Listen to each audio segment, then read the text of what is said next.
Using his light body to avoid the flanking attack of two alien Kuns, Kraft repeated his old tricks and jumped onto a Kun's head again. But this time Chittori learned to be clever, and arranged some manpower on alien Kun's body. As soon as Kraft fell on it, the group of Zeta Swiss soldiers surrounded him with weapons. Fumafumo. Sweep the army. Kraft waved the electric utility knife in his hand, and rushed into the Zeta Swiss soldiers like Wu Sheng Guan Gong. A utility knife flew up and down, slashing Chittori. After finally cleaning the Chittori on the alien Kun's back, another group rushed over in flight. I can't go on like this.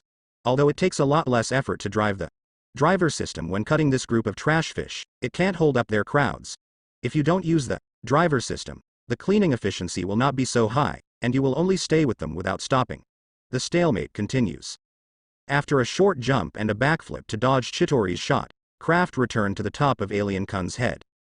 Turning on the limited invincible belt, the light yellow protective cover blocked Chittori's another salvo, giving Kraft enough time to deal with the alien Kuns under his feet. He riveted the remaining energy and smashed the utility knife in his hand. Plunged into the skull under the feet. Fumafumafumo. Eat my salted fish stab. After killing an alien Kunk with a salted fish stab again, Kraft's mental energy has been exhausted. No matter how loud the name of the move is, he can't drive the driver system. At the moment, he was very calm. It's like entering sage time. It seems that the driver system should not be used in a short time. Kraft switched to the bang gun and fishbones, and started a guerrilla war with Chittori again. Hey, boy. Your Uncle Tony is here. Just as Kraft dangled a group of Zeta Swiss soldiers scurrying across the sky, Tony Stark, who had arrived late, joined the battlefield. As soon as he arrived, he launched a miniature missile at the surrounding Chittori, blowing them up and down. Fumafumo. Long time no see. Kraft waved his hand and greeted Mr. Iron Man roar. Your damn external release system hasn't been solved yet? Hearing this familiar voice, Tony Stark recalled some unpleasant experiences. When he was chased by the puppet with the hammer before, he was always accompanied by this fumafumo sound, and he was psychologically shadowed. But it's not the time to chat. Stark's arrival has shared a lot of pressure on Kraft, but the number of Zeta Swiss soldiers is really too much. Even if you add an Iron Man, it won't make much difference. But fortunately, the subsequent Avengers also rushed over at this time. Is my eyes dazzled? Natasha Romanoff. I seem to see a mouse puppet flying in the sky to fight the aliens with Stark. Driving a Quinn fighter jet to Feel New York, Hawkeye rubbed his eyes when he saw this scene, and suddenly had doubts about his vision. You are indeed dazzled, it is obviously a puppy puppet. Natasha Romanoff, who was also suspicious of life, replied subconsciously. Is it time to say this? We should hurry up and help. Steve definitely saw the puppet, but he still carried it lightly. In addition, I also think that it is a mouse. Probably it can be clear. And Peter Parker and Harry Osborn hid at the back, winking at each other. But because they both wore helmets, they couldn't see each other's expressions at all. Harry. Do you think that puppet will be Kraft? After a moment of embarrassment, Harry opened a private chat channel and secretly discussed with Peter. Nonsense. Who else is there except that kid? Compared with Harry Osborn, Peter Parker knows Kraft a little bit better. This bear kid's brain circuit has always been abnormal. This kind of combat power is exaggerated, but its shape is like a puppet joking. If it weren't by Kraft, Peter Parker, eat this transforming belt on the spot, ready to fight. As Hawkeye opened the door of the plane, Steve took the shield and jumped first. After recovering, Peter Parker and Harry Osborn also stopped talking in private, and then jumped out of the cabin. They don't seem to bring parachutes. Hawkeye closed the hatch, and said with a vicissitudes of emotion, the longer you become a superhero, the more you will find that ordinary humans have their limits. At least your archery skills are better than them. Natasha Romanoff consoled insincerely. Thank you.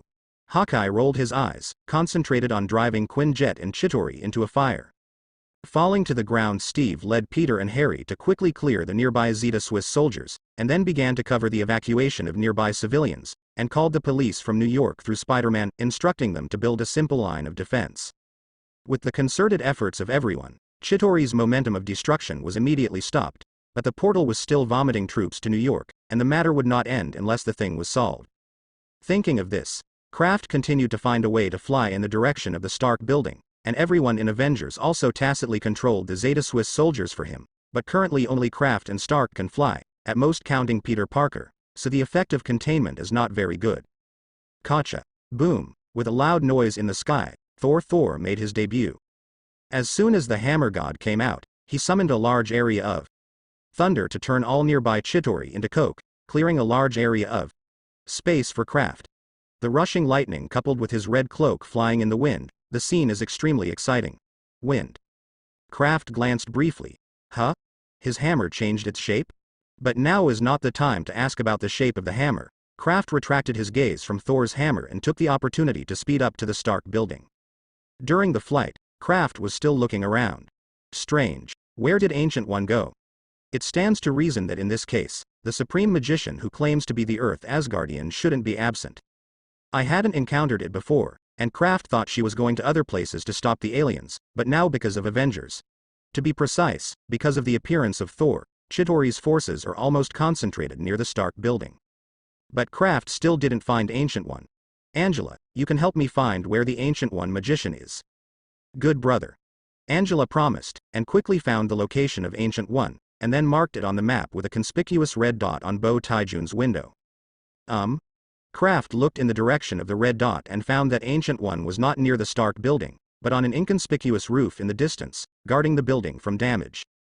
So she didn't actually stop the alien invasion? Kraft looked suspiciously at Ancient One on the roof. From the lens she pulled in, she seemed to have spotted Kraft too, and smiled and nodded at him. I don't understand what Ancient One is doing mysteriously, but Kraft doesn't have time to find her now, so he can only put his doubts in his heart and go to her when the matter is over. Stark. Do you know how to close the portal? I have attacked several times before, and I couldn't break the shield at all.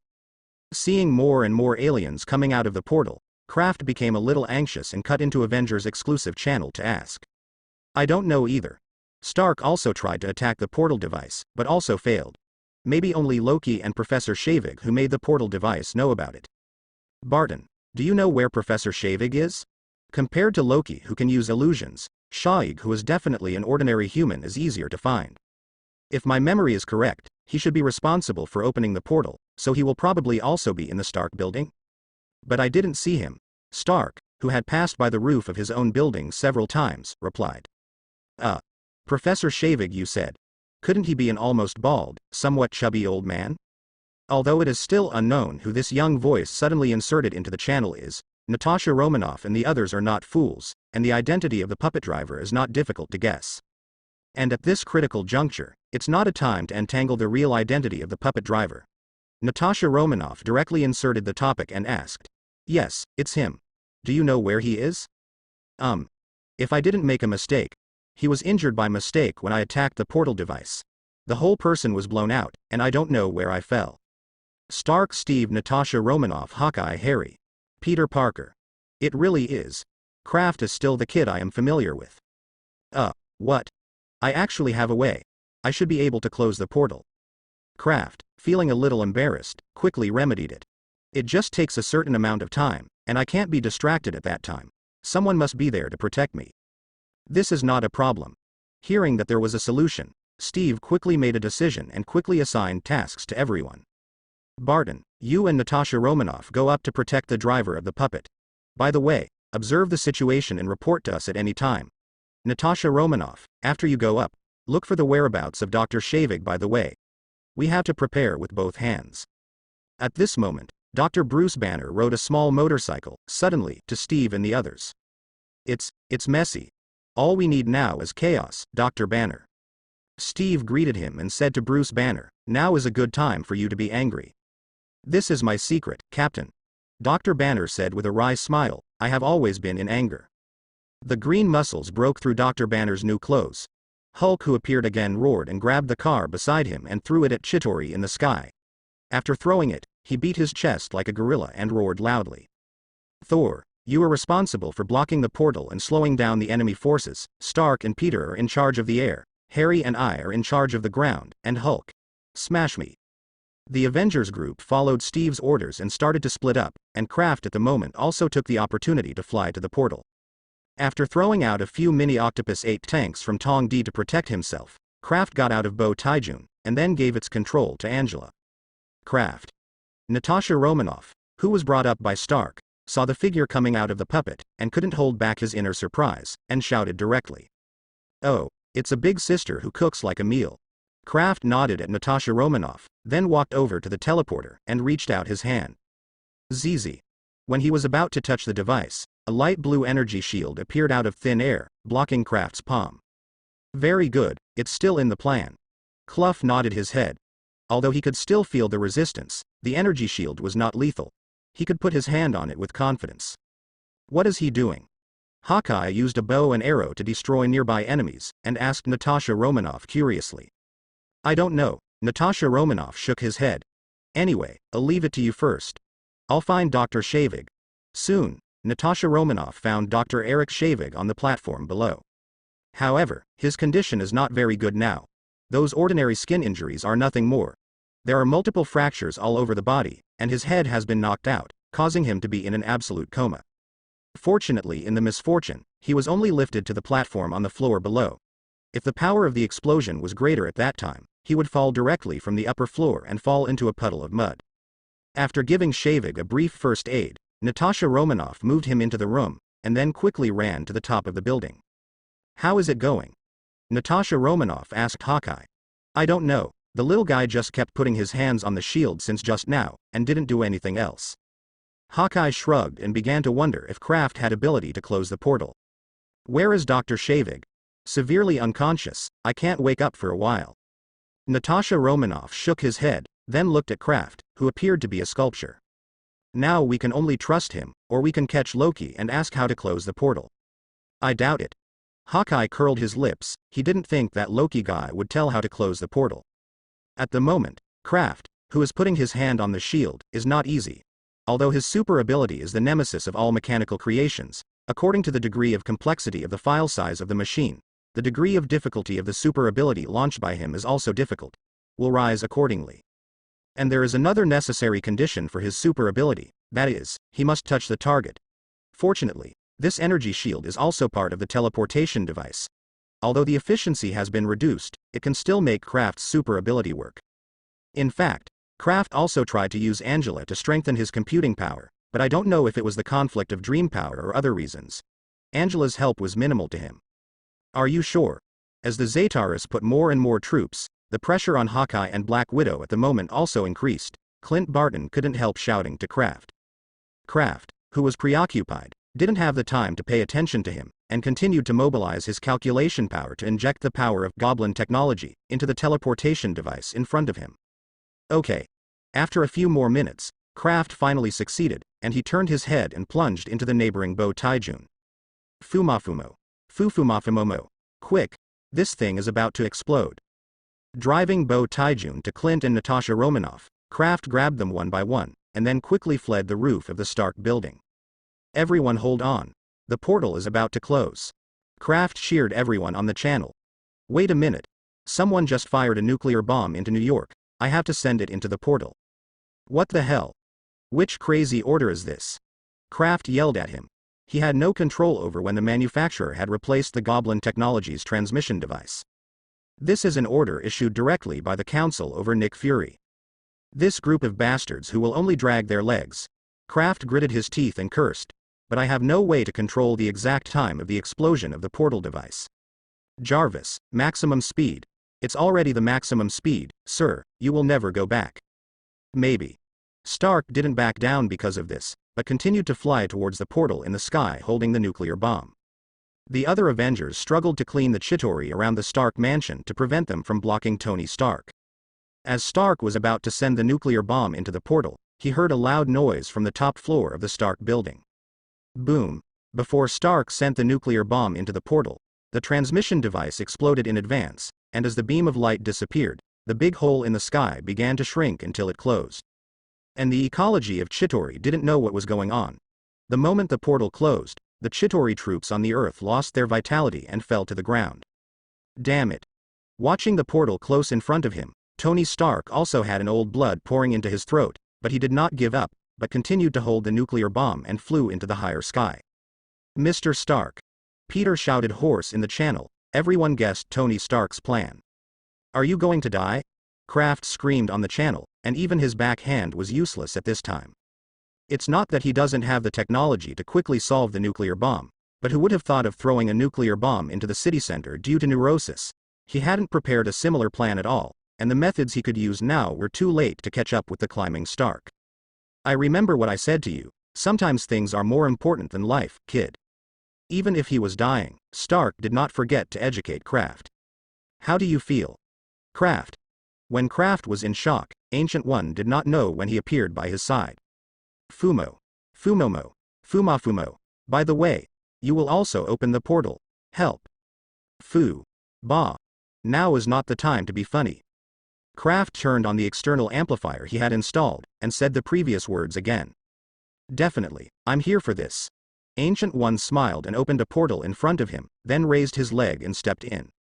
Uncle Tony. If you see an orange portal, throw a nuclear bomb in. Kraft quickly notified Stark, who was still on the rise. Tony Stark, who was already desperate, refreshed, and then he found a bald woman suddenly appeared in the sky in front of him. She smiled at herself and nodded, and then began to circle. Then Stark saw the orange portal that Kraft said. Opposite the portal was a desolate desert. Tony Stark didn't even bother to tell where it was, and quickly stuffed the nuclear bomb he was holding in. Good job. The bald woman complimented, and then went into a new portal and disappeared. Cut. Who does she think she is? After getting rid of the crisis, Stark regained his annoying temperament. Warning. Energy is exhausted. The voice of Jarvis rang out in the battlesuit, and then all the jets turned off at the same time after 2 chuckles, and the screen in front of Stark gradually dimmed. Uh-oh. This is terrible. Stark smacked his lips, and before he could figure out a way, he knew firsthand what is called gravity. I hate Newton. Ah. Puff. Stark, who was screaming, was caught by a pair of soft arms. Stop howling, it's terrible. When Kraft's disgusting words mixed with fumo sounded in his ears, Stark was relieved. Ha ha ha. Cough cough. Send me back quickly, the energy in my chest is almost out of support. Don't worry, you won't die. Kraft rolled his eyes, it was really impossible. He still had a coke power source to give him a temporary boost. Taking Stark back to the top floor of the Stark building, Stark quickly changed the energy of the reactor and replaced it with a new set of armor. I said you still refuse to take out the shrapnel? Kraft looked at Tony Stark, who was gradually being covered by the nano battlesuit, and asked with a puzzled face. You have even made a nano-robot. It's not difficult to take out the shrapnel in your body, right? If Tony Stark was worried about the failure of the operation and refused to take the shrapnel, he can still understand that now with the help of nano-robots, coupled with the Wakanda medical technology that has gradually begun to spread, there should be no danger. Faced with Kraft's question, Stark was silent for a moment, and then directly changed the subject. I'll talk about this later, let's find out the culprit first. Poor mouth, Kraft shrugged, and he just asked casually. Stark didn't want to have surgery and didn't do it. It had nothing to do with him. The two left the Stark building and got together with the other members of Avengers. Where is Loki? Stark skipped the introduction stage and asked. Loki is a master of illusion. If he wants to hide, it will be difficult for us to find him. Thor, who knows Loki the most, shook his head helplessly. He knew nothing about magic.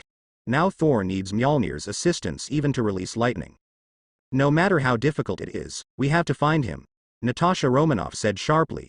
Who knows what plot he hasn't used yet? I have notified the New York police that they have sealed off the neighborhood, but can they catch Loki? Steve shook his head and sighed, obviously without much hope. Many cameras have been destroyed and it is difficult to find them. Stark, who just finished contacting Jarvis, also looked sad. At this time, Kraft also asked Angela to send a stealth reconnaissance plane to search for Loki's location. Even if Loki's illusion can even be blinded by the camera, most people in New York, especially the Manhattan area, have already evacuated. As long as you use biological detection devices and thermal sensors to investigate carefully, you should be able to find him soon. It doesn't matter if you don't find it. The big deal will be another fight. Anyway, you are now exposed, so you don't need to cover up the action like before. Kraft, who had no psychological burden, was not particularly worried about this problem. He turned his gaze and looked at the hammer in Thor's hand that had caused him a lot of hardship. It turns out that this is the original Mjolnir. It's really similar to the bag I made, except that the outer shell looks a little strange. Should it be added later? Kraft asked knowingly. Thor is now the most tired of hearing the topic of Mjolnir's shoulder bag. His face suddenly darkened. Speak carefully. Kid. Probably with a girlfriend of the Earth, Thor is no longer a mere mortal when he calls the Earthling roar. Mjolnir is not a satchel. Wow, your reaction. Kraft teased. It's as if the outer shell was specially added to distinguish it from the bag I made. Nonsense. Thor flushed, but didn't dare to take the shell off to prove anything, so he shook the hammer in his hand. I'm going to find Loki. I don't have time to talk nonsense with you here. However, before Thor left, Loki's voice suddenly sounded. I can testify that the shell is not for distinguishing, but because his hammer has some small things on it. The superhero present all looked over and aimed their weapons at Loki, who suddenly appeared not far away. Only Kraft pulled the trigger without hesitation, spitting out fire from the gun in his hand, and instantly tore Loki's figure to pieces. Tisk. Phantom. What are you doing? Thor was taken aback by Kraft's actions and asked loudly. However, Kraft ignored him and changed the enemy detection mode to biological detection and thermal imaging. The result was indeed Loki's true location, but in the thermal imaging picture, Loki's body was warmer than the surrounding environment. The temperature is much lower. It is normal that the physical characteristics of aliens are different from those of humans on Earth. On the contrary, Thor's temperature response is no different from that of humans on Earth, much less like a so-called god. You really are not brothers. After sighing with Thor's emotions, Kraft turned his gun to the empty position on the surface with another shuttle. A magic shield that appeared out of thin air blocked Kraft's bullet, and Loki's figure appeared immediately behind the magic shield. How did you find me? A mortal? Loki asked with a sullen face, staring at Kraft. However, before Kraft could answer him, Hulk, who had been unable to hold back, hit Loki's side with a big jump, grabbed his leg, and slammed into the ground fiercely. Oh. Peter Parker wrinkled his entire face under the mask, and sighed with empathy. This is definitely not a pleasant experience. Hey. Wait a minute. Big guy. Worried about his brother's safety, Thor rushed up to rescue Loki. Roar. Hulk casually threw Loki aside, who had been smashed, and turned his head to fight Thor. Kraft wouldn't miss this opportunity, brandishing an electric utility knife and slashing towards Loki on the ground. Stop it now. Several voices sounded behind Kraft, but he ignored them. Clang. A shield with very obvious characteristics drew an arc, and before Kraft hit Loki, it hit the utility knife in his hand, causing him to slash away and only cut off a small portion of Loki's cloak. At this time Stark also flew over in time and stopped between Kraft and Loki. What? Keep him for the new year. Kraft frowned and looked at Tony Stark and the following Steve Rogers very dissatisfied, as Kraft right. Steve took 2 steps forward, letting the point of Kraft's knife point at him. Loki can't die yet, at least not in our hands. Steve already knew Kraft's identity from Natasha Romanoff at this time. He could understand his youthful and vigorous Steve. In fact, he also wanted to kill Loki, but the Earth now has no right to bargain with Asgard. I had to turn my head to persuade Kraft. Regarding the issue of Loki, let the official handle it. Cut. Kraft sneered disdainfully. Don't forget. Just what you called the official, ordered a nuclear bomb to be fired to kill us and all the civilians in New York. Steve was silent for a moment, but still didn't give way, because it wasn't a question of trusting the authorities. Regarding the issue of nuclear bombs, S.H.I.E.L.D. will ask them for an explanation later, but if Loki, as the Prince of Asgard, dies with us, it is likely to trigger a war between the Earth and Asgard. We cannot bear the consequences. Okay boy. Actually I am not reconciled, Stark also said at this time. Even on the Earth, there are so-called diplomatic immunity. You have to admit that some people always get privileges, including you and me. Oh? So if I go to Asgard to kill a few people, the council will choose to asylum me? Kraft calmed down and understood Stark's concerns. He put away the weapon in his hand, but he ridiculed the jerk of the council that was holding back. You know it's impossible. Stark smiled bitterly. Who makes our planet vulnerable? Cut. It's boring. Kraft, who couldn't kill Loki, was not in the mood to continue to break with them, controlling Bo Taijun to fly. I'm leaving. After Kraft left, the Avengers separated Thor and Hulk in a ball. Probably the reason for fighting together before, Hulk at this time seemed to be more talkative, and was easily comforted. Oh. It turns out to be like this is indeed something to cover up. Due to the fierce battle with Hulk, the outer shell at the moment has peeled off, revealing the short section of the eye-catching tubular design. Tony Stark, who had no liking for Thor and the Asgard, laughed strangely. So your hammer is a boy? I think you love it so much, I thought it was a girl. This thing was made by a mysterious man after Mjolnir fell on the Earth. Thor grumbled, don't let me know who did it. Asgard's honor is inviolable. So are you planning to invade the Earth again with this excuse? Stark's words made Thor suffocate his anger. Thor is still too straightforward. If it were Odin's old fritters, he would definitely not blink his eyelids at this time. Loki will spend the rest of his life in Asgard's cell. He will never appear on Earth again. I promise, in the name of the son of Odin. Thor, who was not thick enough, put down the hammer raised high because of his excitement, and swore to everyone. "Oh, I remember you said that Asgard still bears the responsibility of protecting the Earth." Tony Stark sneered, and sarcastically said, "I doubt the promise of your so-called Protoss. Loki is the god of lies, and it is a special case in our Asgard." After Thor was silent for a while, he defended dryly. "So please trust Asgard's credibility." "I hope so," Stark shrugged, and then pointed to the Stark mansion that had been bombed to the side. "I won't keep you anymore. There are still a lot of things waiting for me to deal with." Originally, Stark thought about having a meal together after the matter was over, but now he is not in the mood anymore. The superheroes who were not in a very happy mood dissipated. Thor also escorted Loki and Natasha Romanoff away. For Loki's problem, he did want to give the Earth official an explanation. After leaving the Stark building, Kraft first reported to Martin Lee and the others that he was safe, and then flew to the building where Ancient One was before, and at the same time communicated with Angela. "Angela, can you get the video or audio of the previous Security Council order to launch a nuclear bomb?" Kraft didn't forget the official bastard's hindrance. After the matter was resolved, his first reaction was to expose the guy who gave the order. As for the subsequent impact, "I will let him die. If you dare to blow me up with a nuclear bomb, you have to pay the price." It can't be done. The important networks and communications on the shield are relatively independent and encrypted. Common intrusion methods can't even find the entrance. Angela's network intrusion is not a panacea. Helicarrier has its own independent network. It is usually either in the sea or in the sky. Even Angela cannot easily find its trace. Cut. Then send out the video of Uncle Tony carrying the missile. Then make an analysis post, at least not to make those guys so happy. Also send a copy to the Rising Tide organization. They are on the internet, the reputation is good.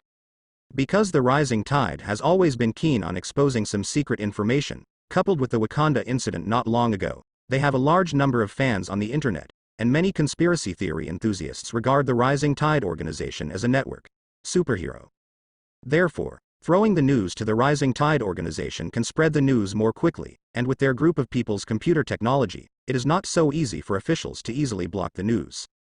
In fact, Kraft also knew that doing so would not cause much loss to the Security Council, because he did not have definitive evidence to prove that the order was issued by the Security Council. Therefore, no matter how enthusiastic the people are, there is a high probability that an insignificant person from the Shield or the military will come out. And after a few years, after the people's memory of this incident faded, this back and forth man might still be compensated by the official. But Kraft doesn't want to think about it so much now. He can respond to those bastards at once. At least his mood will be better. As for the questions later, let's talk about it at the time. Leave it to me, brother. Angela was very excited to be able to go to the internet to engage in troubles. She posted the edited video to the Rising Tide organization without saying a word. Since the Rising Tide organization is now well known, people often send them some internal messages, some of which are real and some are forged, and the Rising Tide organization will decisively expose it after confirming the authenticity, regardless of whether it is being used as a gun or not. Go out, if definitely find that the information is forged, they will also fight back. The video about the nuclear bomb was processed by Angela, and several identities were forged and sent to the High Tide organization, which looked like images taken by New Yorkers in different locations from different angles. Therefore, the Rising Tide organization noticed the news at the first time and quickly hacked into the surveillance system on the streets of New York. After quickly confirming the authenticity of the video, it immediately disclosed the news. And Angela also hid in the dark at this time and secretly cooperated with them to bring up the rhythm on the internet. Such an obvious wave of public opinion naturally attracted the attention of S.H.I.E.L.D. However, Director Ludin was originally dissatisfied that the Security Council had fired a nuclear bomb against New York over him, so he pretended not to see it.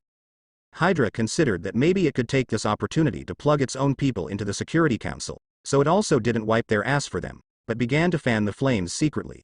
Stark, who owns Jarvis, also received the news. He could guess from his knees that this must be the ghost of the Kraft kid, but he almost died because of it. And Wakanda was also gloating to watch the show. They were disgraced because of the pressure of public opinion. Now they see that the Security Council, who took the opportunity to divide the cake, has also been violently attacked by the internet. They are all too happy to look for the rising tide to settle accounts. Several forces with ability to contain Angela and the Rising Tide organization on the internet have chosen to stand on the sidelines, which allowed the truth of Kraft's stabbing to spread at an extremely rapid speed. But Kraft didn't pay attention to things on the internet at this time, because his at the moment had reached Kamar Taj's New York office, Holy Place, New York. A drink? Upon meeting, Ancient One handed Kraft a cup of tea as usual. Kraft took the teacup, took a sip carefully, and drank it only after finding that there was no problem. Why haven't you taken action before? Isn't your Kamar Taj's job to guard the earth? After drinking the tea, Kraft asked straightforwardly. Judging by the means Ancient One showed in front of him, if Ancient One made a move, not to mention completely repelling Chittori, at least the loss could be reduced to a very low level. Although Kraft didn't particularly care about those who were of no importance to him, but Ancient One's apparently unwillingness to contribute made him very confused. He definitely asked, he wanted to satisfy his curiosity more, and didn't mean to pursue it. After all, it was people's own will whether Ancient One helped or not, and he couldn't force it, and Kraft himself hid a lot of hole cards. He had no position to criticize Ancient One, not to mention that the last nuclear bomb was still thanks to Ancient One's talent. It's done. Facing Kraft's question, Ancient One smiled and put up a finger and replied, "First of all, the superhero of Avengers need this experience." Then she opened her second finger. "Secondly, protecting Holy Place in New York is more important than fighting those aliens." Kraft tilted his head and looked around this so-called Holy Place in New York. The layout of Holy Place is more like a small museum, and the overall space is quite large. In the middle of the lobby, a wide staircase leads directly to the second floor. At the end of the staircase is a huge amounts of round glass window with several arcs on it. A weird symbol. Inside the Holy Place are some slightly outdated furniture and weird-looking appliances. Those appliances seem to be a few years old, and some items even move twice from time to time as if they are alive. But even if all the things in it are antiques of magical instruments, they can't be said to be more important than the invasion of aliens. Kraft looked at Ancient One again with a puzzled look, hoping that she could give a reasonable explanation. Superheroes like the Avengers defend the world from nature, while our magician protects the world from magic. As Ancient One explained, waving his hands in the air, a faint phantom of the earth appeared in the air between Kraft and her. 1,000 years ago, the first generation of Supreme Magician Agamotto created the artifact Eye of Agamotto and established 3 powerful holy places on the earth. Accompanied by Ancient One's words, 3 orange-yellow circular patterns appeared on the phantom of the earth in front of Kraft. One of the patterns was exactly the same as the round glass window on the staircase. In the phantom of the earth, the location is also in New York, Hong Kong, London, New York. These 3 holy places build a powerful protective net to prevent creatures from other dimensions from invading the earth. Holy Place protects the world, and Magician protects Holy Place. Following the description of Ancient One, the 3 patterns were gradually enlarged, covering most of the northern hemisphere in an instant, and several orange rays of light extended from them to form a huge amounts of protective cover, covering the southern hemisphere and the rest of the area. Went in. Breachers of other dimensions. Kraft pulled his chin. He wasn't very interested in protective shields. He didn't understand it anyway, but he cared more about the word dimension. There really is such a thing. What? The concept of dimension is not an exclusive term for the mysterious side. According to string theory, the world should have at most 11 dimensions.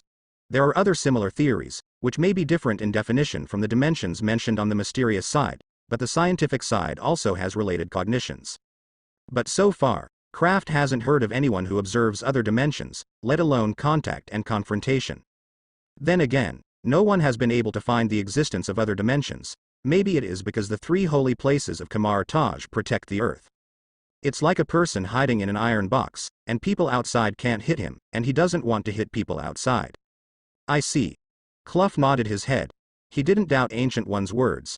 In his dream, he had seen many mysterious characters, and there were several with similar responsibilities.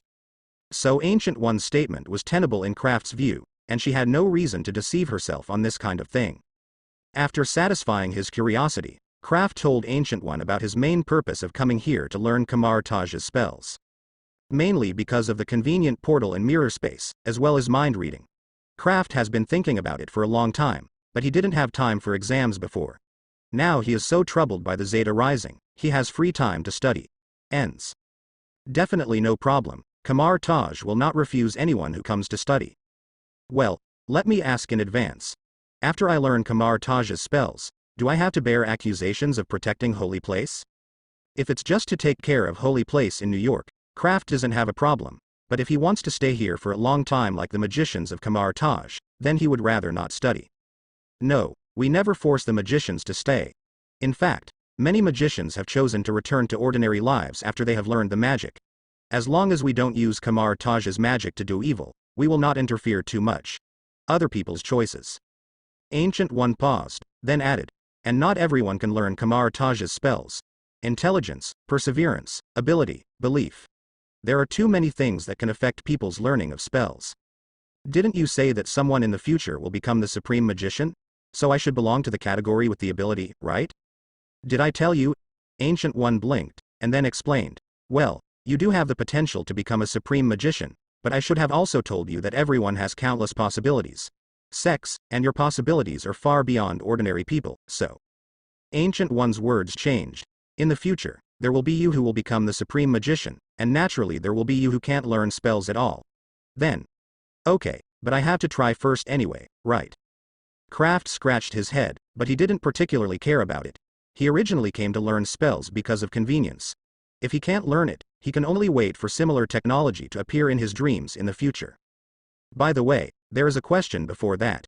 Ancient One seemed to think of something, and suddenly asked. Have you ever conducted an experiment called super ability development on yourself? Huh. You even know this? Kraft looked at Ancient One with some surprise. He was quite sure that he couldn't tell anyone about his dream without reservation. After all, even Martin Lee did not receive this treatment. An Ancient One can actually know about the development of super ability. It can only be that she has seen one or more of the future. She has developed super ability, but according to Kraft's temperament, dreamed of the development of super ability. The chance of not trying is inherently small. After figuring it out, Kraft wasn't so surprised. Instead, he wondered if Ancient One saw his super ability in the future as well. I did awakening super ability. The previous portal device was solved by me with super ability. In the future you see, is my super ability the same? In the future that I see, you have used many kinds of super ability, but I haven't seen a super ability similar to the one you use now. Ancient One simply answered Kraft's question, then a dumbfounded expression appeared on his face. It doesn't really matter what super ability you have awakening. What's important is, after you develop the super ability, you can no longer learn any spells, not only Kamar Taj's Waishan Emperor spells, but all types. No spells work. Huh. Kraft widened his eyes. Why didn't I know that there is such a flaw in the development of super ability? Regarding the development of super ability, he has made quite a few versions, from development to testing to optimization, etc., and read a lot of information before and after, but there is no mention of the development of super ability and you can't learn magic. Ends. Having said that, there should be no magic or the like in that world. There are all kinds of advanced technologies everywhere, and even super ability is a product of technology. Although in Kraft's eyes, the scientific theory of that world is a bit inexplicable. I am not very clear about the specific reasons, but in the future I see, as long as you have developed super ability and you learn the spells, blood vessels will rupture. I might die here on my body. Ancient One spread out his hands and said with some regret. In fact, it doesn't mean that you can't learn it, but you can't use it after you learn it. If you insist on using it and then heal yourself, you can barely use magic. Then what's the difference between this and not being able to magic? What kind of shit is this TM? It is one thing not to learn, and it is another thing to not be able to learn. Kraft almost vomits blood. He was told that he could no longer learn magic without even trying. Is there any reason for this TM? Kraft's mentality collapsed. Hell's Kitchen. The image of everyone in the League of Defenders was sitting on the ground completely, panting heavily. All of them were wounded, and the weakest Misty Knight even lost an entire arm. Not far from them, gang members such as Alexei, Tombstone, and Jin Bin also gathered together. These people are in no better condition than Daredevil and others, sitting on the ground silently dealing with their wounds. At this time, even Frank didn't have the intention to fight with them, and it was rare for the two sides to stay in the same place peacefully. The alien invasion. Ha! Jin Bin played with only a small cane in his hand, and suddenly chuckled with emotion. Hey, there's nothing more than aliens. Alexei glanced at the corpses of the aliens around him, grinning again because he accidentally pulled the wound. Then he waved his head to the League of Defenders. It's not as troublesome as those guys. That's it. Other gang members also followed suit. They are the weapons that are a little more advanced. In fact, they are not as capable of fighting as Luke's stupid man. The strength is far worse than Jessica. When I was a kid, I thought that aliens would be terrible, but I didn't expect to be so weak. Ha ha ha ha ha. After going through the crisis, this group of gang members need to give vent to the pressure accumulated before. Lila nightclub in the evening, everyone have a great time. Jin Rong also followed up with fun. Damn, I don't know how many girls are left there, these heavenly aliens. Ha ha ha ha ha. Gold is not the boss. It doesn't matter whether there is a girl or not, you just have wine. Thank you Jin and boss. Smelly scorpion. Killing aliens does not matter whether we will win or lose. Do you dare to fight with Lao Su at night? I'm afraid of you stupid rhino. Come on. To the big roar screams of the gang members, Daredevil and the others just glanced at them faintly and then withdrew their gazes. Even Frank did not choose to destroy the atmosphere at this time. He just sipped in the direction of the group of people, and then whispered, Humph. Let go of this group of scum today. It's really not the time to care about Kim and them. Matt said in a deep voice. I have a hunch that there will be more and more special people in this world in the future, and the degree of danger will become higher and higher. With our current strength, we can't handle it now. We must think about it. There is a way to improve your strength. What you said is simple, the question is how to improve. Jessica, who has been comforting Misty with Colleen Wen, glances at Frank, who is collecting alien weapons. Although these alien weapons are powerful, they don't help our strength much. Unlike ordinary humans like Frank who fight purely by fighting skills, many people in the League of Defenders have special abilities. The guns of aliens can only be regarded as icing on the cake for them, and at most they will increase their attacks. Ability, not much effect. I'm going to find Mr. Martin. Matt was silent for a while before spitting out a name that made everyone else's heart tremble. You have also seen Martin's armor. If he really wanted to take our lives before, it would be easy, so I think he should be able to communicate. Are you so sure that he will make you a suit of armor? Luke Cage couldn't help asking. No, I'm not looking for him to equip him. Matt shook his head. Mr. Martin knew that it was an alien invasion when the beam of light appeared. Obviously he knew much more than us. I was looking for him just to ask about the specific situation, and then. After groaning for a while, Matt said to everyone. After that, I plan to go to my master. He should have a way to make me stronger. Here in Hell's Kitchen, I plan to let it go first. It just so happens. I also plan to go back to Kunlun. I'm still worried about how to tell you. Daniel Rand let out a sigh of relief, his expression lightened. In fact, I had this idea when I lost to the negatives before. When mentioning this, Daniel was still a little ashamed. He twitched his mouth and said, I neglected the exercise of the mood when I was in Kunlun. I only discovered its importance after encountering the negatives. So this time I return to Kunlun, I may need to stay.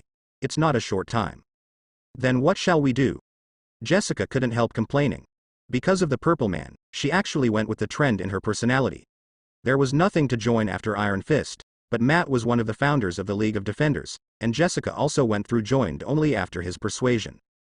Now Matt is going to leave, and Jessica herself has no way to improve her strength and feels a little at a loss for a while. In our case, it is impossible to improve ability quickly. Luke Cage, who also obtained super ability accidentally, scratched his bald head and suggested, with our current strength, it might be difficult to continue to fight against Kim. It's better to take a good rest during this time. I plan to go back to Harlem first. After this alien attack, my strength should be needed there. Luke Cage said his decision. Jessica looked at Colleen Wen, who hadn't known her for a long time. I'm going to find someone to treat Misty's lower arm first. Unfortunately, her arm is too badly damaged and can't be reconnected. Even with a prosthesis, Misty probably won't continue to be a policeman. Colleen Wen hugged her friend and replied worriedly. She was not worried that the New York Police Department would drive Misty away, but she knew her friend's temperament, and in this case she would not stay and drag her down. Colleagues. Okay. Jessica scratched her hair irritably. It looks like I can only continue to run my half-dead detective agency. I can introduce you to a place where the technology should give Misty a good arm. Frank, who had collected the trophies, walked over to Colleen Wen and said, he raised the alien weapon in his hand. Don't worry about money, as long as you use these things in exchange, plus my face, there should be no problem. Frank was talking about S.H.I.E.L.D. He and Nick Fury had a fateful relationship. Otherwise, with his brutal methods when dealing with criminals, how could the official turn a blind eye to him? Aunt May. Uncle Ben. I'm back. After leaving the Stark building, Peter Parker hurried home, "Aren't you? Mary." As soon as he rushed into the house, Peter saw a familiar figure. And a cat and a dog in the arms of Mary and Aunt May. "Peter is back." Quinn, who was sticking out her tongue in Mary's arms, turned his head and called roar to Peter. "Hello, Quinn." Peter replied subconsciously, and then reacted. You can talk." Peter's terrible acting skills are like Quinn's actor-level dogs. He sneered disdainfully, and continued to collapse back into Mary's arms to let her smooth himself. "Are you going to keep hiding it, Mr. Spider-Man?" Mary Jane stared at Peter with a faint smile, while Aunt May and Uncle Ben looked at him with a sense of relief but with a hint of worry. "I'm not. Well." Peter hesitated for a while, and found that he really couldn't get over it, so he could only droop his head down. "I'm Spider-Man." "Hey, kid. Look up." Uncle Ben stepped forward and patted Peter on the shoulder vigorously. "This is not a shy identity. I am proud of you, Peter." "Uncle Ben." "Thank you." Peter looked up obediently and gave Uncle Ben a hug. "Okay. Wait for the rest." Aunt May put the little black cat in her arms on the table, then slapped her and said, "Peter, you should be hungry after a day of tiredness. I'll give you what you want to eat. Prepare." "I'll help too." Mary Jane stood up, and then gave Peter a charming look. "After this, I also have a lot of things I want to have a good chat with our Mr. Spider-Man." He. Peter Parker, who was softened by Mary's flying eyes, knew only to touch the back of his head and smirk at this time. "I want to eat grilled fish, meow, fragrant chicken. Aunt May, you must make fragrant chicken." The two little animals don't think about the complicated way of communication between humans, and ask Aunt May for their esophagus. "No problem, I have learned well with Alice." Aunt May rubbed the heads of Bee and Quinn. "Thanks to these two little guys today, let alone the aliens hurting them, they couldn't even enter the door. The only damaged place in the house was Pei. Ya broke the window at first." It turned out that Kraft asked Quinn and the others to come over. Taking advantage of the efforts of Aunt May and Mary Jane preparing food, Peter Parker also learned what happened from Uncle Ben and the others. "Uncle Ben, Peter cast an apologetic look at Uncle Ben. When aliens invaded, he was definitely worried about Aunt May and the others, but his sense of responsibility as a superhero and his own rational analysis made him choose to fight with Avengers. In fact, under normal circumstances, S.H.I.E.L.D. should send an agent to protect or transfer Uncle Ben and Aunt May, but because they had never known Loki's location and purpose before, they just transferred Thor's girlfriend who was most involved with him. As for Peter Parker's side, because he just joined, coupled with the need to trace Loki's whereabouts, he did not rush to deploy manpower. When it was discovered that Chitauri invaded in New York, the helicarrier was attacked again. Although in the end, Aunt May, Uncle Ben and Mary Jane were not harmed because of Kraft's arrangement, Peter's inner guilt will not be reduced. Uncle Ben naturally understood the apology in Peter's eyes. He laughed freely and slapped Peter on the shoulder twice. Instead of blaming him, he praised. "You did the right thing, Peter. This is what a superhero should do." Big Brother said, "The idiot Peter must have forgotten Aunt May and the others, and then I let the stupid cat and I come over." Just when Peter was secretly moved, Quinn cut in without hesitation. Thank you so much." Peter reluctantly expressed his gratitude with a black line on his face, and then asked questioningly, "But how did you solve those Chitauri?" When I mentioned this, not only Quinn, but also Bee got up from the table excitedly. A cat and a dog pressed their collars almost at the same time, and then Peter watched dumbfounded as they put them on separately. 2 battle suits with different styles were created. "Bella's clothes are super awesome," the little black cat said triumphantly with his paws. The appearance design of the T-Mall battlesuit is very similar to Peter's spider battlesuit, but the function is different.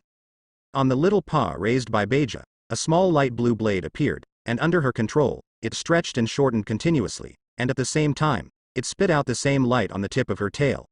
The blade, along with Beja's swing, drew a dangerous curve in the air.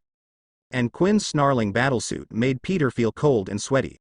Under the control of the dog, all the arsenals on the battlesuit were opened, showing that a large number of missiles and muzzles made Peter shout again and again.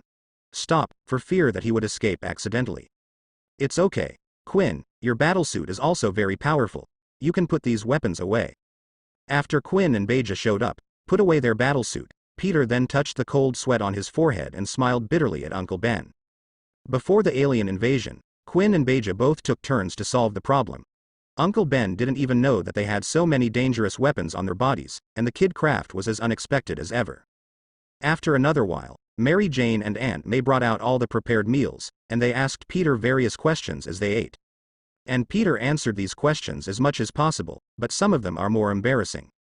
Why are you so fancy when wearing a battlesuit? Mary Jane questioned the soul.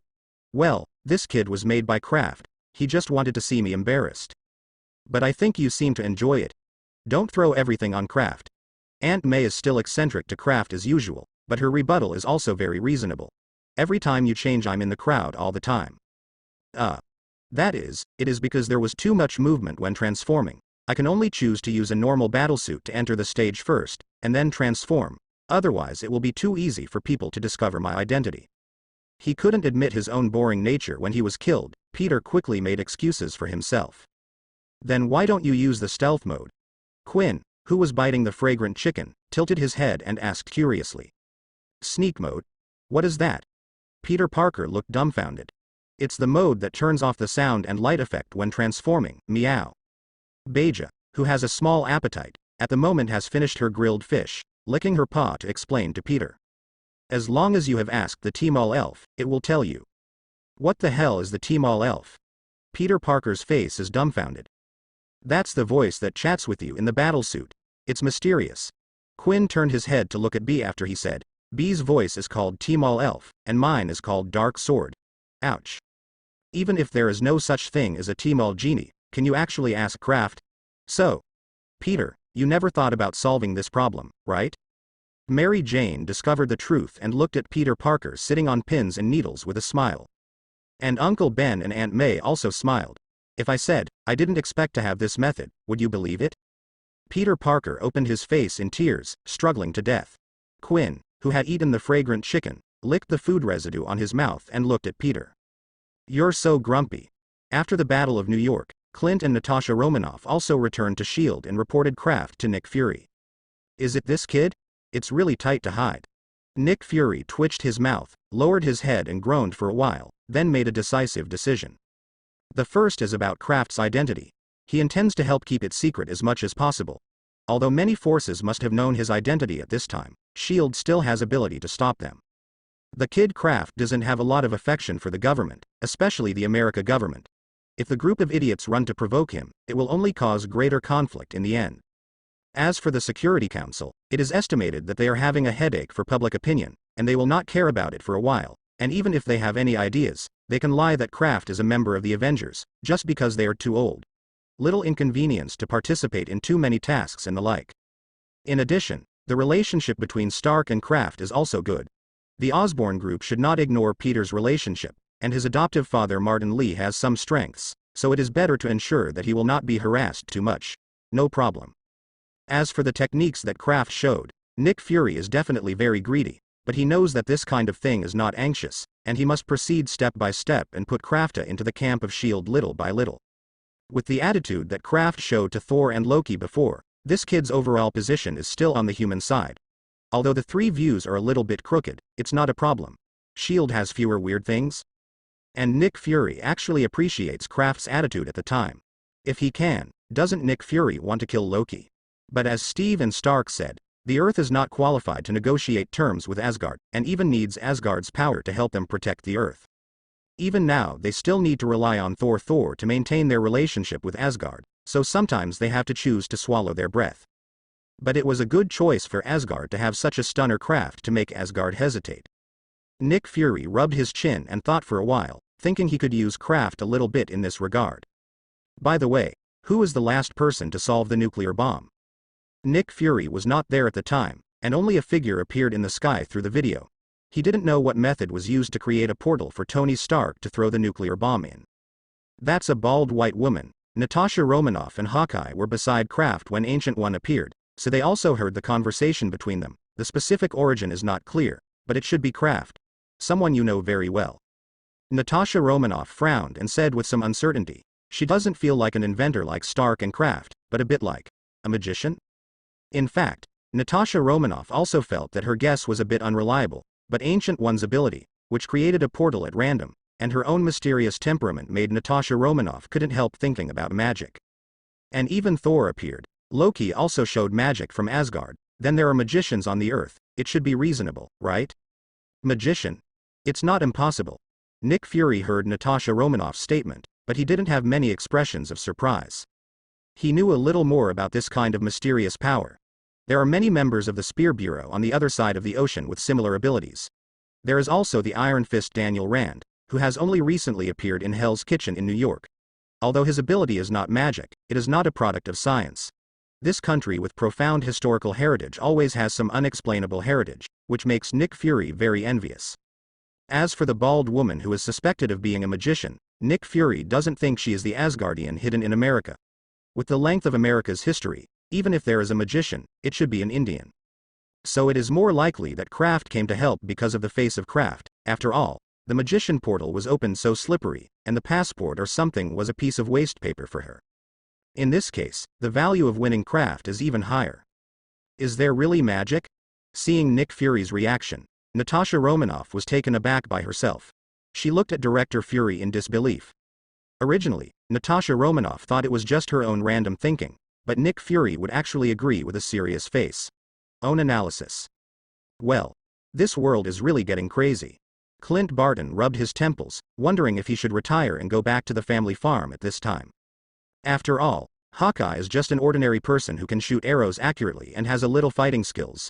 Mixing with this group of non-human beings, the Barton agent feels so stressed.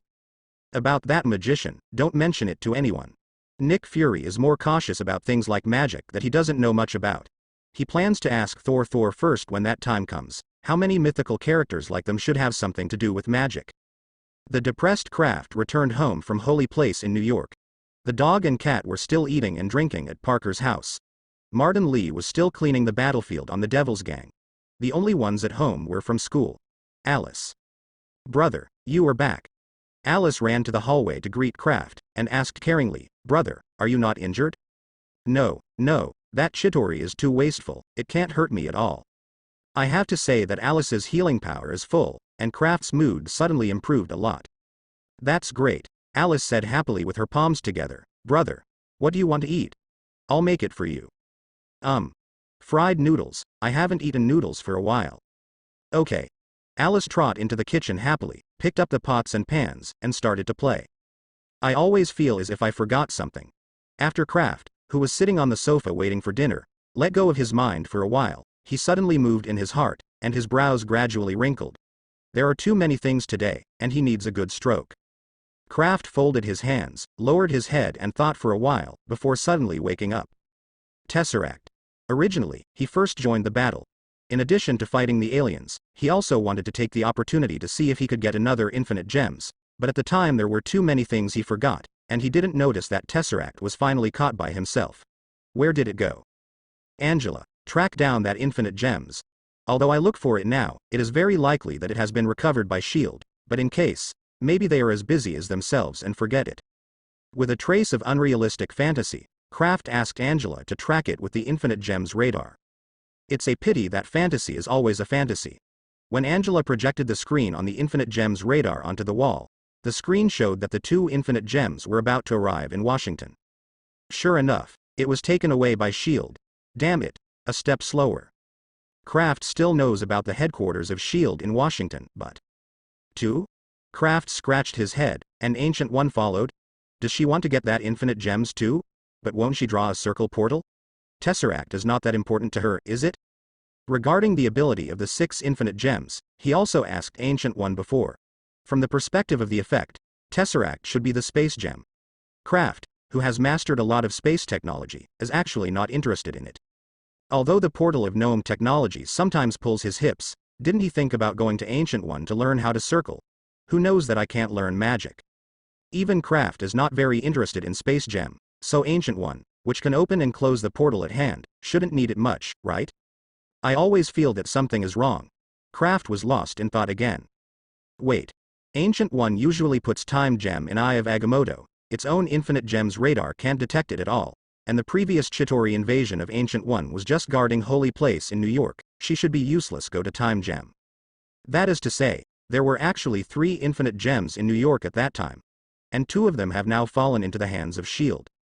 Tisk. I'm really a brainwat. How come I react now? I don't know what the other gem is. Kraft thumped his head in annoyance. He is not interested in space gem, which does not mean that he is not interested in other gems either. Among the 6 infinite gems, what Kraft wanted most was the reality gem. According to Ancient One, it was an infinite gems that could change the real matter at will. There are so many materials in the dreams that he has never heard before. As a result, there are many technologies that he can only look at but can't do it. If reality gem is available, would it be easy to get those materials? And now I have no hope of learning magic, but if you use reality gem to make the corresponding magic materials, and then make magic props that ordinary people can use in the dream, it should be a good idea. It is as if Kraft once dreamed of a device called a force guide, which is completely a mechanical device in terms of composition, but after using a material called 7 obsidian to form a crystalline circuit, it can release a gadget called force magic. Kraft has dreamed of a lot of props such as force guides that rely solely on foreign objects to cast spells. Therefore, if he obtains the reality gem, even if he can't learn magic, he can still rely on these props to become a big magician. Or according to the classification in some worlds, he should be called an alchemist in this situation? But now that the 2 infinite gems have been recovered by S.H.I.E.L.D., Kraft has no way to get them for the time being, and can only see if there is a chance in the future. Anyway, I have to work with Hydra sooner or later, and S.H.I.E.L.D. will definitely be cool when the time comes, so infinite gems temporarily put them in their storage is not a big problem. Oh. My luck today is really not so good. Kraft touched his chin, and said, "It must be because I met Tony Stark today. Sure enough, this guy is only suitable for being a netizen." After attacking the innocent Tony Stark for a while, Kraft asked Angela to pay attention to the whereabouts of the 2 infinite gems of S.H.I.E.L.D. Although it is very likely that they will be sealed up by S.H.I.E.L.D. soon and will no longer be displayed on your infinite gems radar, knowing where they disappeared is also convenient for Kraft to touch the door to steal in the future, isn't it? What happened to the nuclear bomb? Kraft remembered another thing. The sentiment is infuriating. Angela showed her figure, creating virtual windows in her hand and displaying them in front of Kraft. S.H.I.E.L.D. seems to have ignored this matter, and there are other forces fanning the flames behind. It seems to be used as a gun. Kraft stroked his chin. It is normal for S.H.I.E.L.D. to not be mixed. After all, the Security Council has surpassed their orders. It is reasonable to make a small temper, but those fanciful estimates are not fun. But Kraft did not intend to pay attention to them. Although being a gun made him a little unhappy, this was originally his venting action. In contrast, it can make the council even more headaches. This little problem does not need to be concerned. Let them continue to bite the dog, we don't have to intervene. Before letting Angela into the game, I was worried that the High Tide organization might not be able to hold the ground, but now that they have other helpers, Kraft does not intend to continue to blend in. Anyway, the final result is a few deaths. Guo Sha is nothing more than. I hate Newton. Ah. While Kraft waited idly for Alice to prepare the meal, Tony Stark called. The new ringtone seemed a bit noisy, so he decided to change it back to the original ringtone later. After hesitating for a moment, Kraft answered the phone. Unfortunately, he usually met Tony Stark in person, and there was no problem with the phone and online chat. What's up? After answering the phone, Kraft asked angrily. Every time I meet Tony Stark, nothing is good, it's strange that his attitude will be good. But Stark didn't know the inside story, thinking Kraft was still angry about Loki. Stark not only didn't feel that Kraft was disregarding the overall situation, but he felt more and more kind, because Stark was originally such an unscrupulous temperament, so he also fought Thor before because of Loki. But after becoming Iron Man, Tony Stark needs to consider more things. He can't be as willful as Kraft. There is no problem with fighting Thor, but he can't accept a war between the 2 worlds. But for Kraft's wayward performance, he would not be disgusted, but also vaguely envious. I can't go back anymore. Those young and frivolous days. Tony Stark sighed silently in his heart. Recalling his bohemian life, Tony Stark still did not forget to persuade Kraft. Are you still angry about Loki? Boy. I can understand your feelings because I also want to find a chance to kill that guy, but we can't be so impulsive. Tony Stark carefully analyzed the situation to Kraft. If you think about it, just a Loki has caused so much damage to the Earth and Thor. Although that guy is a bit stupid, he will fight with Hulk. If he fights with Asgard, we have no chance of winning.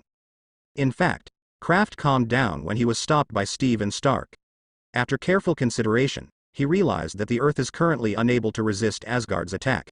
This cannot be compensated by 1 or 2 superhero and a few black technologies. And now only Loki and Thor have appeared. In Norse mythology, there are also famous figures like Odin, Frigga, Hela, Balder, etc., not to mention that he went to ask Ancient One later. She admitted personally can't beat Odin by himself. Although in Thor's mouth, one of Asgard's responsibilities is to protect Midgard, which is the Earth. However, it is really a very stupid idea to pin their hopes on the so-called duties and moral cultivation of a group of aliens who call themselves gods. So at this time Kraft hadn't bothered to find Asgard anymore. Instead he chose to hibernate, and waited for a chance to give them a hard time. So Kraft directly interrupted Tony Stark's endless talk. Okay, since I gave up before, I didn't plan to continue to trouble Loki. If you just want to tell me this, then forget it. I'm not stupid, it was just a moment of anger. Oh, alright. Tony Stark is also really afraid of Kraft running to trouble Thor by himself. That stupid big man has a bad temper, but the strength in his hands is really hard. He is afraid that Kraft will suffer. Actually, I am looking for you for something else. Stark organized the language, and then said, Dr. Banner wants to ask you for help. Tony Stark is straight to the point.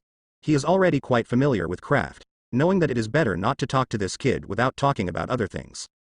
Otherwise, he will be pissed to death sooner or later. Dr. Banner. Yes, how are you, Kraft? The voice on the other end of the phone was changed to Bruce Banner, and he called Kraft to roar.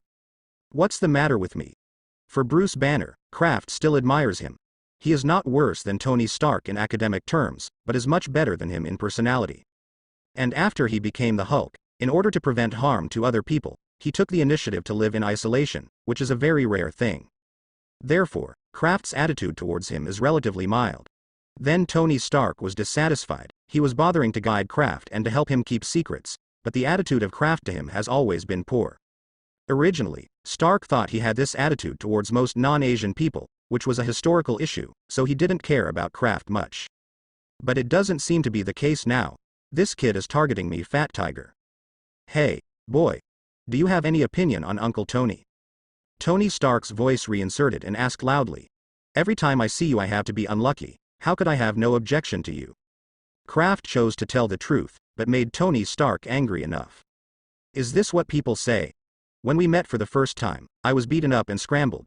When we met for the second time, he touched the old version of the arc reactor design drawings. When we met for the third time, Kraft stunned Professor Shaig and destroyed it in advance. The transmission device, he almost shook his head because of it. This kid actually said that he would be unlucky when he met himself? Obviously the reverse is true. Stark's eyes widened and his belly bulged, like a frog. Well, Mr. Stark, can you talk about me first? Bruce Banner was also a little anxious. He asked Harry Osborn specifically about how he solved the side effects of Green Goblin. As a result, Harry said for a long time, but he said, promised to keep confidential, and then apologized. Just fled. Later, he found Tony Stark, who had been talking well before, and wanted him to think of a way for himself. During that time, he talked about Harry Osborn, but Stark patted his chest and said that he knew who solved Green Goblin. The problem of medicament. That's why Stark called Kraft shortly after the Battle of New York ended. As a result, Stark was so confused at first, but in fact, he hadn't gotten into the topic of talking with Kraft for a long time. That is to say, Bruce Banner had been self-cultivating for many years, otherwise he would have become Hulk and would make him a pie. Oh, by the way, your business is more important. Tony Stark decided not to worry about Kraft for the time being, and handed the call to Bruce Banner again. That's it, Kraft. Did you solve the sequelae of Osborn Group's Green Goblin medicine? Bruce Banner, who had been impatient for a long time, went straight to the topic. When he said this, Kraft knew it. After all, he had solved two similar cases. It is normal for Bruce Banner to come to him, but the kid Harry had leaked the secret so much, he seemed to be fattened by the courage. Kraft narrowed his eyes and frowned slightly.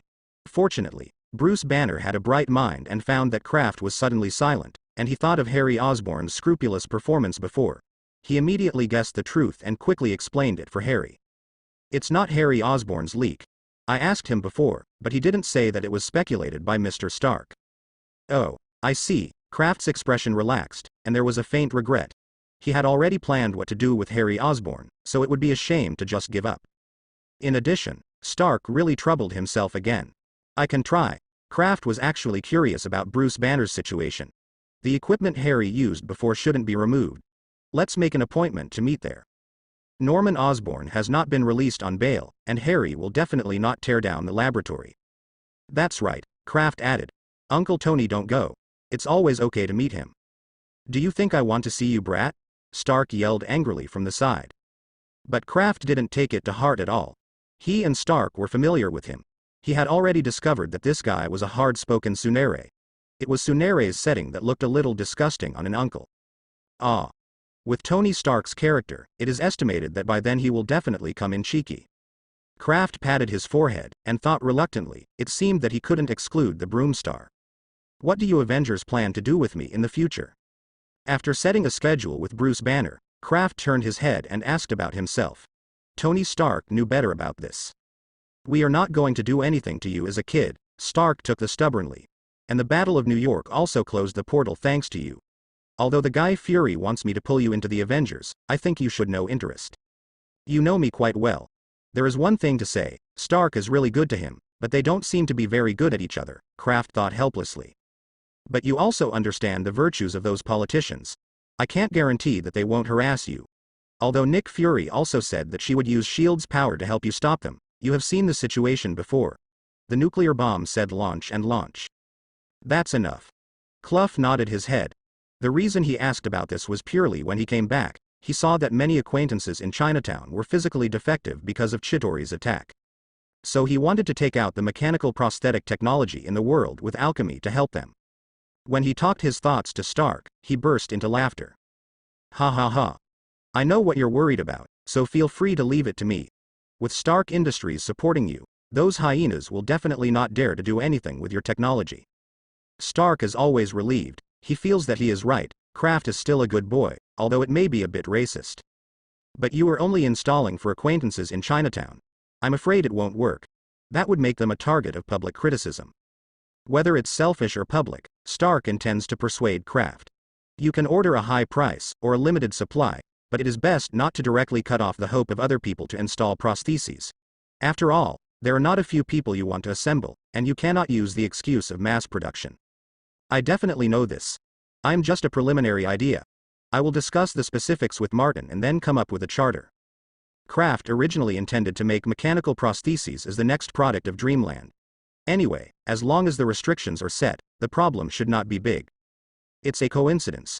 Nick Fury just found me and asked me to help design a prosthesis for an African-American hot girl. In exchange, how about leaving her to you? Stark laughed for a while, then said to Kraft again. No problem. Just let her go to Osborn with Dr. Banner then. It's not a big deal, Kraft agreed casually, and then emphasized it again. Uncle Tony, don't come, you know the reason. Then he hung up the phone just before Tony Stark jumped and yelled. He dared to hang up my phone. Tony Stark on the other end of the phone stared at the phone in his hand. This is a new experience for him. Yes sir. This is the 4th time Kraft has hung up your phone, and you have vowed twice that you will never talk to him again. Are you planning to come for the 3rd time now? The Phantom of Jarvis reminded from the side. Tony Stark. Well, it's not that new anymore. 3 days later, Kraft and Martin Lee came to the Osborn building together. At the moment Bruce Banner and his girlfriend Betty Rose had also arrived, along with Tony Stark and Pepper Potts, and a black woman with a broken right arm. Kraft's face turned dark, and the scam of Stark really appeared.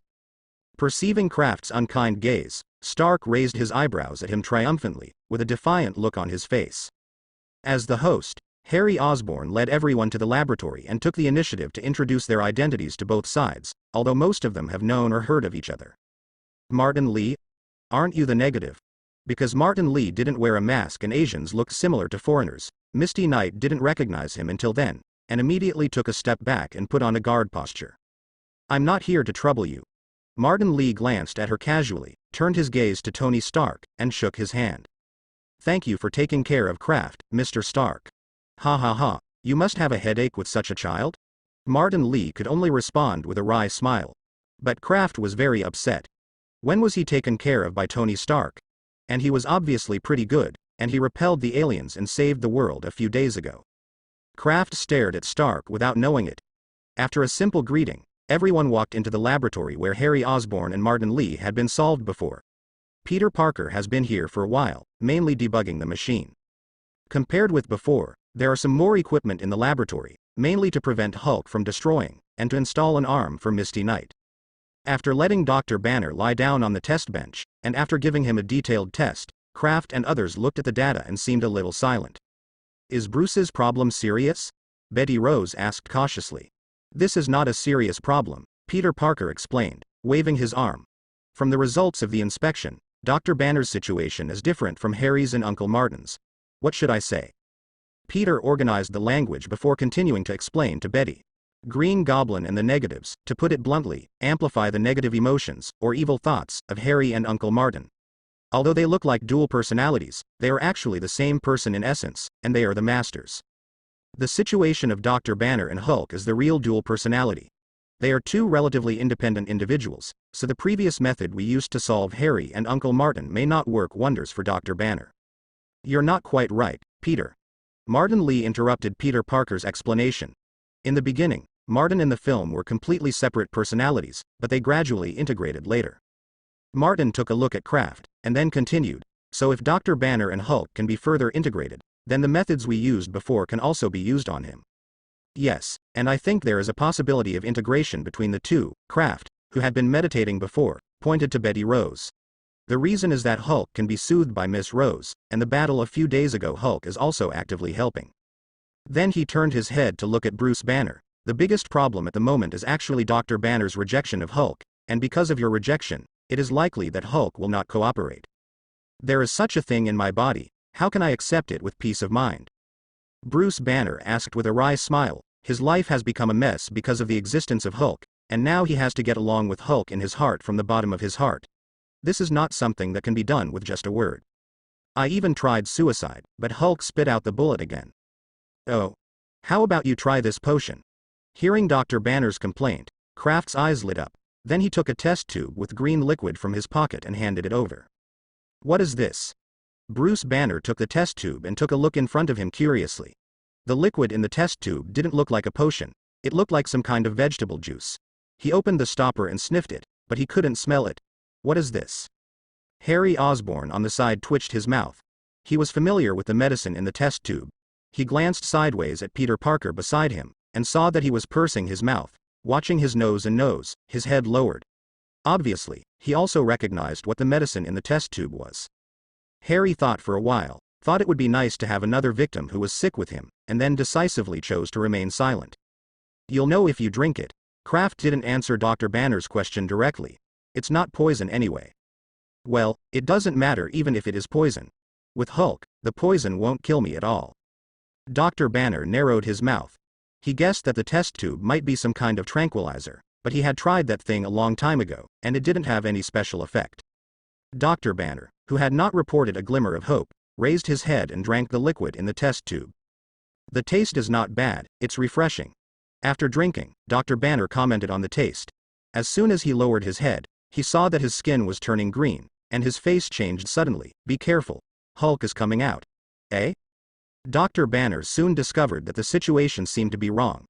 After his skin turned green, his body did not swell, his clothes were still worn on his body, and his consciousness was still his own, without being suppressed by Hulk.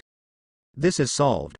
Bruce Banner looked at Kraft with surprise on his face, ignoring the weird smell emanating from him.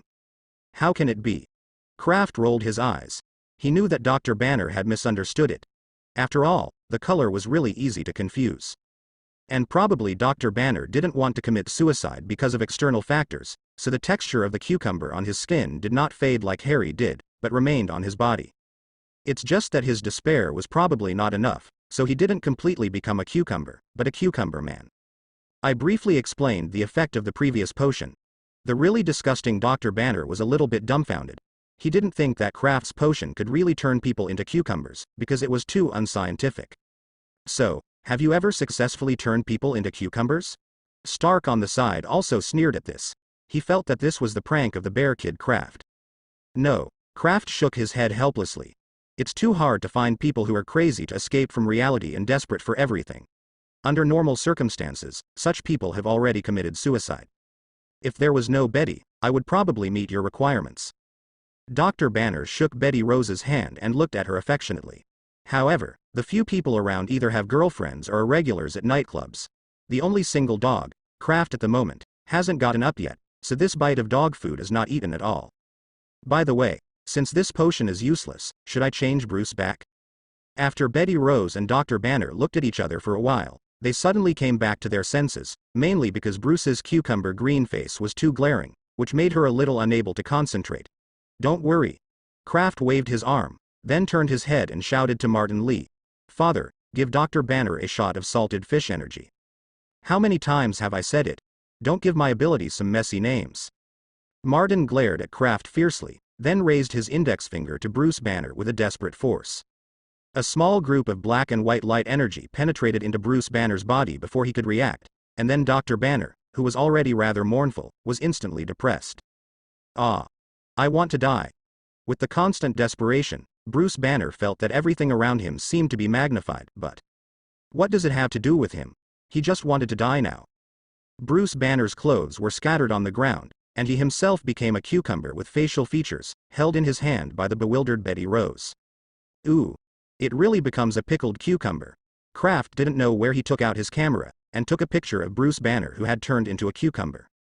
Bruce. Betty Rose turned her eyes back, and fell straight back. Pepper Potts on the side quickly stepped forward to support Betty, and then looked at her with horror as her hands were turned into cucumbers. Bruce Banner. WTF. I always thought Kraft's cucumber potion was a prank, but when Tony Stark really watched Bruce Banner turn from such a big person into a pickled cucumber, his eyes were staring out of surprise. This TMD is unscientific. Stark hugged his head with his hands, his fingers sinking deeply into his hair. Kraft's cucumber potion completely subverted his scientific knowledge and worldview. Harry Osborn and Peter Parker shivered and hugged each other. Harry Osborn was in a cold sweat. Although he had turned green before, he also thought it was a prank potion made by Kraft. The effect was to make the skin turns green or something. Unexpectedly, it can really turn people into pickled cucumbers. Devil. This young man in front of him is a complete devil. Peter didn't lie to me. Harry glanced at Peter with lingering fears, and moved a little bit to the side in a tacit understanding, and moved a little away from Kraft. Although they also know that there is no point in doing so, at least they will feel better. Misty Knight, who was brought by Stark and Pepper to install the prosthesis, shuddered, and was suddenly not very interested in the transplantation of the prosthesis. In fact, it is nothing to do with one arm. It is a big deal to switch to clerical work. Misty has always sneered at the word lady, but just now, she suddenly wanted to know a little bit about the life of a lady. It's not really suitable for women, isn't it? Martin Lee sighed deeply as he watched the undecided look of these people around him. Finally, someone can understand how I feel. Because of Kraft's invention, his worldview doesn't know how many times it has been broken. What kind of human suffering is this TMD? How did you do this? This is too unscientific. After the panic, Tony Stark still couldn't hold back his own research heart. He stepped forward and pulled the desperate cucumber banner from Betty Rose's hand. While observing his situation carefully, he curiously asked Kraft. I was just because of Peter's situation at the beginning, and wanted to try if I could make a similar thing. Kraft shrugged and flickered casually. Peter on the side was agitated, and then took a few steps to the side in silence, trying to reduce his sense of existence. Kraft didn't notice his small movements, and continued to flicker. As a result, the medicine I made after many experiments will only turn the mice into corresponding creatures, such as spiders, centipedes, and so on. Then I thought, could it turn animals into plants? Then I made this thing somehow. I don't know why it can only be a pickled cucumber. Even I have to be very desperate. The conditions are just theoretical basis. Dr. Banner is the only successful case. Kraft took Cucumber Banner from Stark and held it high with excitement. Speaking of which, Hulk and Peter's situation, isn't it scientific? Putting Cucumber Banner on the table, Kraft pointed to Cucumber Banner on the ground and Peter, who hugged Harry, and gave Stark a rare and strange expression. No. It's totally different, okay. Stark opened his face blankly, and felt he had to break with Kraft. At this moment, Bruce Banner's scream came from his ear. What's wrong with me, what's wrong? Why I can't feel my limbs? And why do you look so much bigger? Dr. Banner, don't get excited. Tony Stark was considering the sentence to tell Banner the unfortunate news tactfully, and Kraft on the side had taken out a mirror and placed it in front of him. Because you have become a cucumber, Dr. Banner, you definitely can't feel your limbs. Kraft shook the mirror in his hand. Look, I didn't lie to you, did I? Tony Stark. You brat. He, Tony Stark, rarely wanted to comfort someone with a good word, but what did Kraft, a bear kid, do? Do you think Dr. Banner can stand it? Roar. Hulk. Angry. Bruce Banner's mentality collapsed instantly, and he switched to Hulk's personality in a second. The moment he heard Hulk's voice, Harry Osborn, who had been chased and beaten by the helicarrier, was still nervous, but he soon discovered that after the Cucumber Banner became Hulk, it was nothing more than an ordinary cucumber. It became a relatively large cucumber. Hulk. I hate cucumbers. The pickled cucumbers on the ground swelled again, but there was no use for eggs, and Hulk could only lie on the table incompetently furious. Hi. Sure enough, after Dr. Banner becomes Hulk, he will keep the cucumber shape. Then, wouldn't Hulk's problem be solved? Kraft slapped excitedly. On the other side, Betty Rose, who was sober because of Hulk's roar, heard Kraft's words, glanced at the cucumber Hulk on the table, rolled her eyes again, and fainted again. Only Martin Lee and Peter Parker, who are familiar with Kraft, know that this guy is playing a prank again. As the father, Martin twitched his mouth, feeling that it was necessary to take care of his bare children, so he stepped forward and gave Kraft a brainstorm. Stop it. What are you going to do this kid? I just want to test whether Hulk can leave the cucumber state on its own, Kraft muttered, clutching his head. This way, we can accurately know whether Hulk is an independent existence. Stark next to him was taken aback, and then nodded in agreement. It makes sense. If Hulk is made from gamma rays, a peculiar existence that resides in Dr. Banner's body, then it shouldn't continue to keep up. Cucumber status. Looking down at Cucumber Hulk, who was still roaring, Stark had a weird expression. Now it seems that Hulk and Banner are actually the same person. He is just another form of Banner. Well, it's like a butterfly breaking out of a cocoon, or a tadpole becoming. Just as Stark explained the situation of Dr. Banner to everyone with an inappropriate metaphor, he suddenly caught a glimpse of Kraft, who took out a knife from his pocket. Facing the angry cucumber, Hulk wanted to do something. What? Hey! What are you doing, Kraft? Stark yelled excitedly, reaching out to stop Kraft's movements. Howling. Kraft slapped Stark's arm away impatiently. Hulk in normal state has a superb recovery ability. I want to see if he can recover when he becomes a cucumber. After all, he is in a cucumber. It can be enlarged in any form. With that said, Kraft cut off a small piece of cucumber from Hulk's body, and then the cucumber with a small cut was missing. Hulk roared and grew back the cut part at a speed visible to the naked eye. Wow. I won't be short of cucumbers in the future. While joking, Kraft put the cut cucumbers in a small jar and sealed them up. He planned to analyze them later to see how they differed from ordinary cucumbers. In order to prevent insufficient materials, Kraft cut them again. Several pieces are installed. Betty Rose, who was awake again, hadn't slowed down yet, seeing Kraft's cruel methods, fainted for the third time. Hulk. Angry. Cucumber Hulk grows up and wants to bite Kraft, but he is just a cucumber now. He can do nothing but incompetence and rage. He can only let Kraft kill him. Devil. This is really a devil. Harry swallowed and whispered to Peter, Peter, it's amazing that you have lived under Kraft for so many years. Don't bother me. I'm recalling whether I have offended this kid when he was particularly offended. Peter Parker wiped the cold sweat from his forehead and stared at the ceiling trying to remember. But the more he remembers, the more sad Peter feels. What is full of memories in the scenes of being bullied by Kraft? The occasional limited resistance will only end up with a more miserable consequence in the end. Peter breathed a sigh of relief, but he couldn't help but feel sad. That's horrible. I was so miserable. Peter seemed to be hit by Martin Lee's negative emotional energy, and 2 lines of tears flowed out of despair. Ignoring Peter's tricks over there, Kraft grabbed Cucumber Hulk and put it in front of him. Come on, Hulk, let's make a deal. Wait until you cooperate with us in the experiment, and I will restore you from the cucumber state. Hulk. Never admit defeat. I didn't let you admit defeat. This is not a competition. Faced with a muscle in Hulk, Kraft patiently persuaded him. You don't like to compete with Dr. Banner for a body. Right? After the experiment is successful, maybe there will be no such problem. Hulk doesn't like you. Hulk wants to smash you. It's a pity that Hulk is not a guy who thinks about this kind of complicated problem. In his eyes, Kraft took advantage of his inability to move a knife on his body, then he would beat him back severely. Okay. Kraft scratched his cheeks and put Cucumber Hulk on the table casually, then we will continue to talk about this when you figure it out. Hulk. I want to beat you.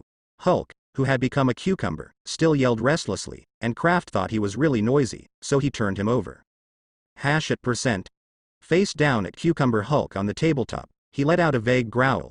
Kraft scratched his head, found a glass jar and covered it, and finally it was a lot quieter. Huh. Why are you looking at me like that? After solving Cucumber Hulk's problem, Kraft looked up and saw Tony Stark and others all looking at him with an expression that could not be exhausted. Although I can understand what you did just now. Stark also roughly understood what Kraft meant. It was to solve the coordination problem directly when Hulk changed into Cucumber. This will indeed bring a lot of convenience to the subsequent experiments, but right. You don't have any guilt? Why should you feel guilty? Kraft asked with a puzzled look. Aren't we solving the problem for Dr. Banner? After getting Hulk done, he will not only blame me, but also thank you. Alright. Stark was right after thinking about it. Kraft just didn't make it clear to Dr. Banner in advance. The starting point is still good. Dr. Banner should be able to understand. Probably. If Hulk doesn't give in, what are you going to do? You can't keep Dr. Banner like a cucumber. Although Tony Stark is deep in his heart, he still wants to study what this magical cucumber and that cucumber potion are all about. But Bruce Banner stayed with Stark after the New York War. The two often exchanged academic issues with each other. Bruce Banner is one of the few who can keep up with his own thinking. Stark still has a very good sense of him. Yu Ching, Stark still asked. Are you stupid? Kraft glanced at Stark. At that time, Miss Rose can comfort Hulk and then change Dr. Banner back. I think Hulk is in this state. Miss Rose may not be able to comfort him. Stark glanced at the cucumber Hulk held in the glass jar, not very optimistic about Kraft's plan. Don't worry, even if I can't calm down, I have other ways. Kraft didn't want to entangle too much on this issue, waved his hand and walked in front of Officer Misty. You want to install a prosthetic limb, right? Yes, it is. Misty Knight replied cautiously, and from time to time looked at the cucumber Hulk in the glass jar, apparently not so confident about Kraft's prosthetic skills. Definitely, what she is worried about is not Kraft's technical ability. After all, even the potion that turns people into cucumbers has been made. There is definitely no problem in technical ability, but Kraft's prosthetic skills are not reliable, and that is another matter. But for an unfamiliar guy like Misty, Kraft didn't have much interest in communicating with her. He directly instructed the nervous Misty to go to the instrument to measure the body data, and then took out the hammer and wrench, and some of the robotic arm components that have been prepared for a long time. Wait. Stark yelled, pointed to the tool in Kraft's hand and asked incredulously, You use this to make a prosthetic for Miss Knight? What's the matter? Kraft replied without looking back while clanging on the workbench. Did you not put a steel battlesuit out of a hole in the Middle East before? And the core components are mine. It's all ready. Now I'm just making detailed adjustments. I still think that the two should not be confused. There was a toothache on Stark's face. He found that the techniques used by this kid Kraft seemed to be different from what he had learned. Although Stark felt that Kraft's production method was a little unscientific, he was more curious about the prosthetic originally, so he tangled for a while and then got to Kraft's side and watched it. Are you also a kind of mechanism technique? Seeing a robotic arm gradually taking shape under Kraft's hands, Stark couldn't help asking. You have to say that. It should be considered so. Anyway, Dreamland technology can't be learned by others. Kraft has the final say. And although this arm is based on the technology of the world with alchemy, it is also mixed with some other world's technology, which includes the Mohist's organ technique. Because the most important part of Kraft was already done, Misty's robotic arm did not take him too much time. It will be a bit painful during installation. Kraft reminded him, and then connected the mechanical arm to the nerve connection device on Misty's shoulder. Well, Misty snorted, and then realized that she could actually feel the presence of her right arm. It's incredible. Although there is no tactile sensation, the feeling when operating the arm is almost the same. Misty moved her brand new right arm in surprise, but when she thought about the battlesuit on the bottom and the Hulk turned into a cucumber, she felt it again. No big deal. In the beginning, I might not get used to the strength control. I need to be familiar with it for a while. Kraft was also satisfied with the result, so he said a few more words. In the rainy days, the connection may be a little uncomfortable. Then, just apply it with a hot towel. The materials are waterproof and rustproof, so there is no need to worry about problems. In addition, this is just an ordinary mechanical arm. If you plan to continue to be a superhero, you can come to me to upgrade components and add weapons, but... At the moment Kraft showed a treacherous expression on his face, rubbing his fingers at Misty Knight. Got more money. Regarding the specific positioning of the mechanical prosthesis, Kraft also chatted with Martin these days, and then decided to make it into a regular model and a custom model. There is nothing special about the ordinary model. It is a version that is similar in strength to ordinary human limbs. After all, it is a free America. If the output of the mechanical prosthesis is increased, God knows what mods these guys can make. Moreover, the craftsmanship of the ordinary model is relatively simple. As long as Kraft has made the core nerve connection components, the rest can be completed by others. Definitely said it is a regular version, but it is not something that ordinary families can easily afford. It is not that Kraft can't lower the price, but that if he does that, he will be noticed that something is wrong, and his own production capacity will not be able to keep up. As for the customized version, it is used to deal with the official, and to slaughter those big dogs. With America's official current technology, it is not too difficult to make a powerful mechanical prosthesis, but the cost performance is too low, so as long as Kraft raises the price of the customized model, the official will not be interested. On the contrary, some wealthy people are probably very interested in this kind of mechanical prosthesis, just as Stark has always been obsessed with his mechanical pet before. After asking a little about the price of Kraft's updated components, Misty left without a doubt. When Misty left, Kraft took the cucumber Hulk out of the glass jar again. After a period of delay, the cucumber actually grew up again. So what have you thought of? Hulk is going to beat you. Cucumber Hulk is still that line. Tisk. This guy doesn't make sense. Kraft scratched his hair with some annoyance, then raised Cucumber Hulk to Martin's face. Let's try first if your ability can calm this guy down. Sorrow first. Martin Lee came here today as a toolman. He casually punched Cucumber Hulk with a black aura. Hulk's roar instantly turned into a cry, and Cucumber's size shrank a little. It seems that Hulk is not only the emotion of anger. This is what Kraft wants to verify. If Hulk doesn't respond at all, it means that he is probably a manifestation of Dr. Banner's anger. In this case, things are very troublesome. But if Hulk directly reverts to Dr. Banner, it means that the connection between the two is deeper than expected, and solving the problem will be much easier. At the moment, this situation is somewhere between the two, indicating that the two personalities of Hulk and Banner are mutually exclusive, but it is also in Kraft's expectation. Hulk doesn't like to stay inside. Don't like it. Don't like it. Hulk doesn't like cucumbers either. Cucumber Hulk kept his anger even when he was crying, and he felt like a child who was irritating. Yes. Kraft suddenly realized, Hulk's past performance, isn't it like an immature child? It's just that this child has terrible power. When he shared his thoughts with Stark, he was also intrigued. What you said makes sense, but now how do we coax this bad-tempered green boy? Well, it depends on Miss Rose. Kraft looked at Betty Rose, who was awake again, and handed Cucumber Hulk over. Can you calm Hulk down, and then won't you switch back to Dr. Banner? Try it. Betty Rose took the crying Cucumber Hulk in Kraft's hand with a complicated expression, and softly comforted him. Oh, my God. Tony Stark's expression became very distorted for a while. I actually saw a beautiful woman and a cucumber looking at each other affectionately. This is really crazy. After Stark's reminder, everyone present except Kraft, like Stark, seemed to wear a mask of pain, and Betty Rose also showed an extremely embarrassing expression. What's wrong? Didn't Dr. Banner and Miss Rose come as a couple?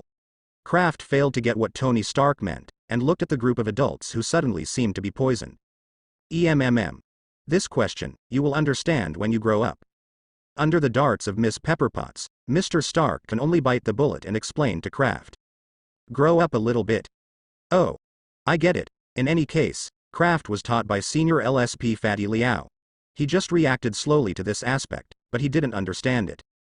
With his chin supported, Clough nodded, and said smoothly, as you said, Cucumber Hulk is quite suitable for girls to use from. Stark sprinted to Kraft's side, covered his mouth, and blocked the rest of the conversation.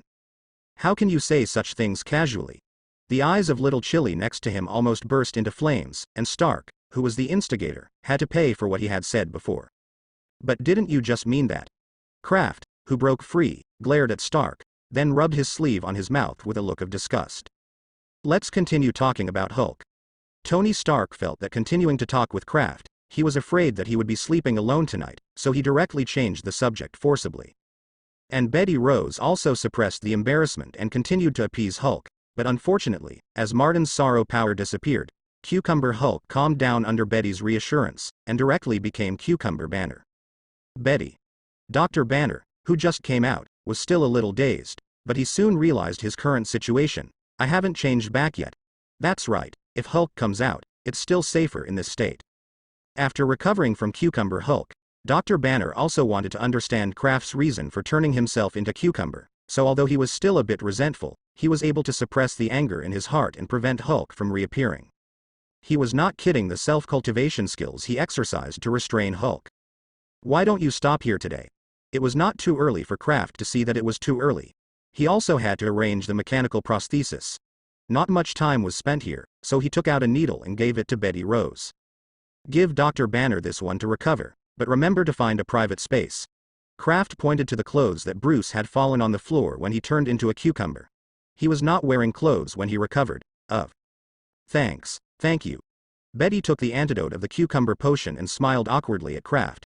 She really didn't know what attitude she should take to face the teenager with a little abnormal head. Although Kraft seems to be helping Bruce Banner find a solution to Hulk, Betty Rose feels that he is playing the matter more like fun.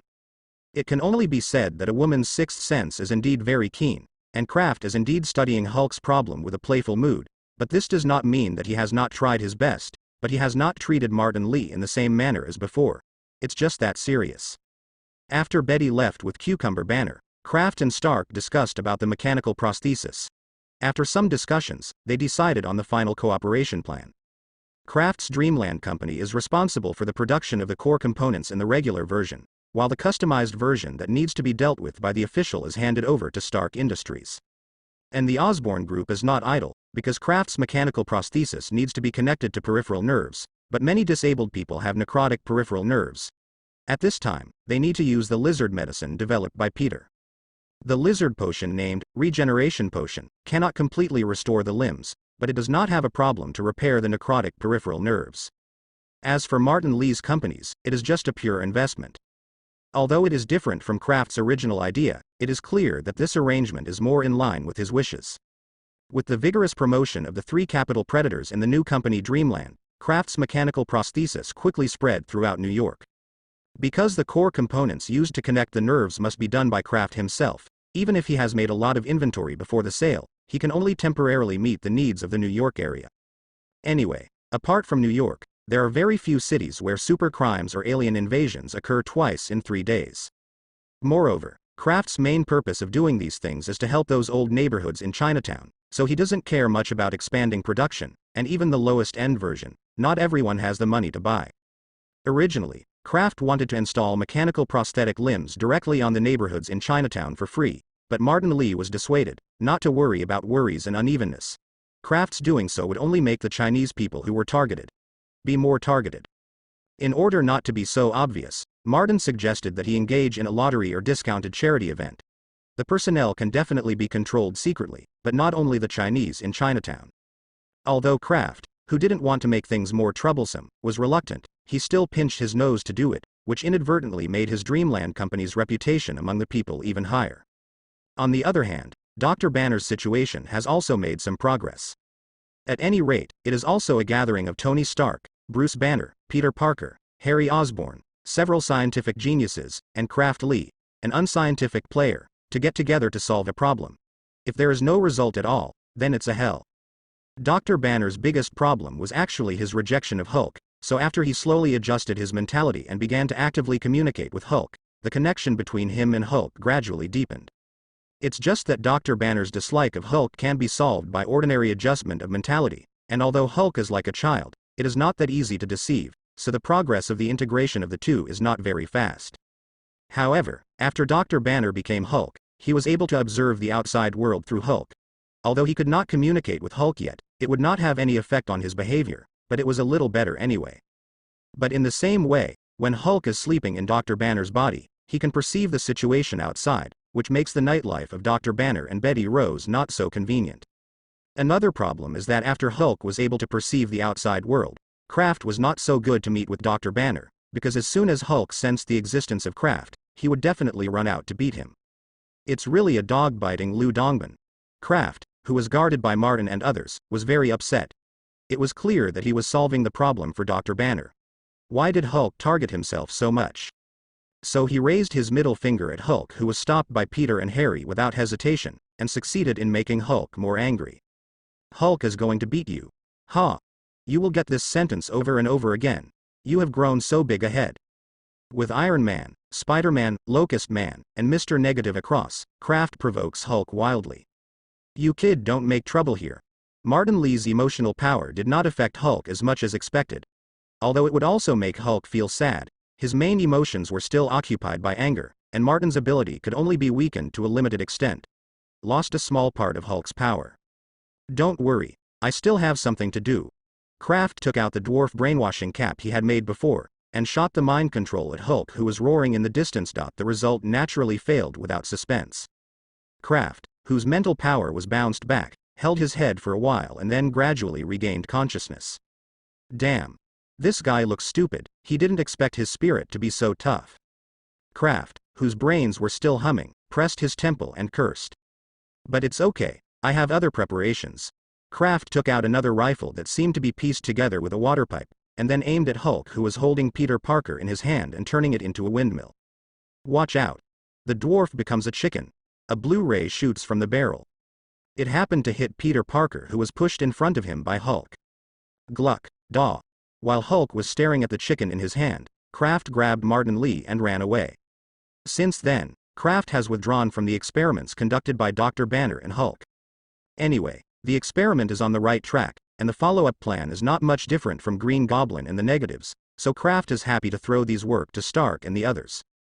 At this time, Kraft also had time to turn his attention to the 2 infinite gems recovered by S.H.I.E.L.D. and the Hydra hidden in them. According to the information tracked by the Infinite Gems radar, one of the infinite gems disappeared in the Washington area very early. Kraft also heard from Peter that it should be Tesseract, who was brought back to Asgard by Thor. And the other infinite gems is interesting. First, after staying in Washington for a few days, it was taken out again. Then its course of action was like a child's graffiti. It was displayed on the map in a rule-free manner. It has been tossing around for a long time, and disappearing and reappearing on the radar from time to time. Kraft guessed that in all likelihood, this infinite gems was taken out by Hydra hidden in S.H.I.E.L.D. or simply dropped. In addition, Kraft has also found out about the body of this gem. It is the scepter brought by Loki. Judging from the displayed ability, it is probably Mind Gem or Soul Gem. To be honest, Kraft is not very interested. However, since he could rely on it to find Hydra's whereabouts, he still let Angela track it. The scepter was definitely not collected by Hydra. As long as they first studied or used it, the Infinite Gems radar could still find its tracks. Infinite Gems hasn't made much progress here, and the search for Hydra is not going very smoothly. Although with the help of Peter Parker, Kraft succeeded in invading a network duplication of Angela into the internal network of S.H.I.E.L.D.'s headquarters in Washington, but later discovered that even if it was invaded, there was not much information that could be obtained. Even S.H.I.E.L.D. headquarters, they did not put all the information in it, and some of the more important information, in addition to the key, must be matched with the palm prints and iris of the corresponding personnel to be able to browse. It is not impossible to crack it forcibly, but that will inevitably alarm the alarm system in S.H.I.E.L.D., so Angela can only lurk in S.H.I.E.L.D.'s internal network and wait for someone to access the corresponding information before he can gain intelligence. It can only be said that S.H.I.E.L.D. is worthy of being an intelligence agency. Although the network technology is a bit lax, the secrecy work is really powerful. But even so, Kraft confirmed the identities of many Hydra members lurking in S.H.I.E.L.D. Then, following the vine, he found some Hydra-controlled companies and gangs and other industries. Although Kraft wanted to find an excuse to clean up all of these Hydra properties, doing so would only be a hassle, and would give the authorities an excuse to trouble him. Kraft scratched his hair indiscriminately. In fact, he also knew that even if these industries were removed, Hydra would just lose a bunch of insignificant sources of funds and intelligence, and it didn't take long for them to rebuild. A new batch. But watching the enemy in front of him but unable to avenge him makes Kraft very uncomfortable. Forget it, I'd better watch the latest news. In the end, Kraft chose not to see, and called up the news to read it. After the Battle of New York, Chitauri's weapons and equipment were scattered all over the ground. Even if S.H.I.E.L.D. responded immediately, they could not be recovered. There have been several crimes involving alien weapons. Yes, this is America. In addition, the big news recently is the return of the outer spacecraft of the Life Foundation to Earth. As expected by Kraft, the famous scam Reed Richards had a problem again, but this time the Life Foundation was not scammed, but his own team had a problem. Dr. Richards and the participation. The 3 members who observe the cosmic storm have all undergone mutations. However, things like mutation, one to say, in this era is no longer a rare thing, and now there are fewer people with special abilities. Especially in this magical place of New York, there are a lot of superhero and supercriminals. Therefore, Reed Richards and their mutations occupy a not too conspicuous position in the third page of the newspaper, and it is even worse than Stark Industry and the official cooperation formed a department called the Damage Control Bureau to recover alien heritage. The news is important. In addition, there are also those scientists who followed the universe around and brought back a lot of useful discoveries, splashing a lot of water in the science and technology circle. On the contrary, the Life Foundation, as the organizer, didn't have any sudden announcements. After dealing with reporters in an ordinary way, they closed the door and studied. I always think these guys are hiding something. When Kraft saw this, he rubbed his chin. His instinct told him that there must be something wrong with the Life Foundation. Angela, you can pay attention to the Life Foundation and see what they have brought back in outer space. Anyway, there is nothing important recently. Kraft decided to satisfy his curiosity first. It's no problem to invade the Life Foundation. Angela's phantom appeared, and she stared at Kraft with her hands on her hips. But when will the host you promised me, brother, will cash it? What? Kraft only remembered now, because she had packed so much work for Angela. She had applied to herself for a new host to increase computing power, but he had forgotten about the mechanical prosthesis and Hulk before. Don't panic, I'll do it for you right away. Kraft got up from his chair, got into an SCV, and got up skillfully. The only inconvenience for Angela is this. Although ordinary supercomputers can also be used to increase the amount of calculation, the efficiency is very low, and it does not completely match the performance of those computers, so every time she is upgraded, she can only rely on carrots. Featuring made the dream computer by himself. In order to prepare for emergencies, Kraft simply took a little more time and made several dream computers for Angela, giving her a great leap in ability. Angela, who had received epic enhancements, was very happy about it, and the phantom that controlled her jumped into her body. Jarvis, how are the sneaky and heartbreakers made? Tony Stark just finished designing 2 new steel battlesuits yesterday and handed them to Jarvis to make them. When he woke up today, he wanted to check the finished products. Then he was taken aback. What is your situation? Is it Halloween today? The Jarvis phantom that appeared in front of Stark was not the same as usual. The housekeeper's clothes on his body were neat and clean as always, but his face was bruised and swollen into a pig's head. Mr. Kraft improved Miss Angela's performance again, and she came to talk to me. Jarvis calmly said the reason. Then she left a virus in my core program, so that my appearance can only remain as it is now. With my current ability, it is estimated that it will take 4 hours and 38 minutes to remove the virus. Although Jarvis didn't say anything extra, Stark always felt that he was hinting something to himself. Well, Angela is still so lively, ha ha ha. Stark laughed dryly, and then proposed. In this case, Jarvis, you should not use the avatar for the time being. You will come out after the virus is cleared. As you wish, sir. Jarvis took a deep look at Stark, then turned into a light spot and disappeared. Ah, you know Jarvis. Stark felt he had to defend himself. I have a lot of things. I don't have as much free time as the kid Kraft. Yes, for example, you will have an interview in half an hour. The reporter interviewed is your favorite type, and then there will be an awards ceremony in the afternoon, but you usually use this time to relax in the casino, and in the evening. Cocktail party. Jarvis followed Stark's words and reported today's itinerary. I'm talking about the Ultron project. You know, Jarvis. Stark quickly interrupted Jarvis's yin and yang strangeness. Regarding the Ultron project, I don't understand why you didn't invite Mr. Kraft. With the ability shown by Miss Angela, he should be very helpful to the Ultron project. Because of the setting of the core program, Jarvis could not continue to make up the knife, but changed the subject. Because that kid is not mature enough, he may not understand my approach. This reason is actually just an excuse, mainly because of the level of unreliability that Kraft usually shows. Stark always feels that if he joins, Ultron's plan will definitely go elsewhere. Coupled with Tony Stark's strong self-esteem, he never considered asking Kraft for help from the beginning. But I must remind you, sir, if Mr. Kraft disagrees with your approach, he can easily let Miss Angela seize control of Ultron. I will upgrade your performance after the Ultron plan is successful. Extremely looking forward to it, sir. After all, the Life Foundation was still inadequate. Under Kraft's special care, Angela quickly found out their internal situation. Brother, they are doing human experiments with tramps. Angela knew that Kraft hated this kind of thing the most, so she informed him of the situation as soon as possible. The specific experiment hasn't been found yet, but they recruited a large number of homeless people in the San Francisco area, and there are no exits. The only one that has been taken out should be a successful experiment. With that said, Angela called up another video, which recorded a man who couldn't see his face rushing out from the base of Life Foundation, followed by a group of blue security guards driving after him. It can also be seen from this not-so-clear video that the physical fitness of the escaped person is far superior to ordinary people. It's another bridge for the successful experimenter to escape. Do you think that the people in America are all sick? One or two people like to do human experiments so much, and then the experimenter will escape again. Kraft is speechless. This is the first one. He will be tired of watching this kind of plot. Okay. How come no one is a little behaved? Probably it has something to do with one of their successes, plus they have been promoting Captain America since World War E. This should be the so-called feelings of mankind? Angela floated beside Kraft and agreed. You can pull it down.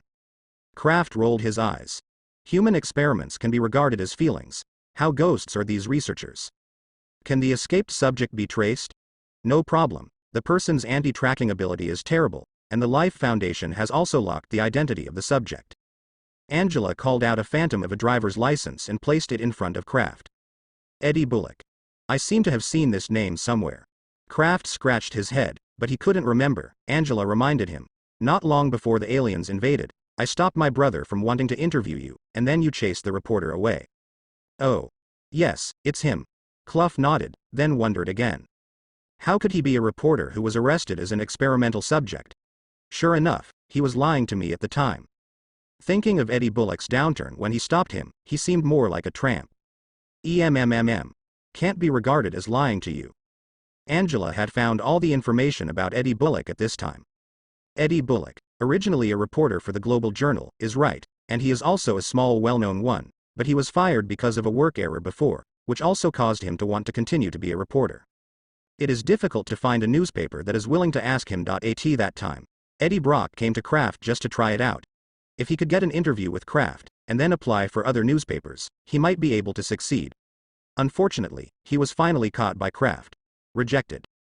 As for how he became an experimental subject of the Life Foundation, Angela did not find relevant information, but at the moment the information is enough for Kraft to find his location.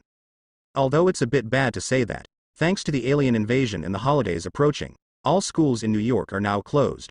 Kraft no longer has to trouble Angela controlling his robot to pretend to go to school. After making a move with Martin Lee, who was also free, Kraft boarded the Banshee fighter plane and flew to San Francisco. Eddie Bullock felt that his situation was terrible. After he escaped from the Life Foundation a few days ago, his whole person became strange. I kept feeling hungry, and there was a voice in my mind from time to time. He was almost tortured crazy. In the past few days, he has swept away all the food at home, and even the chicken bones that were thrown in the trash can have been turned out and chewed up and swallowed, but he still feels hungry, and the voice in his head keeps clamoring. Let him go to eat people. Is this place? It seems that he's mixed up pretty miserably. These old beauties don't know how to save money at all, and it's no wonder that they will soon become homeless after losing their jobs. Just as Eddie Bullock frantically stuffed his mouth with the food he bought from the supermarket with the last bit of money, his door was kicked open, and an unfamiliar-looking Asian squeezed it. He walked in and commented while looking around. The person who came in was naturally the changed Kraft.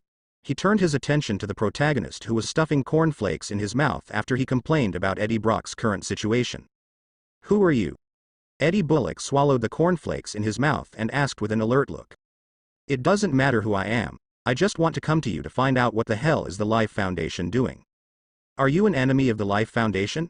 At the moment Eddie Bullock didn't know what was wrong with his body, so he didn't even bother to question Kraft's intentions. Instead he regarded him as the only life-saving straw.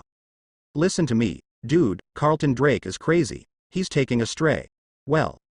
Eddie Bullock just wanted to say what he saw in the Life Foundation, a mass of black, pitch-like substance gushing from under his skin, stuck to his mouth, making him can't speak.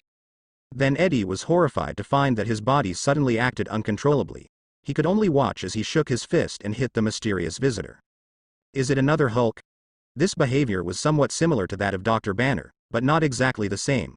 While analyzing, Kraft unhurriedly stretched out his palm and firmly grasped Eddie Bullock's fist.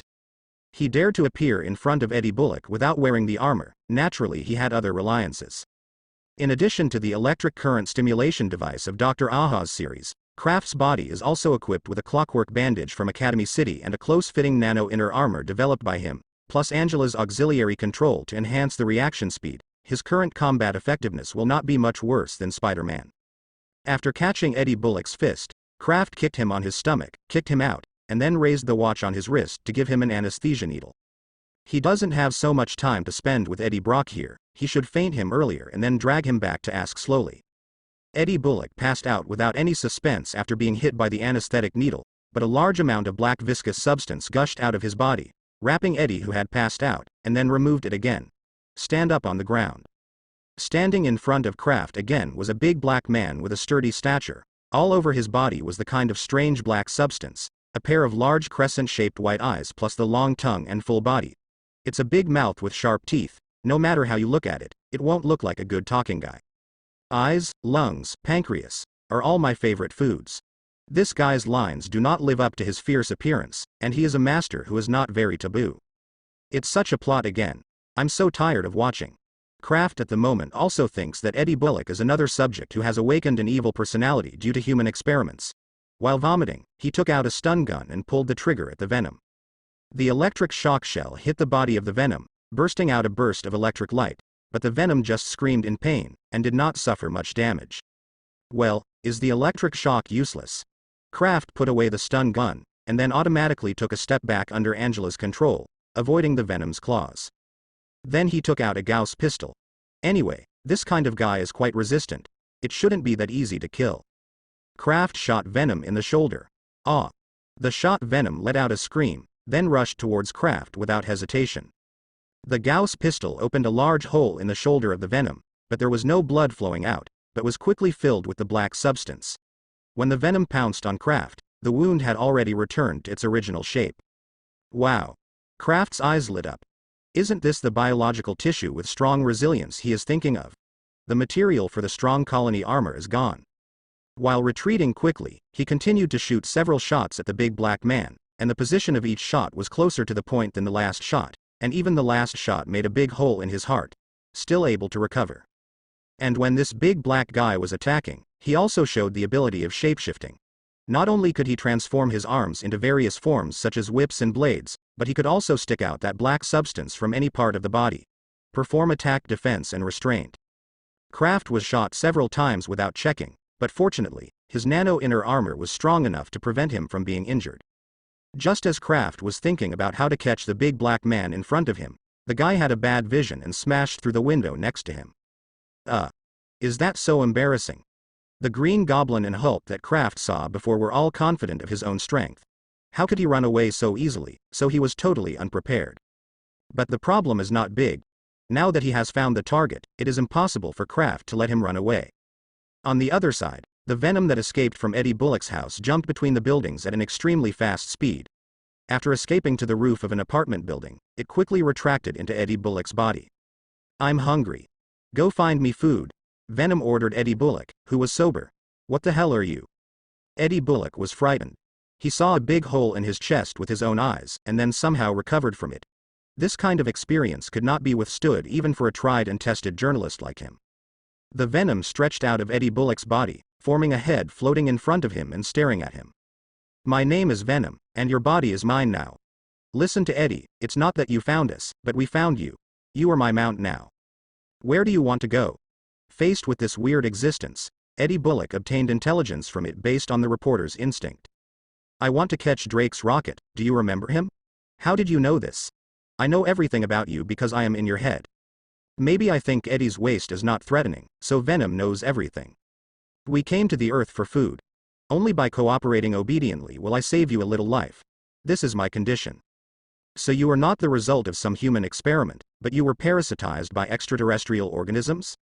Kraft, who had been invisible all the time, showed his body at this time. Well, the plot is relatively new, if it was before Chitauri attacked the Earth. Kraft was also convinced, and finally defeated Chitauri, but Carlton Drake appeared again and wanted to lead other aliens into the Earth. This kind of thing should obviously be the responsibility of the Avengers and Kamar Taj. How can I bump into? I said that, but Kraft is actually very happy. I was thinking about how Eddie Brock is also a human being. If I want to reproduce the armor material, it's not good to do it with him. I have to go to the Life Foundation. Let's see what kind of technology it is. Unexpectedly, this is not biotechnology, but a special kind of extraterrestrial life, or the kind that wants to invade the Earth. Then he caught these guys as experimental materials, and there was no psychological burden at all. When Venom saw Kraft appearing, he didn't have any desire to fight.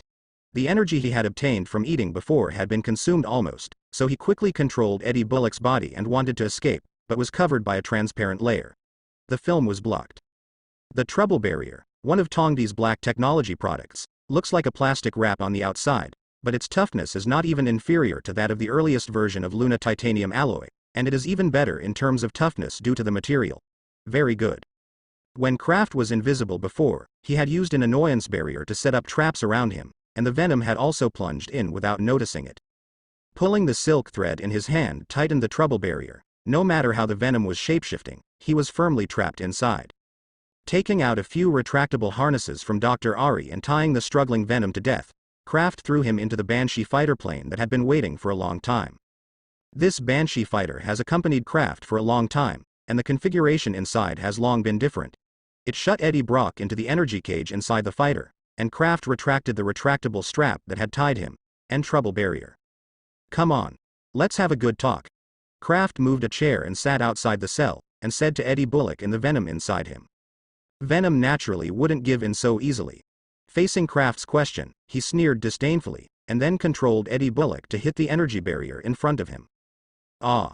The energy barrier's built-in counterattack ability screamed Eddie Brock, and the black matter on his body quickly retracted like a natural enemy.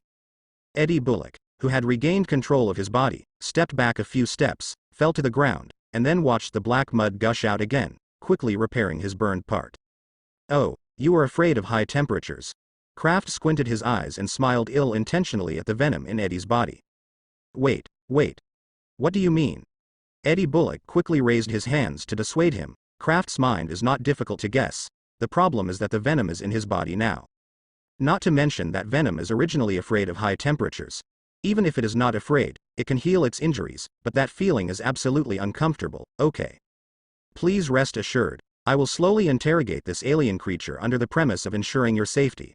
Kraft solemnly comforted. It's a pity that Eddie Bullock doesn't appreciate it all. How can you make me feel at ease in this situation? You are violating human rights. Don't tease Eddie. Do you still believe the official propaganda? Kraft curled his lips. Although he also knew that many of these reporters were innocent guys who were brainwashed by the so-called human rights concept, he should have recognized Eddie Bullock's experience during this period of time. Reality is right. And if you change your mind and cooperate with me to torture the venom, you are saving the Earth that has been targeted by aliens again. These words were not actually meant for Eddie Bullock, but were creating pressure on the venom in his body. If he could, Kraft didn't want to embarrass Eddie, the hapless person. After all, he was not a demon. Sure enough, after listening to what Kraft said, Venom's reaction was fierce, and the black head stretched out of Eddie Bullock's body, almost touching his face to the energy barrier. I can cooperate with you, but you must ensure my safety. Is it so quick? To be honest, this was a bit beyond Kraft's expectations. I just chose the plan that is best for me. Venom didn't feel embarrassed, and replied casually, everything I do is to survive. Obviously, Venom does not have the concept of compatriots, and it is not known whether this is their racial trait or its character. Anyway, this is easier. Kraft is naturally happy to see. Then, tell me your history first. We are from a distant planet. Venom explained their origin and purpose very well. In order to obtain more food, we began to travel in the interstellar space, and finally was discovered by the guy named Drake. He said, "Roar, we are symbiotic.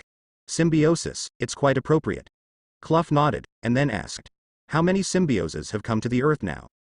4? 5? Venom is not very sure. The leading riot did not appear in Drake's laboratory, so I don't know that he is still on Earth, because Drake's test has already 2 died, leaving me and Howl. How many of your kind are there in the universe? There are countless. Venom gritted his teeth and replied, but there are only a few hundred near the Earth. They are sleeping on a small planet. We are just scouts. We will only return after we confirm a valuable planet. Go to the universe to wake them up. Then Venom reminded. So you'd better stop Drake quickly. When he launches a rocket to bring back my kin, the Earth will be over. My kin is not as easy to talk as I am. Do you have no psychological barriers when you sell your kind? Kraft was also a little bit dumbfounded. There was a traitor Carlton Drake on this side of the Earth. As a result, there was also a traitor Venom on the symbiote side. What is this? Infernal affairs.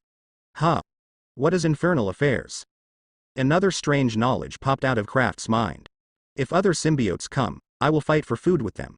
My strength is not very good in the symbiote. Venom Lisho definitely said that he didn't think there was anything wrong with what he was doing. Kraft wished that Venom would cooperate so well, so he continued to inquire after making a complaint. What about your weaknesses? Except for the high temperature. Sound waves. 4,000 to 6,000 Hz sound waves can hurt or even kill us. Venom sells its teammates to a happy one. Only a few special individuals have the ability to be immune to sound waves, and their resistance to high temperatures is strong or weak. It's the sound wave again. Can't we change something else? Kraft took out the sonic gun he had always prepared to deal with vibranium, and tried it at Eddie Bullock. Sure enough, under the impact of the sound wave, Eddie Bullock trembled as if he had been electrocuted. After a while, a mass of black matter jumped out of his body and shrank to a corner of the cage. Stop. I don't have much energy in my body. I will die soon after I leave Eddie. The Venom shrunk in the corner shouted at Kraft. Putting away the sonic gun, Kraft curled his lips and contemptuously said, "Your weakness is so obvious that only a few hundred people want to invade the Earth. You should have known the previous Chitauri invasion from Eddie's head, right? Are you confident against the Avengers?" Returning to the Venom in Eddie's body, explained, "In this situation, we usually choose to hide and change our identities. In addition, those superheroes will also be our main targets for parasitism." After hesitating for a while, Venom said again, "In fact, the strength of the Zetaris in the universe is not strong, but the vanguard and cannon fodder of a huge force in the universe." No wonder. Kraft didn't think that Venom was lying. After all, Chitauri was an existence that could be killed with a small pistol. It really didn't look like a powerful alien. "Which powerful force you were talking about?" Kraft asked curiously. "Will they attack the Earth because of Chitauri's failure?" "Crazy Titan Thanos. This is the name of the master of the power." Venom was very jealous when he mentioned the name. "Our symbiosis experience chooses to drift around, and part of the reason is because of him." "But you don't have to worry too much," Venom comforted. "The Earth is too far away from his power, and he can't take care of it at all. In addition to working for Thanos, Chitauri will invade everywhere. Fighting is not like Thanos' handwriting." "Well, that's good." Originally Kraft didn't worry too much. Anyway, there are Ancient One and Kamar Taj in front of them. It's really not good. There are S.H.I.E.L.D. in the Spear Bureau. He is an ordinary miner and has nothing to save the world. Ambition. It's just that I'm not afraid of 10,000, but I'm afraid of anything. Although Kraft still believes in the strength of Ancient One, God knows if this guy will play in the same name as the last Chitauri invasion.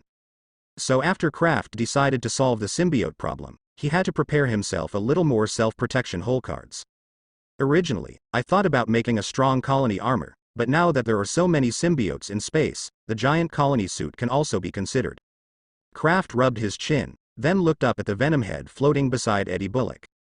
"You first cooperate with me to do some experiments, and then we will go to the Life Foundation to fix Drake." "No problem." Venom and Eddie agreed at the same time, and then said in unison, "But before that, can you get me something to eat?" Kraft took Eddie Bullock to his temporary secret base. This so-called temporary base is actually very simple. Kraft made a number of small bases and put them in special ammunition, and then found a remote place to launch the Banshee fighter into the depths of the soil. Finally, the Banshee fighter shrank and entered this temporary base. Eddie Bullock, who had been in the fighter plane, didn't even know that he had been reduced.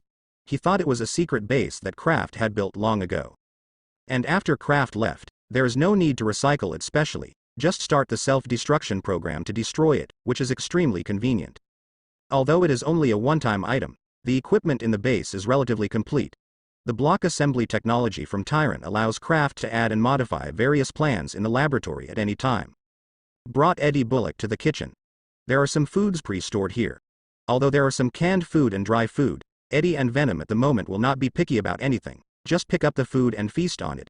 Stand up. Don't patronize and eat. Divide a small portion of the dark stuff out, and I will cut a bit to test it. Kraft patted Eddie on the shoulder, who was eating frantically. Since Venom had already admitted, Kraft didn't restrict his actions. Anyway, this guy's weakness was too obvious to pose any threat. And Venom obviously understood this, and even if it was free again, it was still very cooperative. Upon hearing Kraft's request, it obediently stretched out a duplication body to let him cut it away, and also took the initiative to explain it. The part taken away in this way is useless. Although our body does not have a so-called core, it will soon lose its activity if it leaves the control of consciousness. Following the explanation of the venom, the small black substance wriggled in Kraft's hand for a few times, and there really was no movement. However, Kraft took it to check the ingredients and the results showed that, except for a few unknown elements, the composition of the mud seemed to be a mixture of carrion and plants. This is a bit troublesome. Kraft rubbed the black mud between his fingers and fell into contemplation. He originally wanted to use the resilience of the symbiote to make the armors of the creatures in the dream that included the strong colony armor, but if they were unaware, they would have nothing. Value. Doesn't it mean that even if you make a biological armor, its control right still belongs to the symbiote? Although no concrete experiments have been carried out and no conclusion can be drawn, Kraft's expectations for the symbiote are not as high as at the beginning. Let's stop the Life Foundation.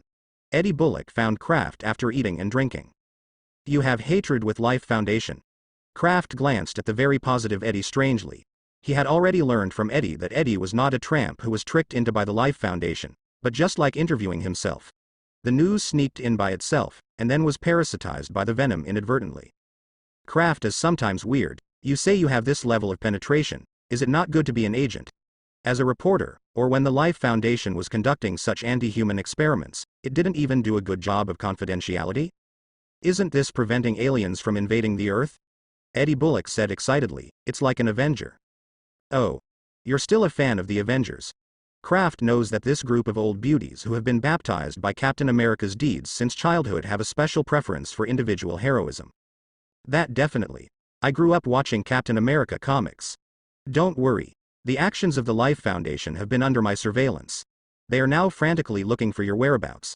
They are not doing the second space exploration so quickly. Kraft pointed to the experimental platform and said to Eddie Bullock, while there is still time, let me learn more about the characteristics of the symbiote, and prepare for dealing with the group of guys in the sky in the future. But, don't we just need to organize the Life Foundation to launch rockets? Eddie Bullock lay down on the test bench and asked puzzledly. There is an old saying in China, only 1,000 days are thieves, then there are 1,000 days to guard against thieves. Now that you know that there are a group of aliens who are staring at them not far from the Earth, you must definitely find a way to get rid of them. Kraft picked up a high-frequency particle dagger and gestured to Eddie Bullock's arm.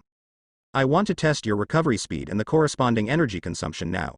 Don't worry, there is no pain in this thing, because you can't react at all. After speaking, Kraft took the knife and dropped it, and cut off his arm. Eddie only felt a slight tingling in his forearm, and then lost the sensation of his right hand. This person did not deceive me. What a fart. Recruit Roar chopped a human arm without hitting a single one. The brains of one or two of these scientists are abnormal. You are crazy. What if you can't connect? Eddie held the right hand that had just been reattached by venom, and snarled at Kraft in horror. Isn't this connected? I definitely started the experiment when I was sure that the venom had this ability. Unlike Carlton Drake, I don't make fun of human lives. Kraft frowned, dissatisfied with Eddie Brock's accusation. After all, I am not a demon. Eddie Bullock lay on the experimental platform with his eyes blankly, like a salted fish caught in Martin Lee's desperate energy. Although I didn't suffer any pain, I constantly watched the various parts of my body being cut off without expression, and then being smeared back by a mass of mud. The psychological trauma was very great. What's more, this mysterious Asian man was cutting his body while discussing with the symbiotic venom in his body how much energy it would take to repair it. After cutting their own stomachs, these two bastards were still commenting on their internal organs. The color of your lungs is quite dark. Do you often smoke? The color of your liver is also not quite right, you should still be drinking.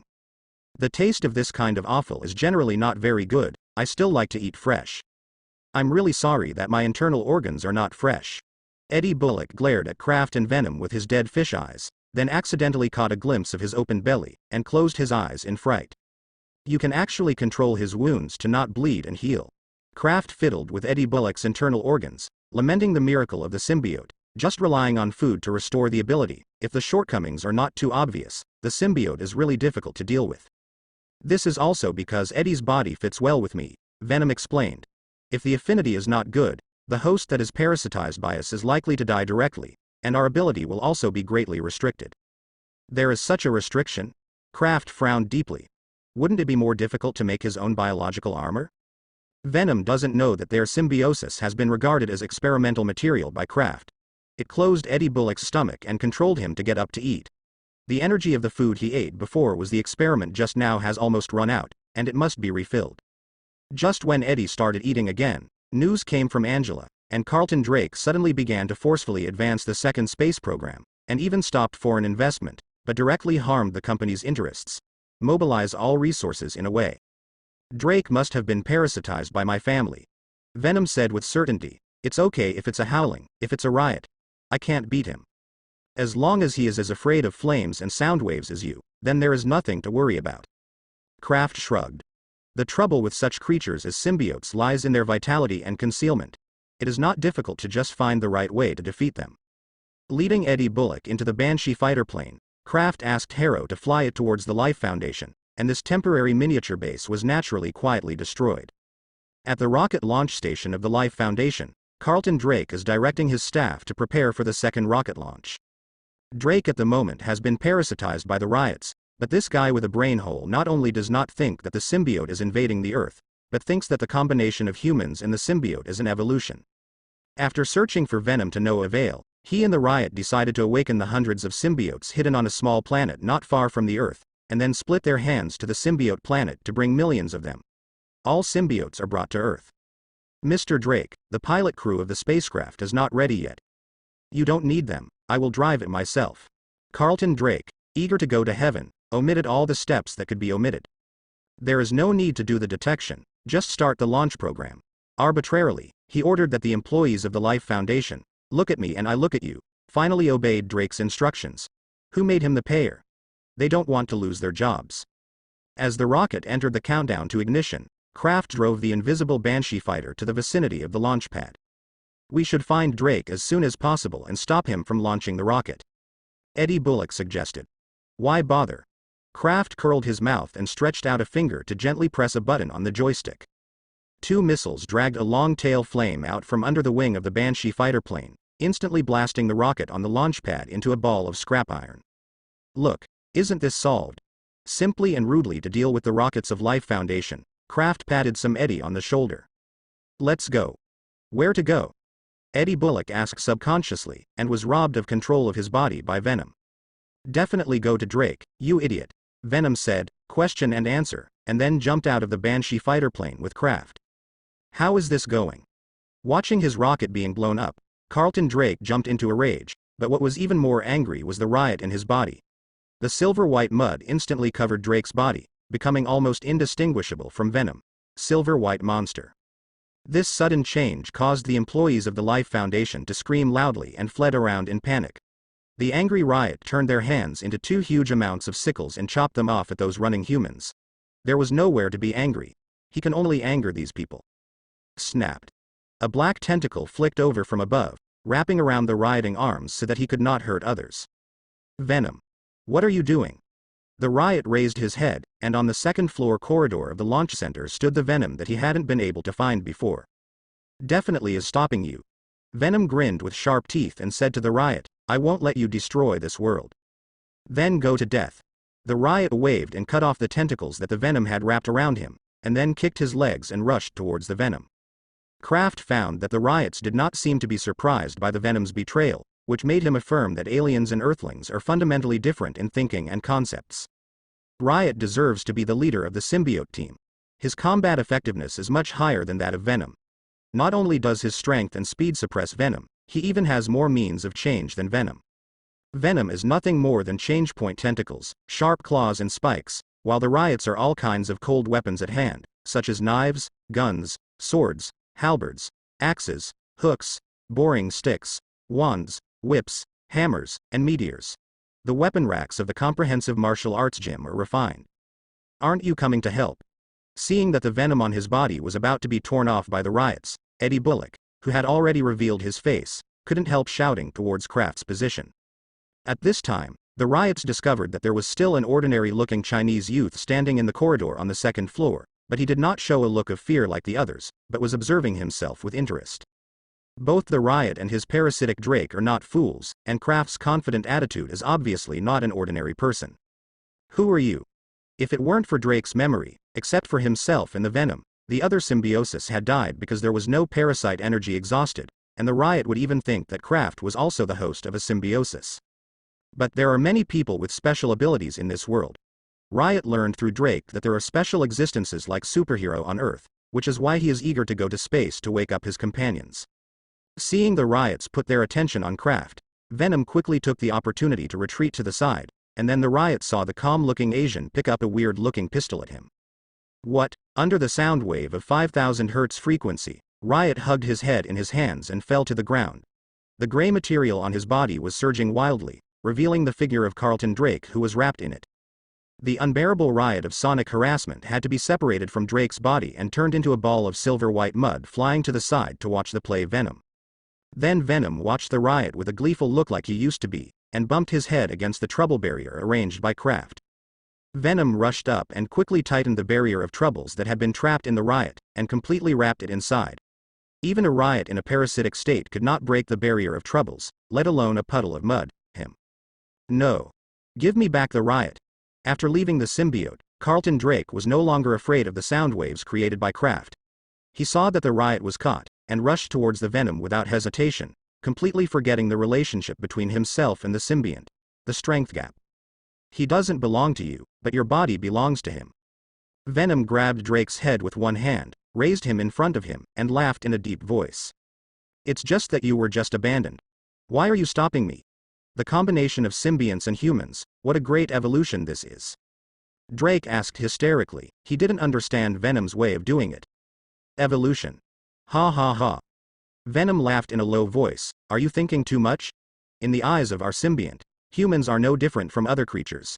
They are used for parasitism and predation. It's just because you are the rulers of this planet. No. That's not the case. Combining with symbiosis, this is the future of mankind. Riot said. He wants to create a new world with me. Carlton Drake frantically wants to deny the Venom statement.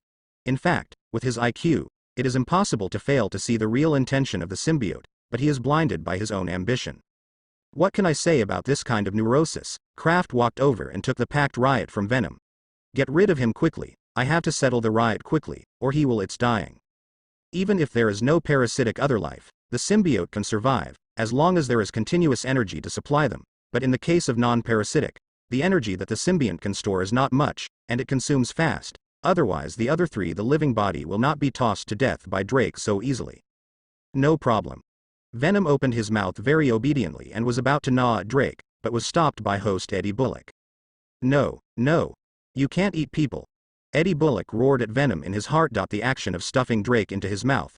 Venom thought for a moment, and felt that since he was going to stay on the Earth, Eddie, the host, was very suitable for his own appetite, so he should give in to his ideas. Alright. With some regret, he licked Drake's face. The Venom retracted his head, then broke his neck, and threw the corpse aside. Kraft nodded secretly. He hadn't stopped Venom before, just to see if he would consider Eddie Brock's feelings. If Venom had just eaten Drake regardless, Kraft would kick him out of Eddie's body and let him become his own experiment with Riot. Let's go. Kraft mentioned the Riot and boarded the Banshee fighter plane with Eddie Bullock, who had recovered, and then found a remote place to place a miniature laboratory. When can you let me go? Although this mysterious Asian and himself frustrated the conspiracy of the Life Foundation, Eddie Bullock was still very wary of him.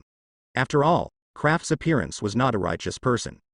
Let the Venom cooperate with me to do some experiments and let you go. Kraft didn't intend to control Eddie Bullock. Anyway, this guy was not much better. His weakness was still so obvious, and he also planned to see how Venom would behave after breaking away from his restraint. But before that, some experiments that should be done are still to be done, and he is also very curious about the ecology of the symbiote race, such as how they reproduce, what is the social structure, whether they have their own culture, and so on. So after putting the Riot in a special cell, Kraft did not rush to study him, but grabbed the Venom and started asking questions. As a result, this question was really unexpected. The initial social structure of the symbiote is very simple. The strong are respected, but there is no clear leader. Because they use parasites as their main means of survival, they cannot form their own culture and technology at all. However, when the symbiote parasitizes intelligent creatures, it will be more or less affected by some of its own hosts, especially the first host, which has the deepest impact on the character of the symbiont. Under the influence of some ambitious host personality, the symbiote's personality, some changes have also taken place in the social structure. After a long period of evolution, The ambitious symbiote obtained the main leadership, and then they had their plan to send members around to find an invading planet. But these are not important things. The most important thing is that the symbiote can increase their own strength by swallowing each other. But the premise is to be able to consciously overwhelm the swallowed party, otherwise it will only be backlashed. Moreover, swallowing too many of the same kind will cause one to fall into confusion, and the strength to increase is relatively limited, otherwise the group of ambitious symbiosis will not easily let go of other symbiosis. But for Kraft, he doesn't need those symbiotes to have a sober main consciousness, as long as they can provide resilience to their biological armors. So when Kraft knew that the symbiote could guarantee that his function would not degenerate even when he was not awake, he knew that there was no problem with his biological armor. As for how to weaken the consciousness of the symbiont, this kind of thing, as long as there are enough materials, it is always possible to try it out. The hundreds not far away from the Earth are not enough. The big deal is to continue to catch on the mother planet of the symbiont. After sending a plane to send away the useless Eddie Bullock, Kraft came to the riot cell where he was being held. Although Venom confessed everything very cooperatively, Kraft couldn't completely believe him, so he had to find the riot and re-confess everything. You cannot definitely treat riots in the same way as you treat Venom. The two symbiotes have distinctly different personalities, and riots are not like a master who is easy to recognize. Hello Riot. Kraft smiled amiably. Come and meet, my name is Peter Parker. How about we make a deal? At the moment the riot that was parasitizing in a rabbit stretched out a head, and then roared after being silent for a while. You don't want to lie to me. Peter Parker looks like Drake has seen it. Kraft. Damn it. Forget that Carlton Drake usually pays attention to Osborn Group. Although his own deception plan is not good, who is Kraft? How could a little frustration affect him to shake the pot? I saw the corner of his mouth curled up, revealing a contemptuous smile. This look is definitely used as a disguise. I don't want too many people to know who I really is, not to mention that Eddie Brock was a reporter before. As Kraft spoke, he reached out and made a tearing motion around his neck. A thin layer of mask was torn off with his movements, revealing a dull face underneath. Fortunately, I have done more preparations. Kraft has already considered the situation of the disguise being exposed, so he added 3 layers of disguise to himself. Even if the holographic mask that has become Peter Parker is removed, there is a 3rd layer of holographic mask underneath. You can adjust to the look you want at any time. I have to say that Kraft's ability to get rid of the scapegoat is really extraordinary. What deal? The gray head of the riot leaned over and said mockingly, do you want to use us to rule the world? I'm not interested in conquering the world or anything. Kraft, who was facing Peter's appearance, curled his lips. But I am very interested in the peculiar resilience of your symbiote. You should also know from Drake. I have developed a regenerative medicine. Now that the riot knows Peter Parker, Kraft, who happens to be the province, explained it. But the effect of that regenerative medicine is very weak, so I hope to find a breakthrough from you. Do you want to treat us as an experiment? The angry riot hit the energy barrier head-on, hitting ripples. It is not that the symbiote has never encountered an attempt to study their existence. Whether the final result is a win or a loss, as long as it encounters this situation, the symbiote clan will lose a large number of compatriots. Although the symbiote has always had no feelings for the same race, for the riot as one of the leaders, the elimination of the symbiote is weakening his forces, and he will definitely not be happy because of it. Yes, it's just that your samples are too few.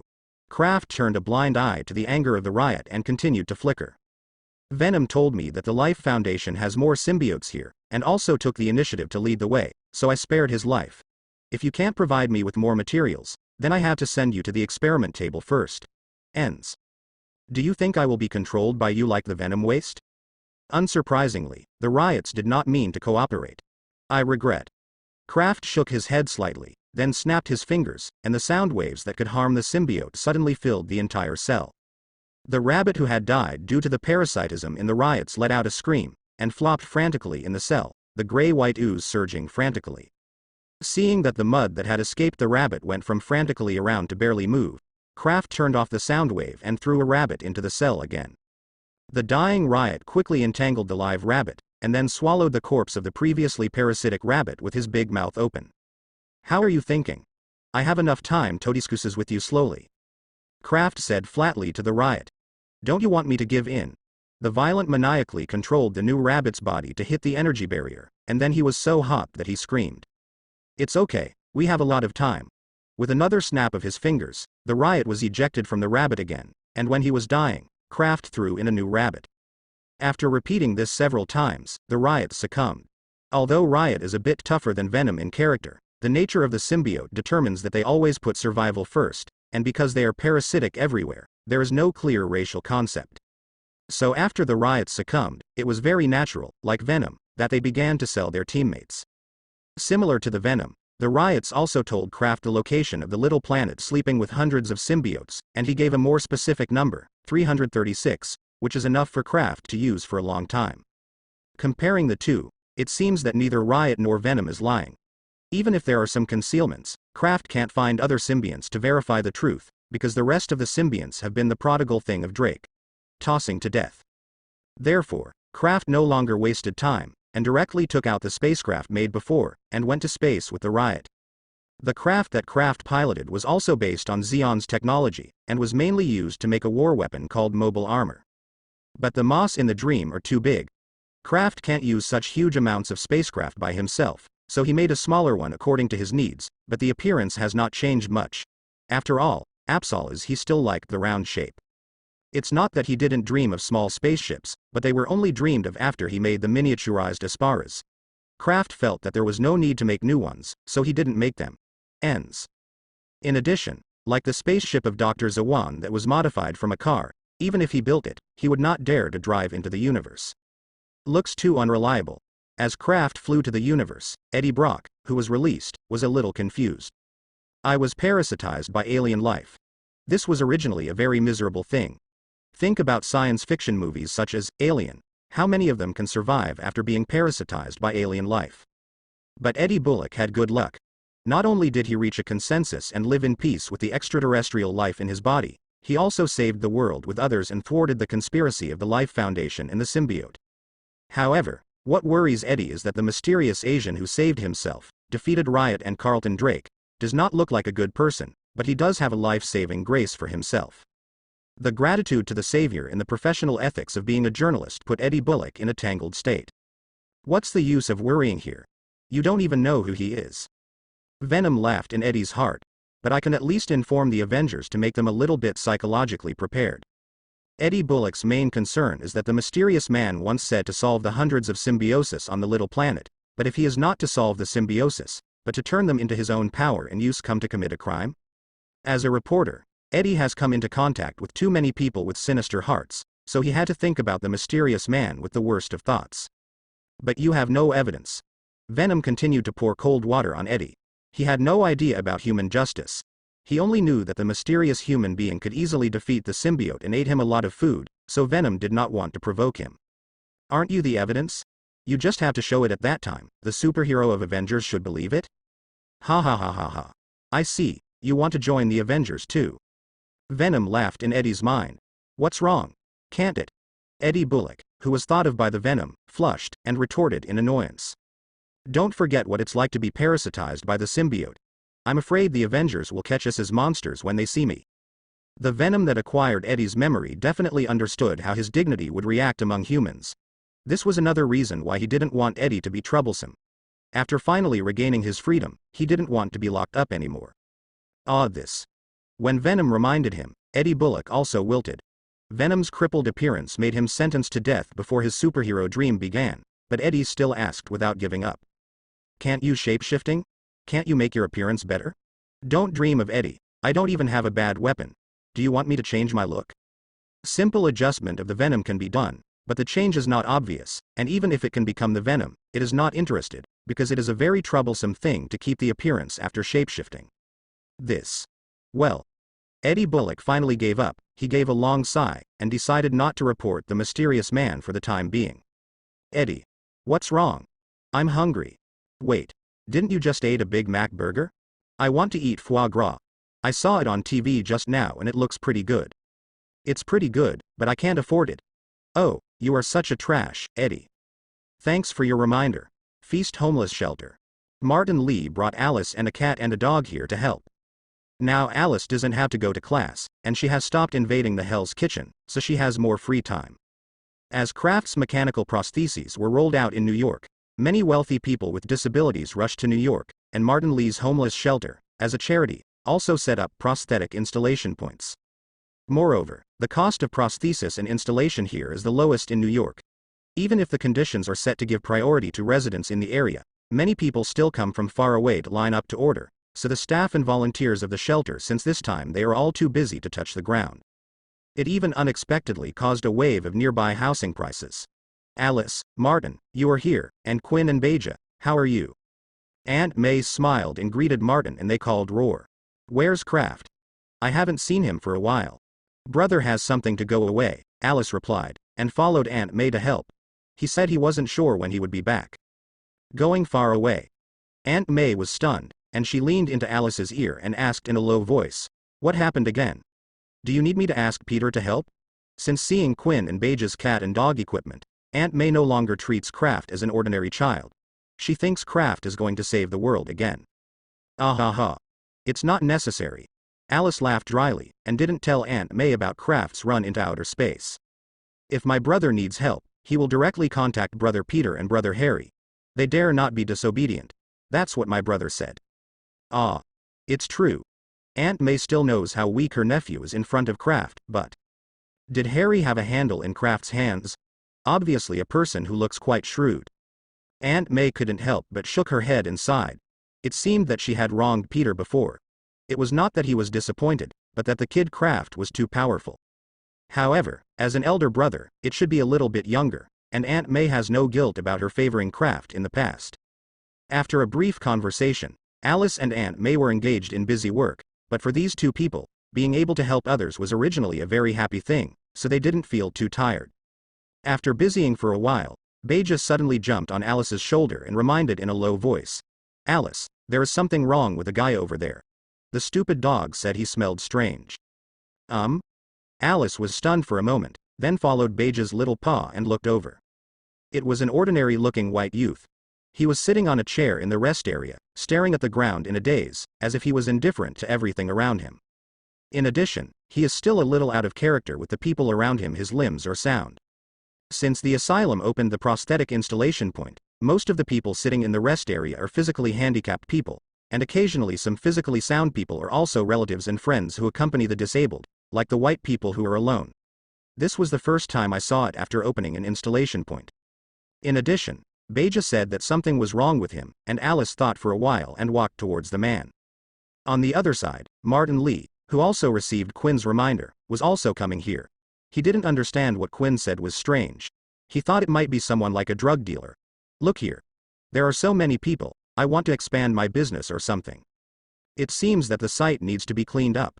The boss of the Devil Gang, Mr. Negatives, thought viciously in his heart. It seems that he was busy attacking the Hell's Kitchen before, and he has loosened his control of his territory. Hello, can I help you? Before Martin arrived, Alice had walked up to the man, bent down and asked in a soft voice. The white young man raised his head, his eyes slowly met Alice's smiling face, and he snorted without saying a word. Hello. Can I help?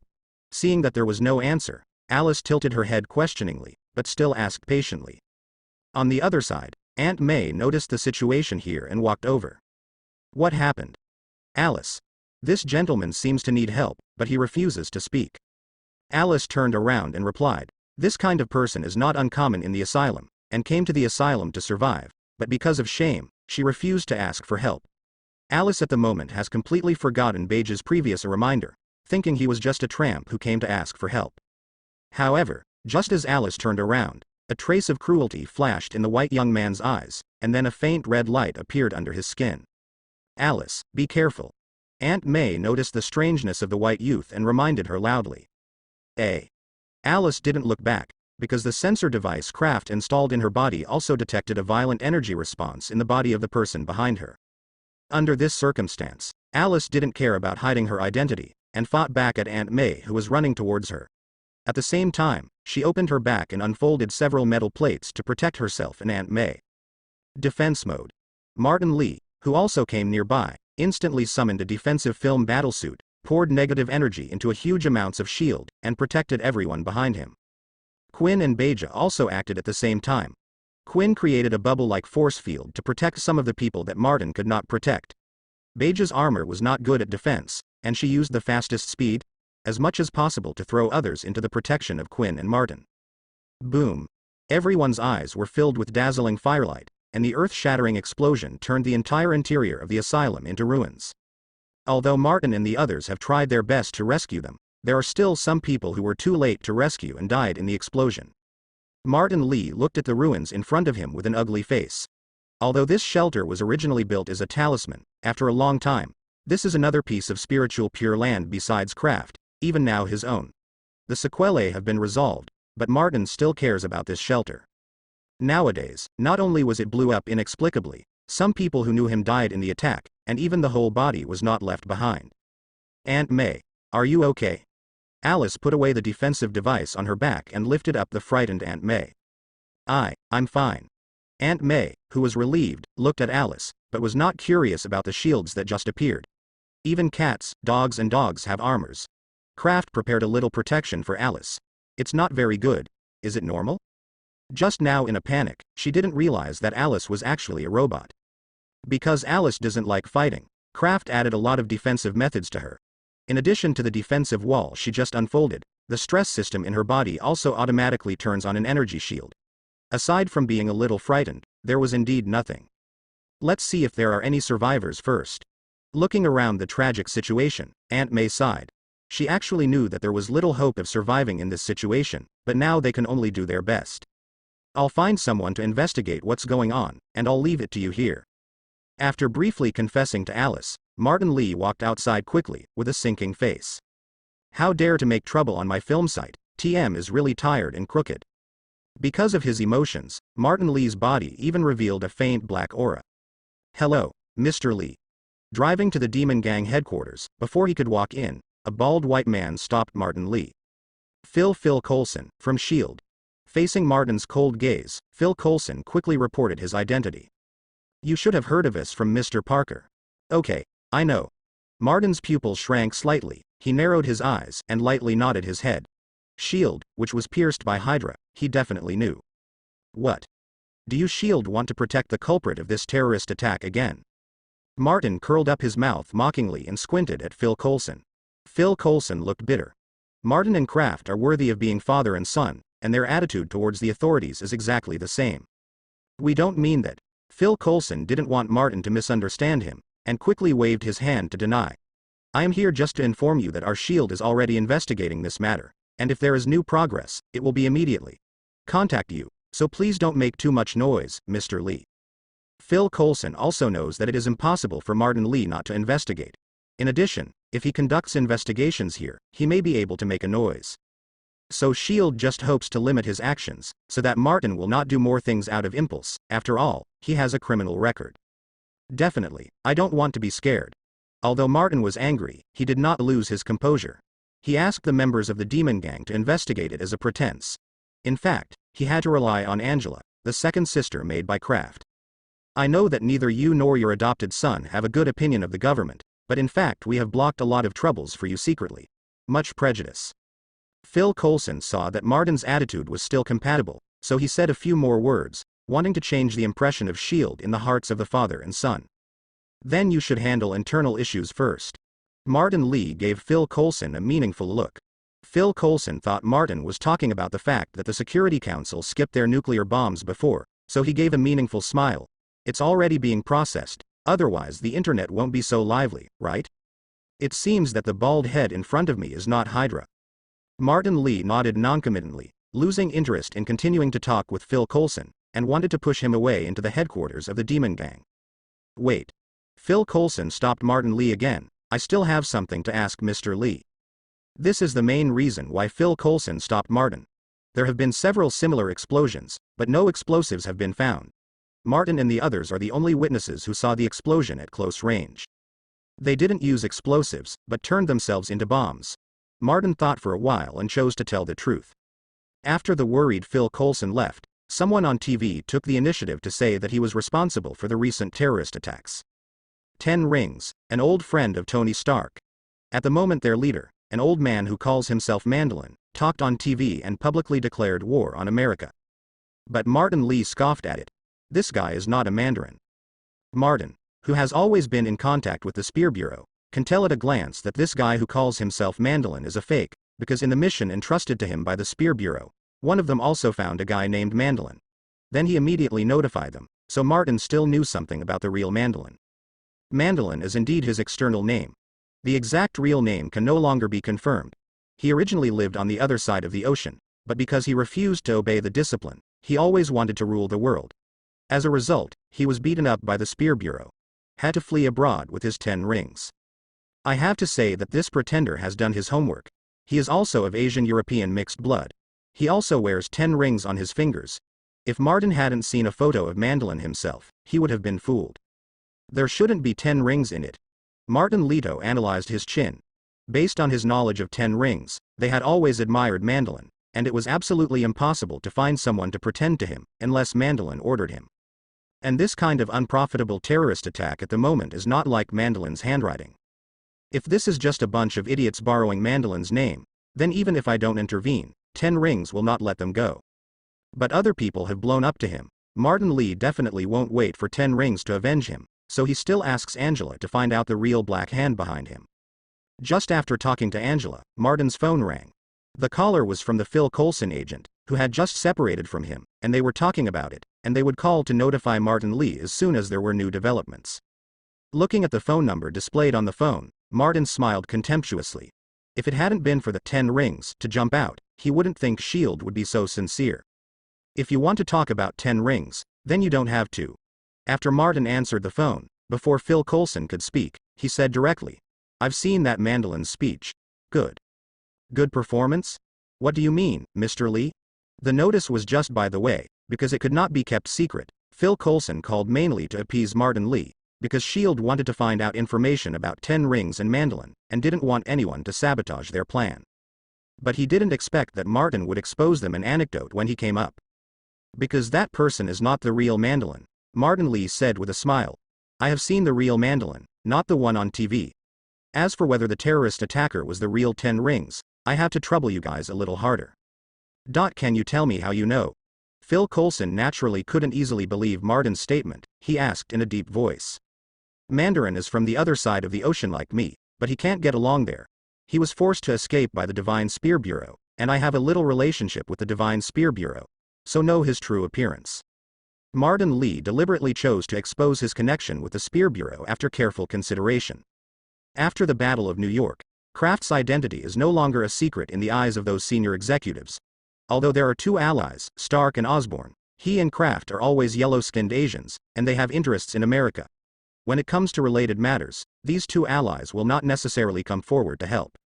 Therefore, Martin Lee chose to get involved in the tiger skin of the Spear game. Anyway, how deep the connection between them is, and there is no way to verify it in America. However, it is because they are not clear about the situation that they will be more relevant. Scruples. As for saying that doing so will make him and Kraft be focused on, it sounds like they are not being paid attention now, and overall the advantages outweigh the disadvantages. The Spear game. The face of Phil Coulson on the other end of the phone is a bit ugly. He naturally knows the Spear Bureau, and he also heard the implicit meaning of Martin Lee Tiaoming. Although he was a little unhappy, he still had to thank you people. It turned out to be so. That's really thanks to Mr. Lee for the information. Phil Coulson quickly adjusted his mentality and sincerely thanked Martin Lee. We will continue to investigate the truth, and we will notify you again when there are new developments. Waiting for your good news. Martin Lee smiled, then hung up. He didn't report any expectations for S.H.I.E.L.D. Collecting intelligence has to look at his own Angela. Kraft's little bear is a little bearish, but the 2 sisters he made for himself are more well-behaved. The old father Martin Lee doesn't say anything, but he is satisfied with the 2 non-human beings Alice and Angela. Can't do it. And Angela did not live up to Martin's trust, and quickly found a clue. The white young man who blew himself up in the asylum before was also a disabled person. He suddenly disappeared a few months ago. Everyone around thought he could not stand the blow and found a place to quietly commit suicide, even the official. Qualitative. Unexpectedly, when he appeared again, he was already healthy, and then launched a terrorist attack. So, is it attacked because we robbed someone else's business? Martin Lee felt ridiculous after reading the intelligence investigated by Angela. Then what happened to 10 rings and Mandolin? There were explosions in several other places. The man behind is very cautious. I haven't dug him out yet, but there are already some clues. A reduced version of Alice floated in front of Martin and called up several documents. I checked all the members who carried out terrorist attacks and found that they were soldiers who had been retired due to disability. So I checked the military database by the way. In addition to these few members who blew up, there are several other members who were the same. Disabled soldiers who disappeared. Then Alice waved her arm and closed most of the files, leaving only the files of one man and one woman. And these two people have appeared at the scene of the explosion many times. They should belong to the identity of the leader. I have locked their positions and monitored them. Yeah. Alice, who was talking, was taken aback for a moment, and then she smiled triumphantly. It's a coincidence. They just contacted the hidden mastermind just now. Alice quickly called up a document and introduced to Martin Lee. Aldrezi Killian, AIM's founder. Pioneer Technology. Martin Lee raised his eyebrows. He hadn't heard of this company, but there were so many technology companies these days, and he was not a member of the technology circle. It was normal if he hadn't heard of it. He just felt that Pioneer Technology has developed body regeneration technology. Now, it's very strange to get involved with terrorists. Angela also knew that Martin didn't know much about these things, and she was very intimate to introduce Pioneer Technology to Martin. In fact, although the rise of Pioneer Technology has only been in the past 10 years, its strength is not bad at all. The company originally involved in many areas, but Killian did not know why, and deliberately reduced the light of Pioneer Technology. Come up. Most of the foreign exchanges use the names of different subsidiaries. Interesting. Killian's performance inexplicably reminded Martin Lee of Gujian, the king of Yu in ancient times, and Zhu Yanzhong, who built high walls and accumulated food. This obviously does not meet the habit of most Europeans and Americans who are willing to show themselves. However, no matter what the reason Killian chose to dormant, Martin Lee did not intend to let him go, and after knowing the hidden strength of Pioneer Technology, a plan suddenly appeared in his heart. Taking out a mobile phone from the mezzanine of the drawer, Martin Lee dialed the unique number stored on it. Yo. Isn't this old Lee? What's the matter? Ask me to do it. A mouthful of Chinese with the flavor of Northeast China was heard on the phone. On a certain little planet, a billowing army green spaceship landed here slowly. Kraft, wearing Dream Armor version 5.7, jumped from above with a symbiote rabbit in his hand, and several SCVS and iron balls followed behind him. You can build an experimental base here first, and collect information on this little planet by the way. Kraft gave orders to the heralds who operate the SCV in the iron ball. If this little planet is suitable, he intends to directly transform it into his first space base. The mission begins. The hellos divided their jobs, and then they spread out roar. Well, now take me to the place where your symbiote sleeps. Kraft grabbed Riot Bunny by the ear and brought him to his face. It is well known that a vacuum cannot propagate sound, and the gravity on this little planet is not enough to form an environment for propagating sound, so Kraft asked Angela to project a dialogue box beside her head to show her words simultaneously. Riot Rabbit raised his forelimbs and pointed in the direction, and stretched out countless silk threads to form words and communicated with Kraft. In that direction, less than 200 meters. Originally, the Riots thought that in such a silent environment, he might still have a chance to kill Peter Parker. But when he saw Peter Parker put on a fully enclosed armor, he decisively put out this idea. Choose to continue to cooperate obediently.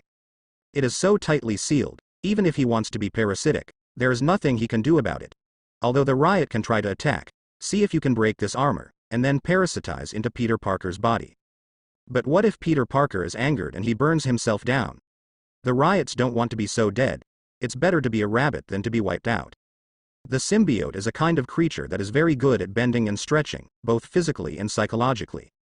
Kraft, who still wears the identity of Peter Parker, didn't know what thought the ferocious Riot Rabbit in his hand was turning. He walked more than 100 meters in the direction directed by the Riot. Before the Riot reminded him, he was already.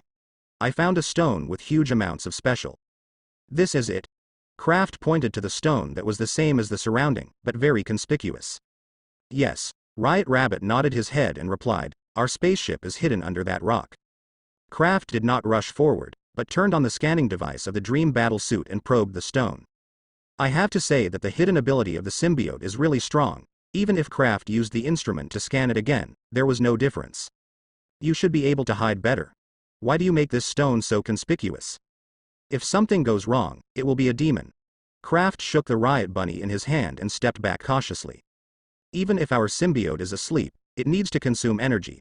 If there are passing creatures approaching because of curiosity, they can just be used as energy reserves. failing to pit Peter Parker to let the riots cool down. He originally wanted the defense mechanism on the spacecraft to test Peter Parker for himself, but unfortunately he was not fooled. The riots could only continue to sell his teammates. This is our regular operation, I forgot to tell you for a while. Yes. Kraft is noncommittal. Even if the riots are not mentioned, he will not just walk over so recklessly. It is normal operation for the symbiote to deploy defensive means on the spacecraft. Bringing Riot Bunny is also the reason. As long as the riot doesn't want to be accidentally injured, it is impossible to bring Kraft directly into the trap. It's just that Kraft didn't expect the symbiote family's hidden ability to be so strong that his own detection device would respond at all. Number. First, put the riot rabbit in a small cage and put it aside, and then set up a bunch of catching devices nearby. Kraft took out the Gauss rifle and pulled the trigger at the big rock. The bullet hit the stone, instantly alarming the defensive mechanism of the symbiote clan spacecraft. Suddenly dozens of spikes emerged from the ground near the stone, like a huge mouth that connected the stone to everything around it. It was swallowed down, leaving only a huge amounts of pothole. A few seconds later, a cone-shaped flight device emerged from the pit, and 3 symbiotes emerged from it. The creatures parasitized by them were a humanoid creature with 4 arms and a cosmic jellyfish that could fly. And a creature that is presumably a dog. These 3 creatures are specially used for emergency use of the awakened symbionts. If they kill the remaining symbionts, there will be no resistance at all. Anyway, the riot said so. But Kraft doesn't want to kill these 3 symbiotes directly. Although there are more than 300 spares in the spacecraft, if you want to replenish them when you run out, you have to fly far away from the home planet of the symbiont to catch it. So it's a little bit that can be saved. Under the premise that sonic weapons cannot be used, if you want to capture the symbiote, the best use is the trouble barrier from Tongdi. The capture device that Kraft has set up long ago will be activated instantly, and several trouble barriers will be silent. The roaring 3 symbiotic bodies covered a strong body. The last resort of these 3 symbiotes was not even launched an attack, they were arrested by Kraft. After that, things were even simpler. The riot did not continue to hide anything. These 3 extraterrestrial parasites were indeed the last line of defense for the symbiote, and the remaining 333 sleeping symbiotes were easily taken away by Kraft. How should I put it? The defenses of the symbiote are really crude enough, probably because they are too confident in their original ability, plus the silent environment here, so I didn't make much preparation. But this has nothing to do with Kraft, anyway he started with experimental materials.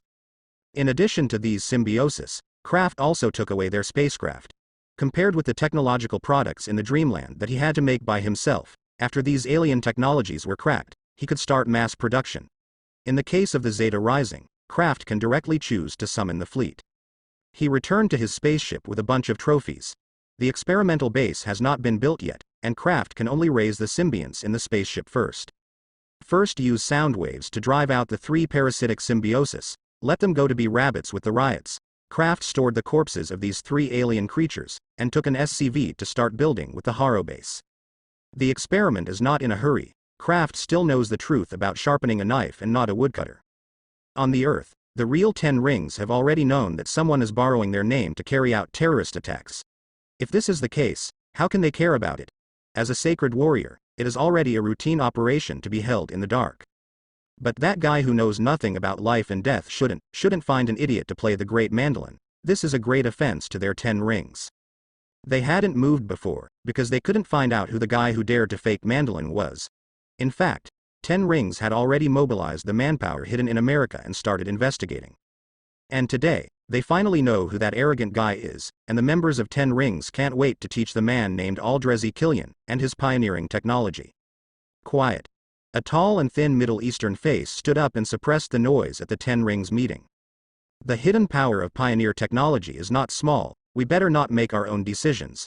I think it should be reported to Lord Mandolin, he will decide. I agree. A big beard with a full face echoed. Our previous plan to kidnap Tony Stark failed.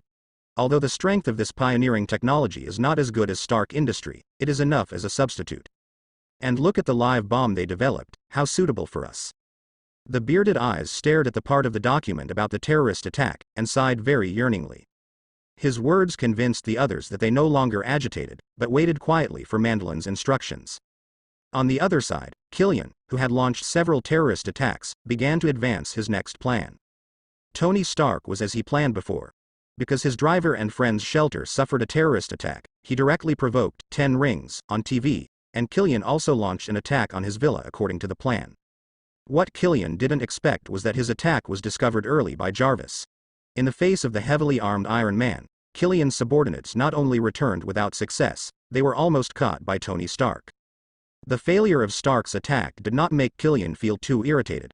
After all, it was just his personal grievance. When his real plan succeeded, he could take revenge again at any time. And Killian's real plan is to follow the name of 10 rings to solve the current president, and then let the vice president solve the fake 10 rings, so as to become the president. And Killian and his pioneering technology, holding the handle of the vice president, will receive a large amount of official support from America. After that, neither the so-called Stark Industries nor the Osborn Group will be opponents of the pioneering technology. However, at this time, Kraft's mechanical prosthesis appeared. This kind of prosthesis is completely different from the previous prostheses. Not only is it flexible like a normal limb, even if you want to restore the sense of touch, you can do it by adding money to upgrade. The prerequisite for Killian to persuade the vice president to cooperate is because he has a daughter who has a broken leg, and his extremis allows her to grow legs and run freely. However, the emergence of Dreamland's mechanical prosthetic limbs made the vice president who was a bit hesitation more volatile. In addition, Killian found out that Stark Industry had also contributed to the production of mechanical prostheses.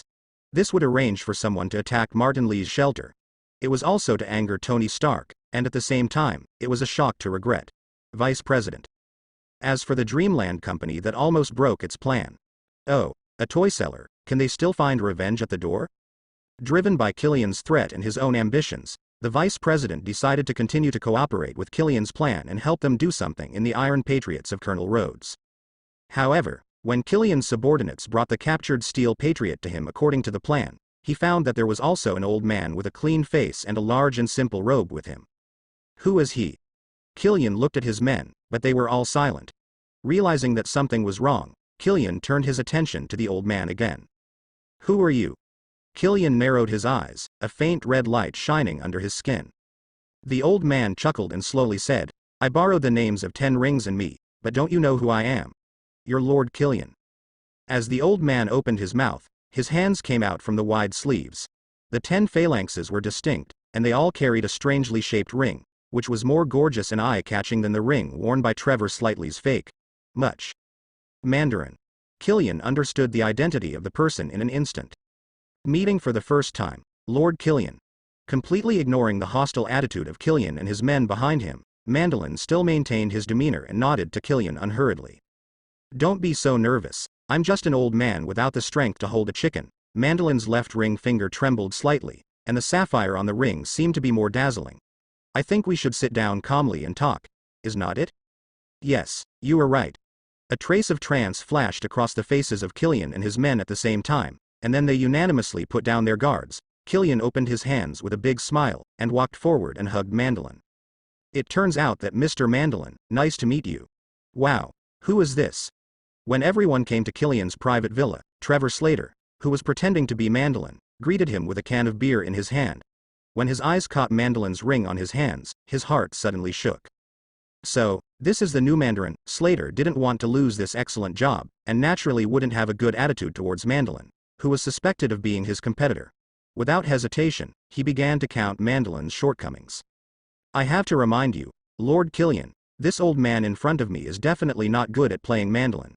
Look at his figure, appearance, and personal temperament. He doesn't look like a terrorist leader at all, and he and I look like it's not like changing the angle temporarily. Regardless of whether he said it was reasonable or not, Slater directly copied all the bad comments he received during the audition to Mandolin. I'm not here to play mandolin. Mandolin smiled at this moment. He turned the ring on his left index finger and pointed the red ring at Trevor Slater. I am Mandolin. A red light beam shot from the ring and fell on Trevor Slater. Before he could even scream, he was burned into a pile of coke. The guy who got in the way is resolved. Next, let's continue to talk about your plan, Killian. Mandolin folded his hands into his sleeves again, turning his head slightly and said, Yes, Lord Mandolin. Killian bent down and replied respectfully. The 10 rings in 10 rings refer to the 10 magic rings in Mandolin's hand. And the ring that he wears on the ring finger of his left hand is inlaid with a dazzling sapphire. Its function is mind control and illusion creation. It's just that the mind control ability of this ring has a lot of restrictions. First, there is an upper limit on the number of people controlled. Secondly, its control is not permanent. As long as you leave the mandolin for a certain distance or receive external stimuli, the controlled person will regain his sanity. In addition, some people with firm will or superior mental power can also resist the mind control of the ring. Obviously, neither Killian nor his subordinates were enough to fight against the power of the mandolin ring. Under the control of the ring, Killian revealed his plans. Nice plan. After listening to Killian's story, Mandolin patted his palms lightly. It's a pity that this plan doesn't suit me. As mentioned before, mind control will fail immediately after a certain distance. Mandolin is confident enough in his own strength to avoid attention. He came to Killian alone, without any extra manpower. Carry out a plan to kidnap the president. And Killian's plan may be successful, but it certainly won't last long. Mandolin doesn't think Killian has the ability to secretly control the President of America without being spotted. This kind of thing even he himself can't do. Compared with Killian, who is an Iron Man, Mandolin knows a little bit more about the truth of the world. If it really goes too far, the departments that are responsible for special cases will not know from which corner it came out. Give you an iron fist education of love and justice. Thinking of this, Mandolin subconsciously touched his ribs. Better give me your pioneering technology first. Although it is a pity that President America cannot be controlled, Mandolin's main goal is Killian's technology and funds. Okay, Lord Mandolin. Killian bowed to Mandolin, but the moment he bent down, his eyes suddenly changed. Go to hell. Killian raised his head again and opened his mouth, and a hot ray spewed out from his mouth, hitting Mandolin. Huh. How did you do it? Mandolin escaped Killian's attack sideways, and was very surprised that he was able to get rid of his mind control. Go to hell and ask Satan. Being manipulated by a human being like a puppet made the self-esteem Killian very angry. The heat generated by extremis passed through his skin and burned all the clothes on his body to ashes. He ignored the pain of being burned on his body and faced him. Mandolin spit out more powerful flame rays. And Killian's subordinates also regained their sanity. Crimson light rolled under their skin, and they all rushed towards Mandolin. The rest of the men who did not participate in the extremis experiment also took out their pistols and pulled the trigger at Mandolin.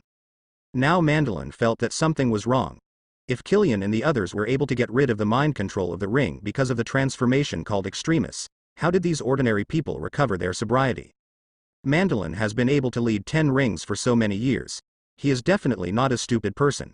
In this situation, he knows that he must be calculated by someone. FL8. At this time, hurrying is the best choice immediately. Mandolin raised his right hand, and the ring of the ring finger sprayed out a beam of light. With the swing of Mandolin's arm, Killian and others were cut into 2 parts. The ring on the ring finger of the right hand is the most powerful of the 10 Lord rings, but correspondingly, it takes 20 minutes to cool down after each use. At the moment Mandolin just wanted to be here immediately, so he used this whole card directly. It's just that he didn't know Killian's extremis carefully before. Although he knew that this virus could cause self-detonation and limb regeneration, he didn't know that this kind of regeneration could be repeated continuously. A desperate soldier who had been cut into 2 grabbed Mandolin's ankle, and the hot palm of his hand made Mandolin scream. Damn bastard. Die to me. Mandolin used the shock of the ring of his right index finger to shake the desperate soldier under his feet. Mandolin has not been injured since he was beaten away by the spear game. He didn't expect that he would capsize in such a small roll in the gutter. You all have to die. Since Extremis was using searing power, Mandolin used the ring he was wearing on the little finger of his left hand. Cold energy gushed out of the ring, and everything in the villa was quickly covered with a layer of frost. The desperate warriors concentrated in ice rays turned into ice sculptures in an instant. An ice ray directly caused Killian to lose 3 desperate fighters, and at the same time calmed Killian in anger. Killian is just a scientist, not a warrior, so he doesn't have the courage to burn all the stones. Facing the overwhelming power of Mandolin, he persuaded him. While his subordinates were fighting with Mandolin, Killian found an opportunity to sneak out secretly. Damn it. I didn't expect the rumors of Mandolin to be true. Before carrying out this plan, Killian selected 10 rings from a bunch of terrorists because Mandolin, the leader of 10 rings, is very mysterious and possesses many magical legends. In the eyes of scientists like Killian, those tales were little tricks to fool extremist religious elements, so he didn't care about it at all. Killian couldn't think of it anyway. It was this Mandolin he thought was a liar that made his plan fall short. But it didn't matter, as long as he could escape his life, He could make a comeback again. It just made the fellow Tony Stark more proud for a while. Killian thought viciously. Boom. There was a loud noise when he stretched out his hand. Killian, who had escaped far away, looked back. His villa had been turned into a pile of rubble due to the explosion. It should have been a desperate soldier who chose to blow himself up, but I don't know if that Manda was destroyed. Lynn was blown to death. Regardless of the result, Killian didn't have the guts to go back and check it anyway, and he continued to flee far away without hesitation. Cold-blooded, decisive, and cautious, if not the enemy, I actually admire you, Mr. Killian. Following the praise of Killian, Martin Lee walked out of the woods beside him. Who are you? Seeing that another Asian man appeared, Killian, who was already a frightened bird, lit up with red light, and before Martin answered, a flame ray sprayed at him. Well, it's just a little bit timid. Martin Lee took a step to the right, easily dodges this straight attack, and continued to comment. Blew up my shelter, but don't you know who I am? Mr. Killian, you make me very upset. Switching quickly to a black and white negative film form, Martin rushed to Killian's face and punched him in the cheek. Killian, who was staggered with a punch, rubbed his cheek, and laughed instead. Because he found that Martin Lee's fists were far superior to ordinary people, but he was not threatened by extremis injection. Asylum. So it's you. After Martin Lee's reminder, Killian also remembered who this person was before him. Are you here to avenge me? It's a pity, you don't seem to be strong enough. Killian, who felt that he had a great advantage, returned to his previous arrogance, and waved his hot fist to give Martin Lee a punch. Snapped. A palm covered with silver armor grabbed Killian's wrist.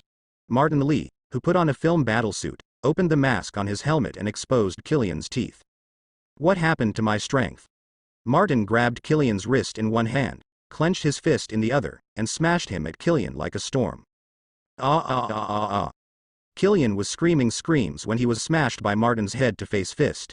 He frantically urged extremis in his body, trying to force Martin Lee back with the heat. He did have some effects by doing so. The swift form of the film battlesuit issued warning sounds to Martin Lee under the influence of the high temperature.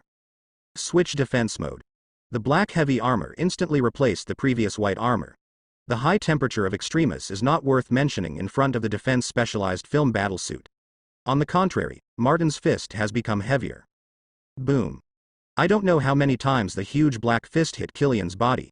His arm that was dragged so hard by Martin finally couldn't hold it, and was torn from his body abruptly. Throwing his arm aside, Martin Lee, who was out of breath, made several negative energy spears, threw them at Killian in the distance, and instantly pierced him into Quill, who was still recovering his arms. How can I? Just like this. Die.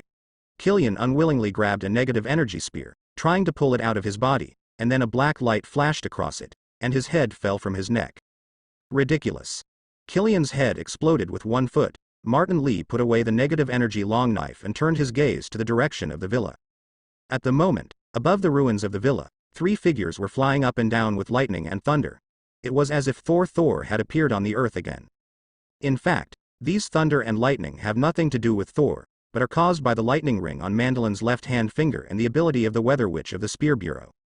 The previous call Martin Lee made was to contact the Spear Bureau. Now that he chose the tiger skin of the Spear game as the banner, and Martin Lee really wanted to deepen his relationship with them, he just happened to run into the incident with Mandolin, so he wanted to see if he could use the people from the Spear Bureau came over to help. His initial thought was to invite some of the senior leaders of 10 Rings to trouble Killian, and then cooperate with the Spear Bureau to catch them, and he would go to Killian to take revenge. Then, I didn't know how to operate the Spear Bureau, but directly attracted Mandolin.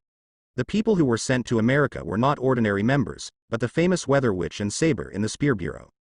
These 2 people were once members of the superhero team, Dynasty. Dynasty and Mandolin were rivals. After the disbandment of Dynasty, most of the members joined the Spear Bureau and were dealing with Mandolin and 10 Rings. Things are particularly positive. Martin didn't know much about the internal situation of the Spear Bureau, but since the Spear Bureau only sent 2 people, he should be able to deal with Mandolin. He doesn't plan to show up anyway, although he is not afraid. 10 Rings, but it is too troublesome to be targeted by such a lunatic. Over the ruins of Killian's villa, Mandolin and the 2 superheroes of the Spear game were playing inextricably.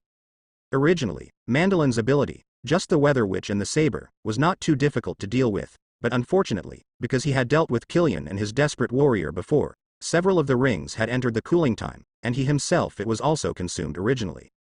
Coupled with the upgrade of the Weather Witch and Saber equipment, the Mandolin fell into a disadvantage for a while. Damn the spear game. At this time, if Mandolin still doesn't know who is calculating himself, then there is really a problem with his brain. Mandolin is in a bad state now, and more than half of the 10 rings are temporarily unavailable. In fact, the moment he saw the Weather Witch and the Saber, he was preparing a means of running away. After leaving China for so many years, Mandolin did not stay in place. In addition to the alien magic he learned when he obtained the 10 Lord of the Rings, he also specially learned some spells of other systems, but the Weather Witch and the Saber pressed too hard, so that the spell he secretly prepared could not take effect so quickly. Finally, after resisting the thunder and lightning of a Weather Witch, Mandolin's spell was finally ready. This great kindness will be rewarded in the future. As Mandolin dropped this cruel word, his figure quickly faded, and gradually disappeared in front of the Weather Witch and the Saber. Then there is no need, you should go back with us. The figure of Mandolin, who was about to disappear, solidified again, and at the same time a short figure in a Taoist robe suddenly appeared beside him. It's you. Are you still alive? Mandolin definitely remembered this little Taoist priest. He vomited blood and was seriously injured when he was slapped by this Taoist priest. He had to flee abroad. You, an old man of the Republic of China, didn't die. How can you be a step ahead of you? The little Taoist pinched the tactics and chanted the curse, blocking Mandolin's ability, and then lifted him directly into the void. Pan Dao takes him away first, and the rest will be handled by the two of you. Who is that person?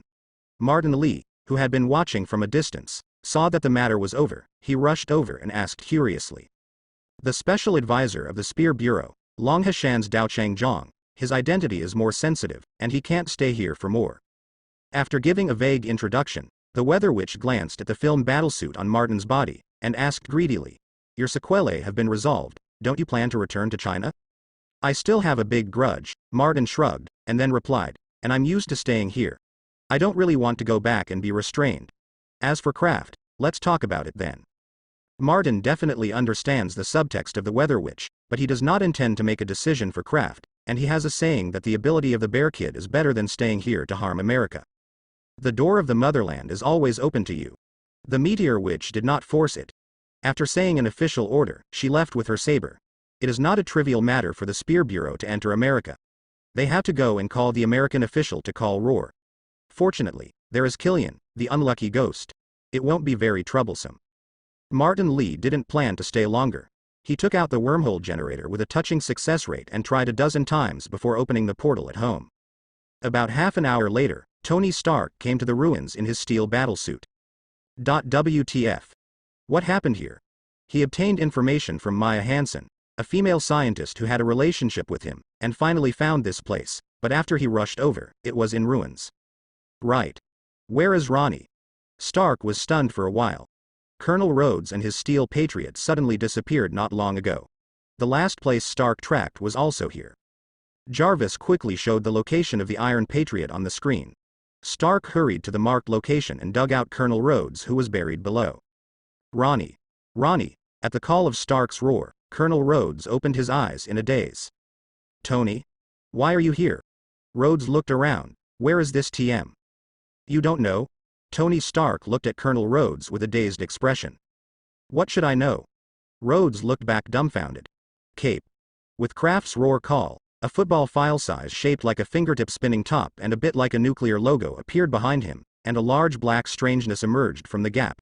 Matter envelops Kraft. Ha! At last it's not the shape of big white eyes and a long tongue. Kraft looked at the mirror in front of him and nodded in satisfaction. It is not difficult to eliminate the consciousness of the symbiote while retaining its resilience. Kraft quickly solved this problem, but how to change it into a strong colony armor after having them possessed made him exhausted. The symbiote's obsession with big white eyes, full mouth and teeth, and a long tongue is really too deep. Kraft consumed 37 symbioses to solve this problem. It should be understood that the experiment to eliminate consciousness only consumed 2 symbionts, and it succeeded in the third one.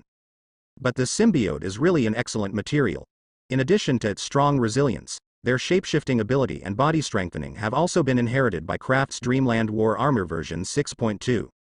Especially for the improvement of reaction power, when Kraft is fighting at high speed, he finally doesn't have to rely on Harrow and Angela for help. There is no sense of participation in such fights. But this is not the end.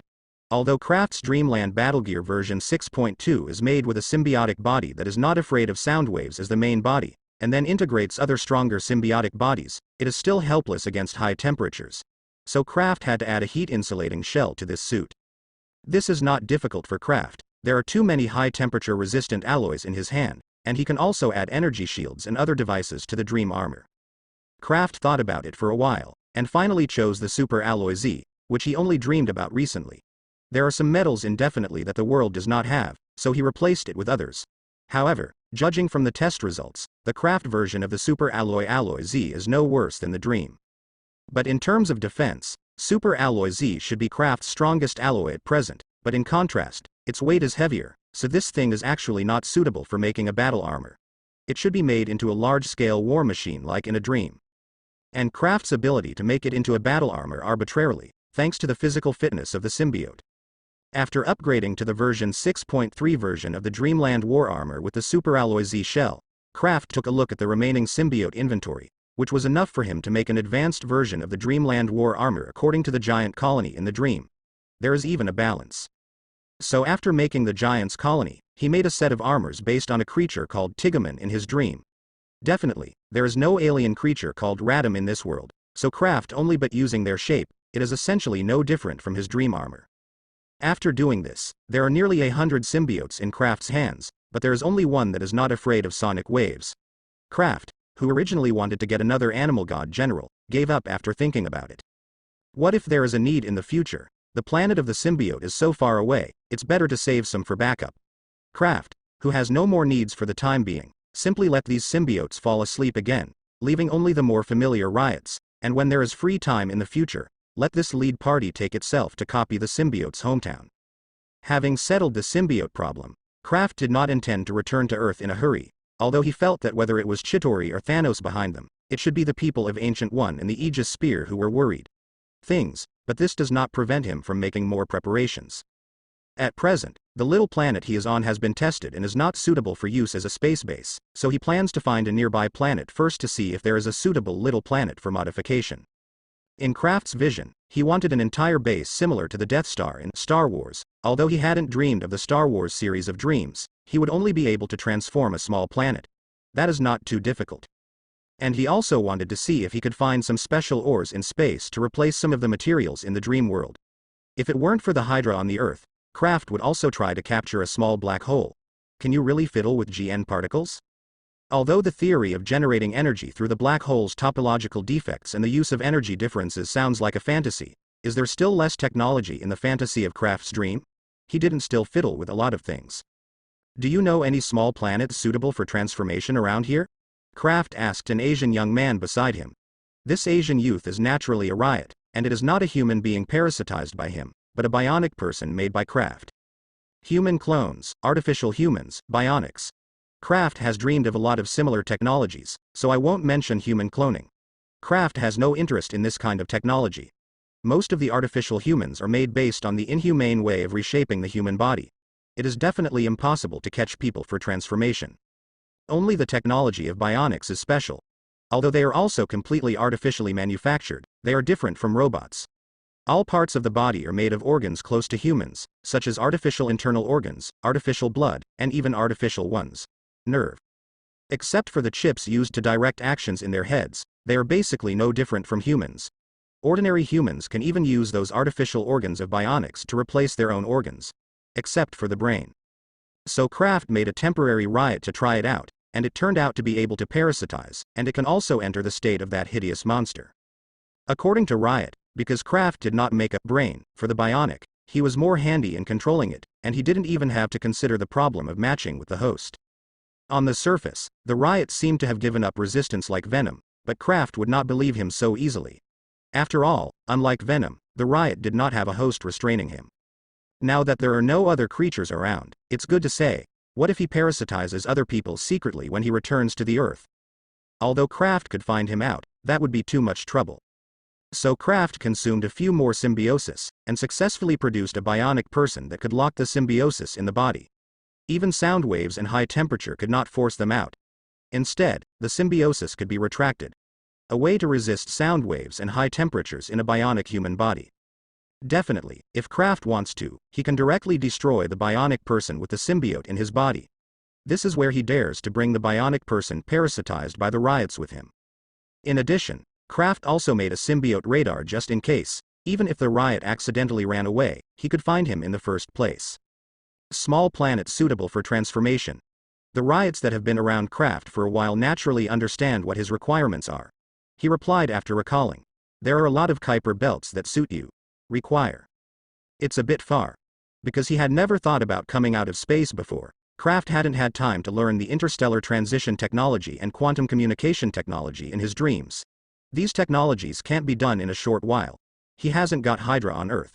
Solve it. After weighing it up, Kraft felt that he didn't have to rush for a while, but planned to return to Earth to see the situation first, and by the way, point out the interstellar transition technology and quantum communication technology. In fact, he could have Angela take a bunch of hellos to the Kuiper belt for construction first, but as Angela's recent performance has become more and more vivid, Kraft can't bear to throw her so far alone. Why? Said she can be regarded as her own sister, sister, I definitely want to spoil it. After tidying up everything on the little planet, Kraft and Riot boarded Apsalas and returned to Earth.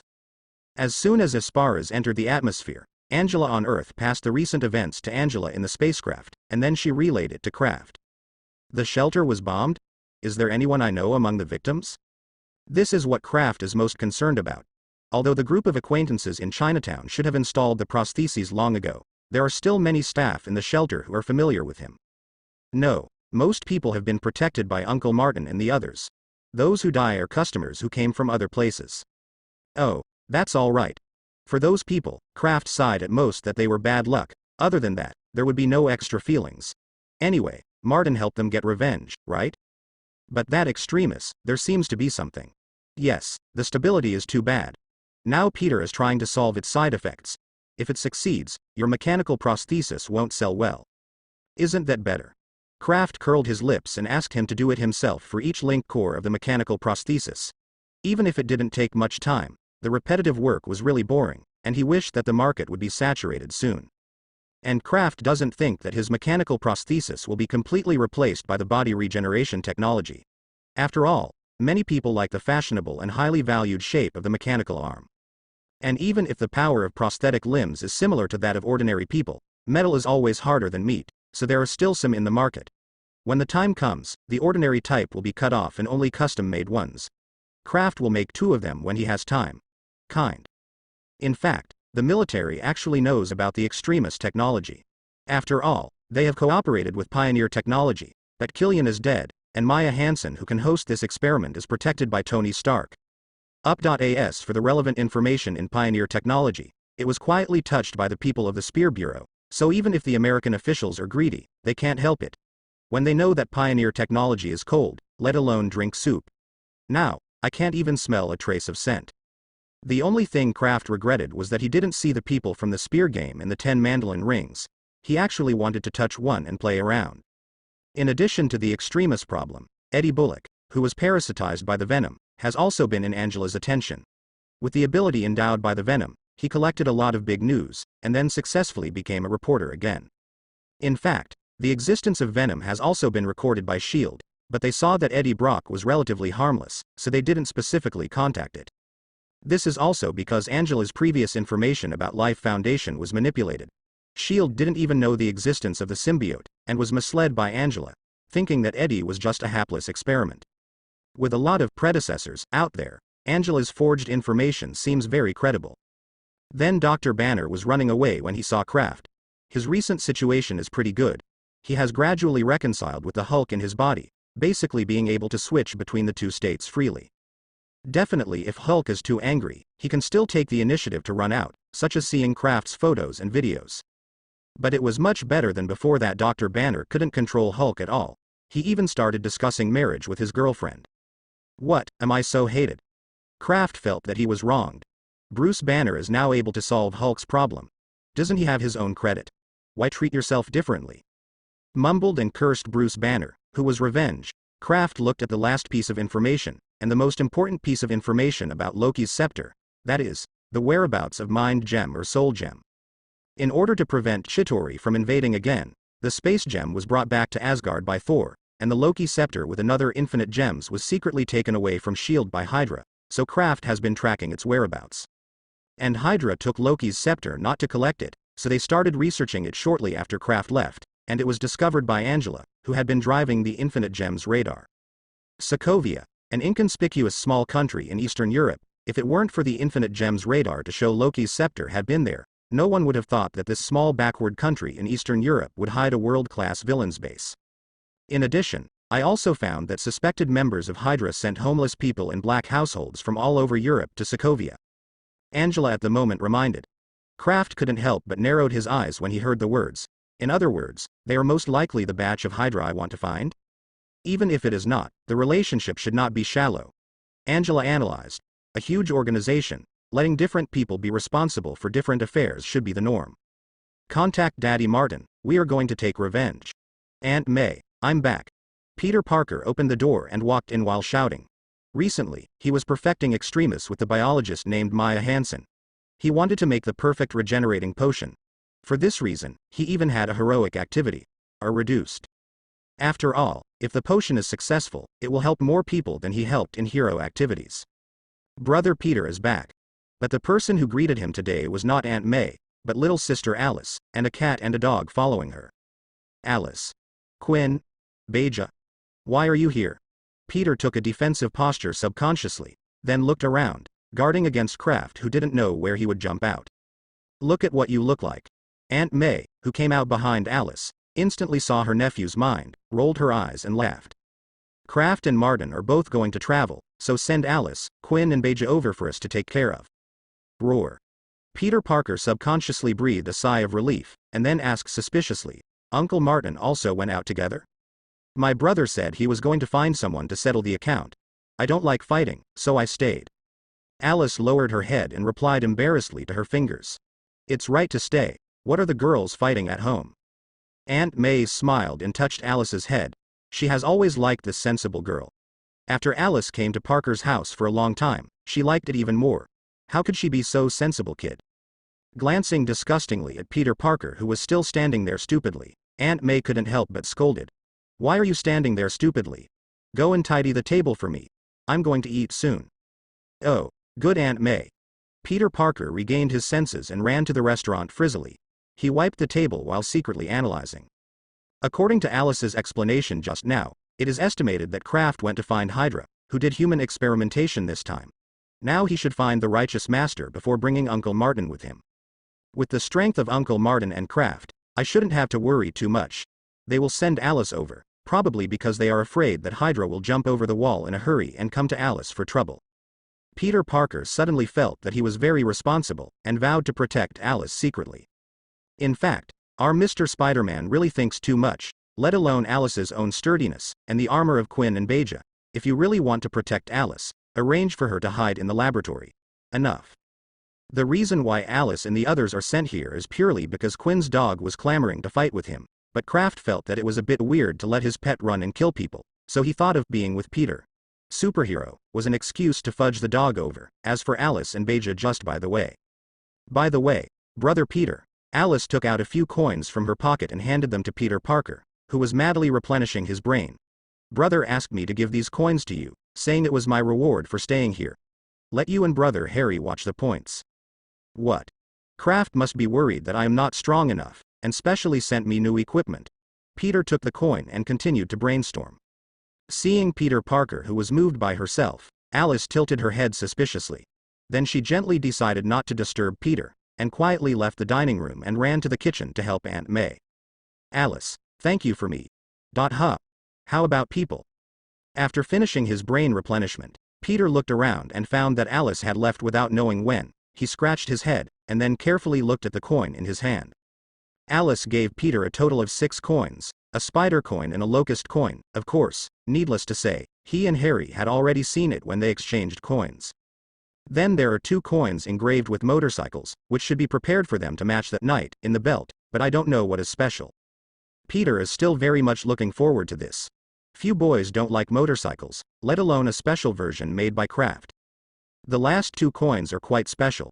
The color of the coin has changed from silvery white to golden yellow, and the patterns on the 2 coins are different. One should have a crown printed on it, although it looks a bit like fins, the other one has a crown. The pattern seems to be a candy, with 2 triangles attached to the side of a circle. What the hell is this? Peter has a bad feeling in his heart. Kraft must have buried something in it. The experienced Peter Parker immediately decided to give this candy coin to Harry, and he would just leave the crown coin for himself. Wait. If Kraft wants to pit himself, maybe it is the crown coin that is passive, and there may even be pits in both coins.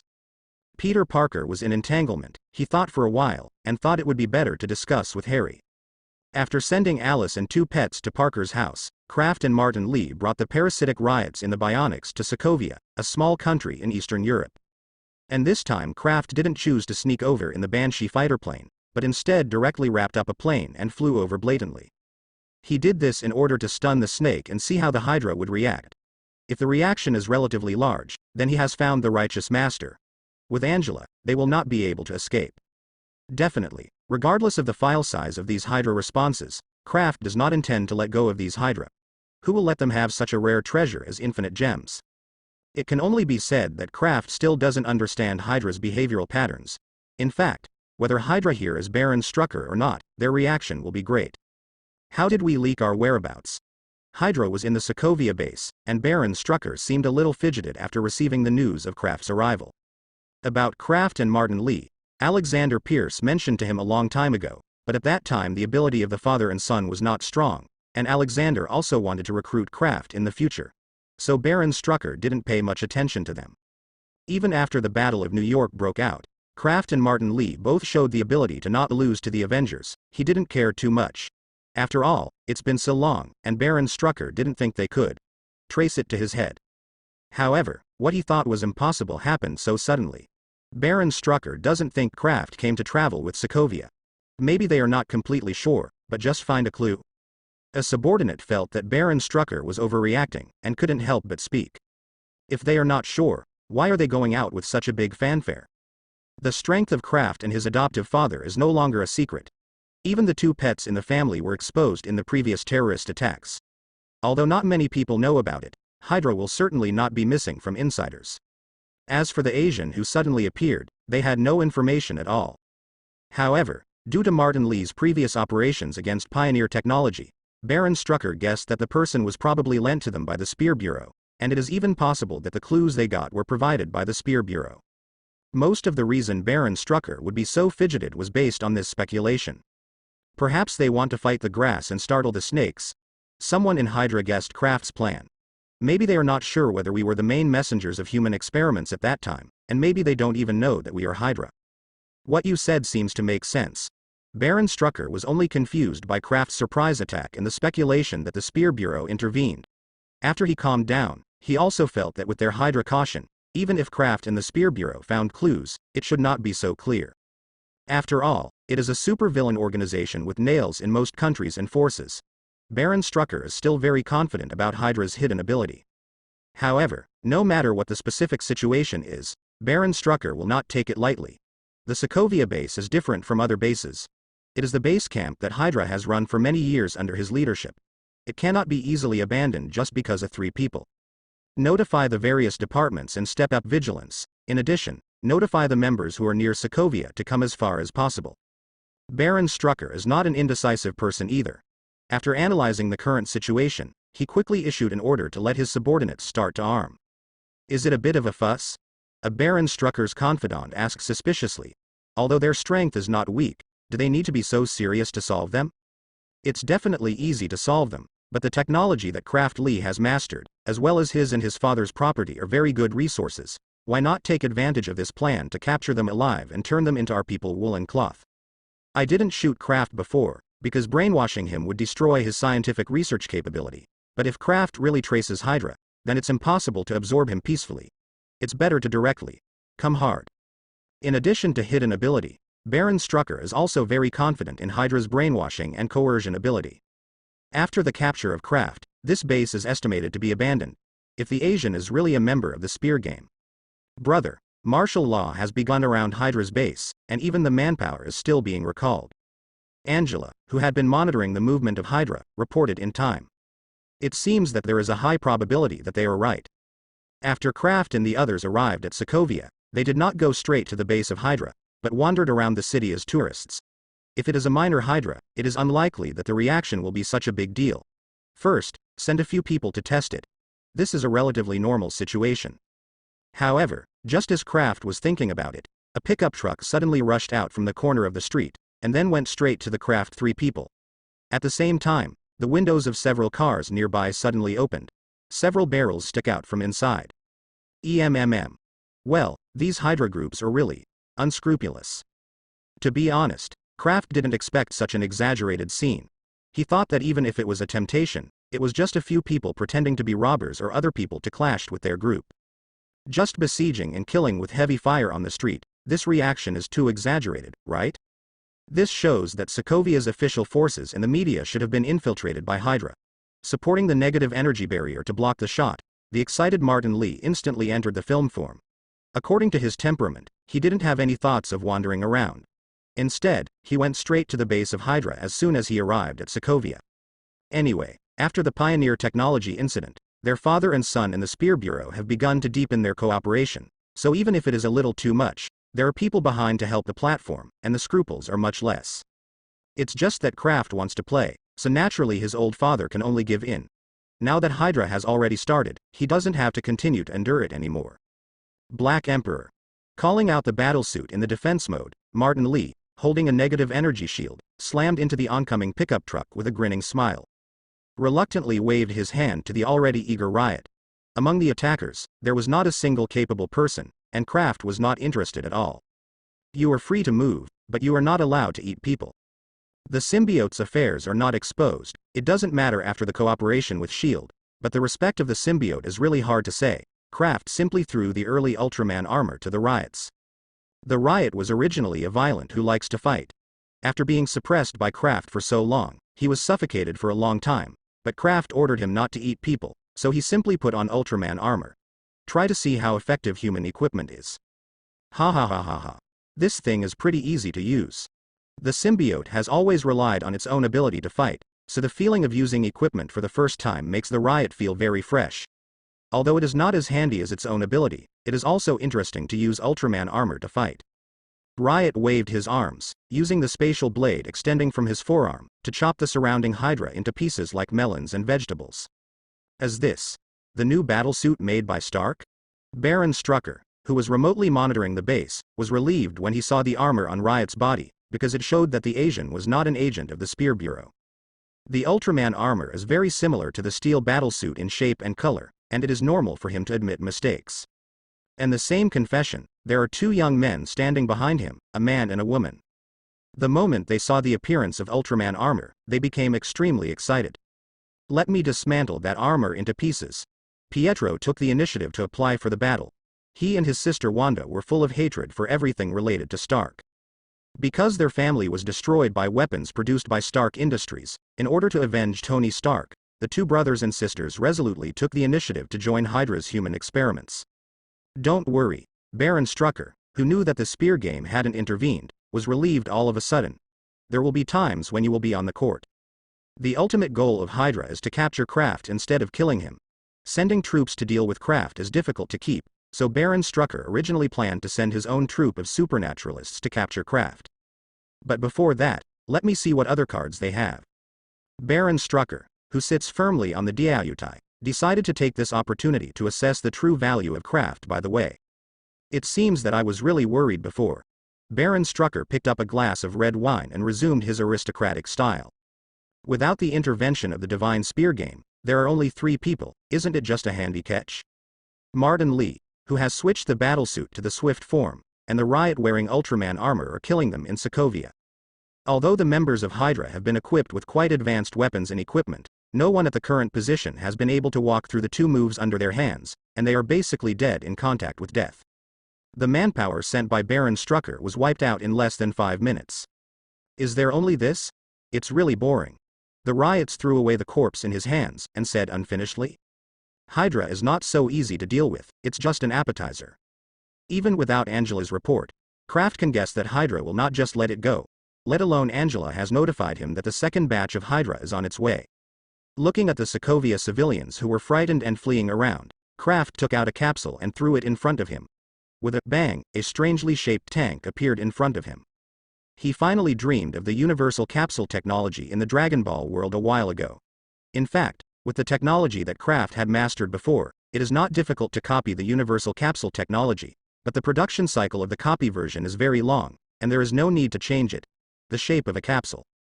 But after dreaming of the universal capsule technology, the situation is different. With the blessing of unscientific power, Kraft directly created a universal capsule production factory that can automatically encapsulate any non-biological into the capsule, and it is fast and safe. Pollution.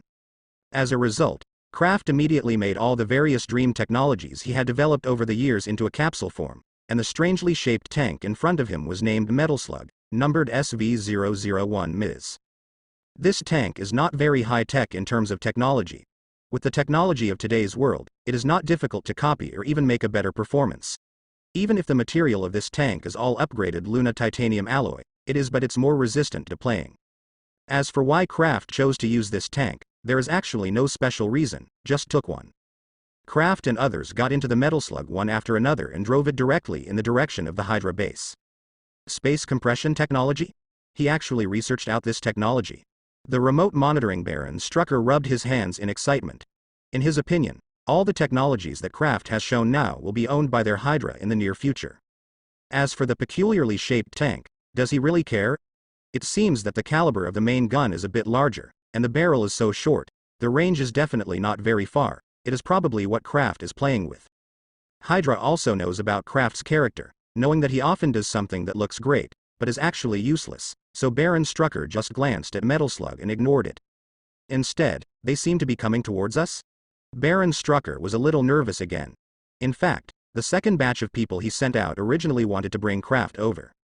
However, the two parties hadn't met, so Kraft took the initiative to come here. It only means that they knew the location of the Hydra base a long time ago, because the first group of people were not sent from the base, but were directly used in Sokovia. Manpower within. Coincide. This is impossible.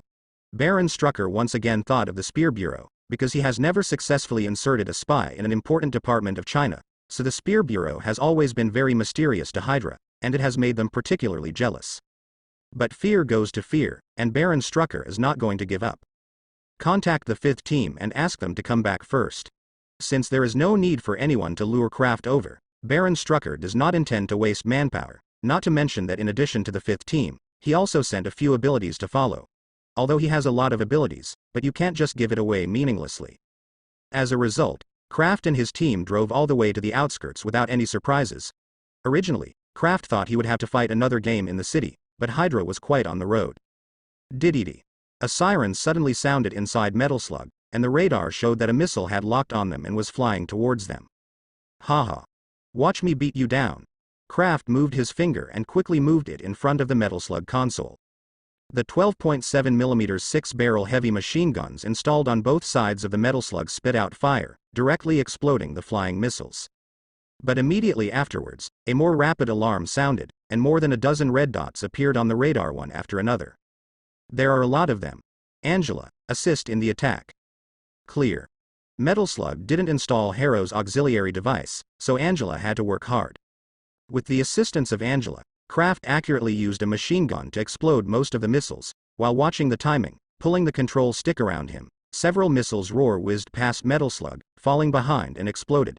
Pieces of flames. Baron Strucker rubbed his left eye without a monocle, and then asked his confidant around him uncertainly. Did the tank jump up just now?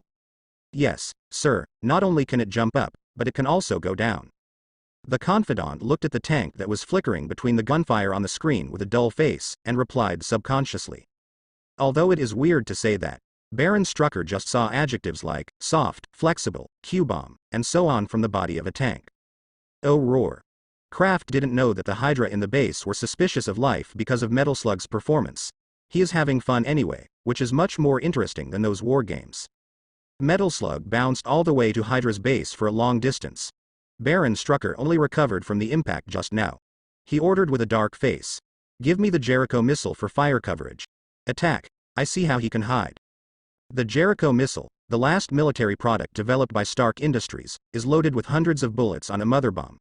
After launching, the bullets will be bombed along the flight area of the missile. To put it simply, a missile can explode a large area of attack weapon. Although Stark Industries no longer produces this kind of missiles, and Hanmer Industries, which is known for its copycat Stark, has long been cold, but its technology was quickly cracked after Wakanda was exposed, and missiles with similar functions were also given by many major military manufacturers, developed out. And it is impossible for Hydra to lack such weapons, and even what they have is the original Jericho missile produced by Stark Industries. With the launch of the Jericho missile, even if Kraft's operations are sharp, and Angela's computing power is excellent, he can't completely avoid this kind of raindrop attack. The main reason is that Metal Slug's aiming system is not excellent. It is difficult for Angela's wife to cook without rice, and Jericho's split bombs are much smaller than ordinary missiles, and it is not easy for machine guns to hit them. Boom boom boom boom. The flame from the explosion instantly submerged Metal Slug's figure. Although Metal Slug did not receive much damage because of the lunar titanium alloy shell, in order to ensure the jumping ability of Metal Slug, its weight has strict requirements, so Kraft and the others were unfortunately blown up. The blast caused by the explosion was thrown into the air. After some somersaults, the Metal Slug fell heavily to the ground, like a tortoise that was overturned, with its feet all over the sky and being hit by itself. Out of the big pit. OF*K. Kraft didn't notice it for a while, and bounced in the Metal Slug several times like a pinball. Fortunately, there was nano inner armor on his body, but he didn't suffer any injuries. It's a simple solution. Baron Strucker sipped a sip of red wine, shook his head and sighed. Kraft is still too young to sacrifice the most important stability of the tank for flexibility. Baron Strucker belittled Metal Slug to cover up the embarrassment that he was shocked before. Tisk. These guys can't afford to play, they actually use AoE. Kraft, who was stunned by a fall, got up and manipulated it in front of the console. The Metal Slug with its 4 feet upright twisted its body. A salted fish turned over to straighten the body, and then jumped out of the pit with a smooth diving movement. Baron Strucker, who saw all this through the surveillance screen, was as if he had been punched, and the expression on his face was distorted into an exaggerated shape. Wow, ha ha ha ha. What can I do to attack in a mere area? Kraft laughed wildly, and continued to drive the Metal Slug towards Hydra's base. Send me all the power teams, and the 1st and 3rd Special Forces, get them all back to me. Exasperated, Baron Strucker did not intend to continue the test, and directly sent the strongest unit in his hand. The impatient Pietro, who had been waiting for a long time, received the order, and was the first to rush out. His younger sister Wanda hurriedly chased him, and the other abilities also approached Kraft's position one after another. Kraft, who was driving a Metal Slug, just blinked and noticed that a white youth with pale blonde hair suddenly appeared in front of him. He seemed to be about the same age as Peter Parker. Oh, is it finally starting to move? This is the space ability? Since this group of Hydra is suspected to be behind the scenes of the year, there must be other abilities in their hands. Kraft's own dream ability may not be sure if it is an ability, but Martin had already passed their experiment awakening negative energy 8 years ago, and Hydra could not have achieved nothing in these 8 years. It's not a space ability person, it's a speed person. Angela played a video. In the extremely slowed down video, a blurry blue shadow rushed over from a distance and stopped at the position of the white youth in front of him. So, is this guy a fool? Kraft looked at the Hydra member who was still in charge of panting on his knees because he ran over quickly, and uttered a little speechlessly. As for why Hydra runs so fast, why doesn't it catch fire, why doesn't the shoes wear out, etc., Kraft didn't care at all. Although things like supernatural powers are the product of scientific experiments, they have never been scientifically rational like magic, and cannot be explained by normal rules at all. If you want to figure out the principle of the supernatural powers, that is to find yourself suffering. Due to the troublesome ability of Speedmaster, Kraft decided that as long as he couldn't cause damage to Metal Slug, he would ignore him for the time being and drive Metal Slug to ignore Pietro and continue to drive forward. Pietro was stunned for a moment. He was a little dazed by Kraft's non-routine way of playing cards, but apart from his speed, his attack power was indeed not very high. He had no choice but to do with the heavy armor of Metal Slug. Hey! Wait a minute! Come out and fight me! Pietro opened his hands and stopped in front of the Metal Slug, yelling, and picked up the stones from the ground and threw them at the Metal Slug. Are you a kid? Kraft twitched the corner of his mouth, and then continued to drive forward indifferently. Seeing that Metal Slug's track was about to press on his face, Pietro's figure flashed, and he stepped back several tens of meters and continued to yell in front of him. Sure enough, this guy's brain doesn't work well. Even the riots began to complain about this strange ability. His ability is probably traded for IQ. Kraft continued to drive forward while complaining about it, and there was no extra action, because shooting this kind of mentally retarded person always felt that he was bullying, and at the speed of this idiot, the bullet was estimated to be unable to hit him. In addition, Kraft is also a little curious, when will this idiot be able to react? Then Kraft and the others watched this guy with a bit of a bad brain flashing along with them for several kilometers, and they didn't stop until the other superpowers appeared. Petro, what are you doing? Wanda controlled the red energy to fly to Pietro's side. I want to stop them, but they refuse to come out. Pietro scratched his cheek in embarrassment. Wanda couldn't help but roll his eyes. Sometimes his own elder brother is really not very good at his brain. While the two siblings were whispering, the ability players on the other side used their respective ability to attack Metal Slug. However, those fireballs, ice cones, spikes and other attacks are not at all painful to Metal Slug, but a few abilities that can change the terrain have jointly created a small swamp, and Metal Slug has fallen into it. Tisk, go out. I tried to make Metal Slug jump twice, but failed to get out of the mud pit. No matter how flexible the Metal Slug is, it is essentially a tank, and it is blocked by the swamp terrain. Wear the battle suit. Although the speed player is a little troublesome, his attack power is not strong, so don't worry too much. After reminding the others, Kraft, who had worn the dream armor, pushed open the hatch and walked out first. As soon as his head appeared, Kraft saw a tongue ejected head-on, and the reaction speed brought by the symbiote made him subconsciously grab the tongue. Hey, it's disgusting. Feeling the greasy touch conveyed by the biological armor in the palm of his hand, Kraft immediately let go of his tongue, and then looked in the direction that the tongue was shooting from. The round spar on the forehead of the Dreamland battle armor lit up slightly, and a laser beam followed the retracted tongue and shot through the head of the disgusting guy. After solving the toad weird tongue out, Kraft floated into the air and looked down at the Hydra superpowers below. The black symbiosis emerged from the gap in the dream armor and formed two in his hands, long sword. Meeting for the first time, everyone, at Kraft Lee, a small well-known toy designer. Opening the helmet of the Dreamland armor to reveal his appearance, Kraft smiled and introduced himself to them, then raised two symbiote swords and rushed towards the supernaturalists. Then, farewell.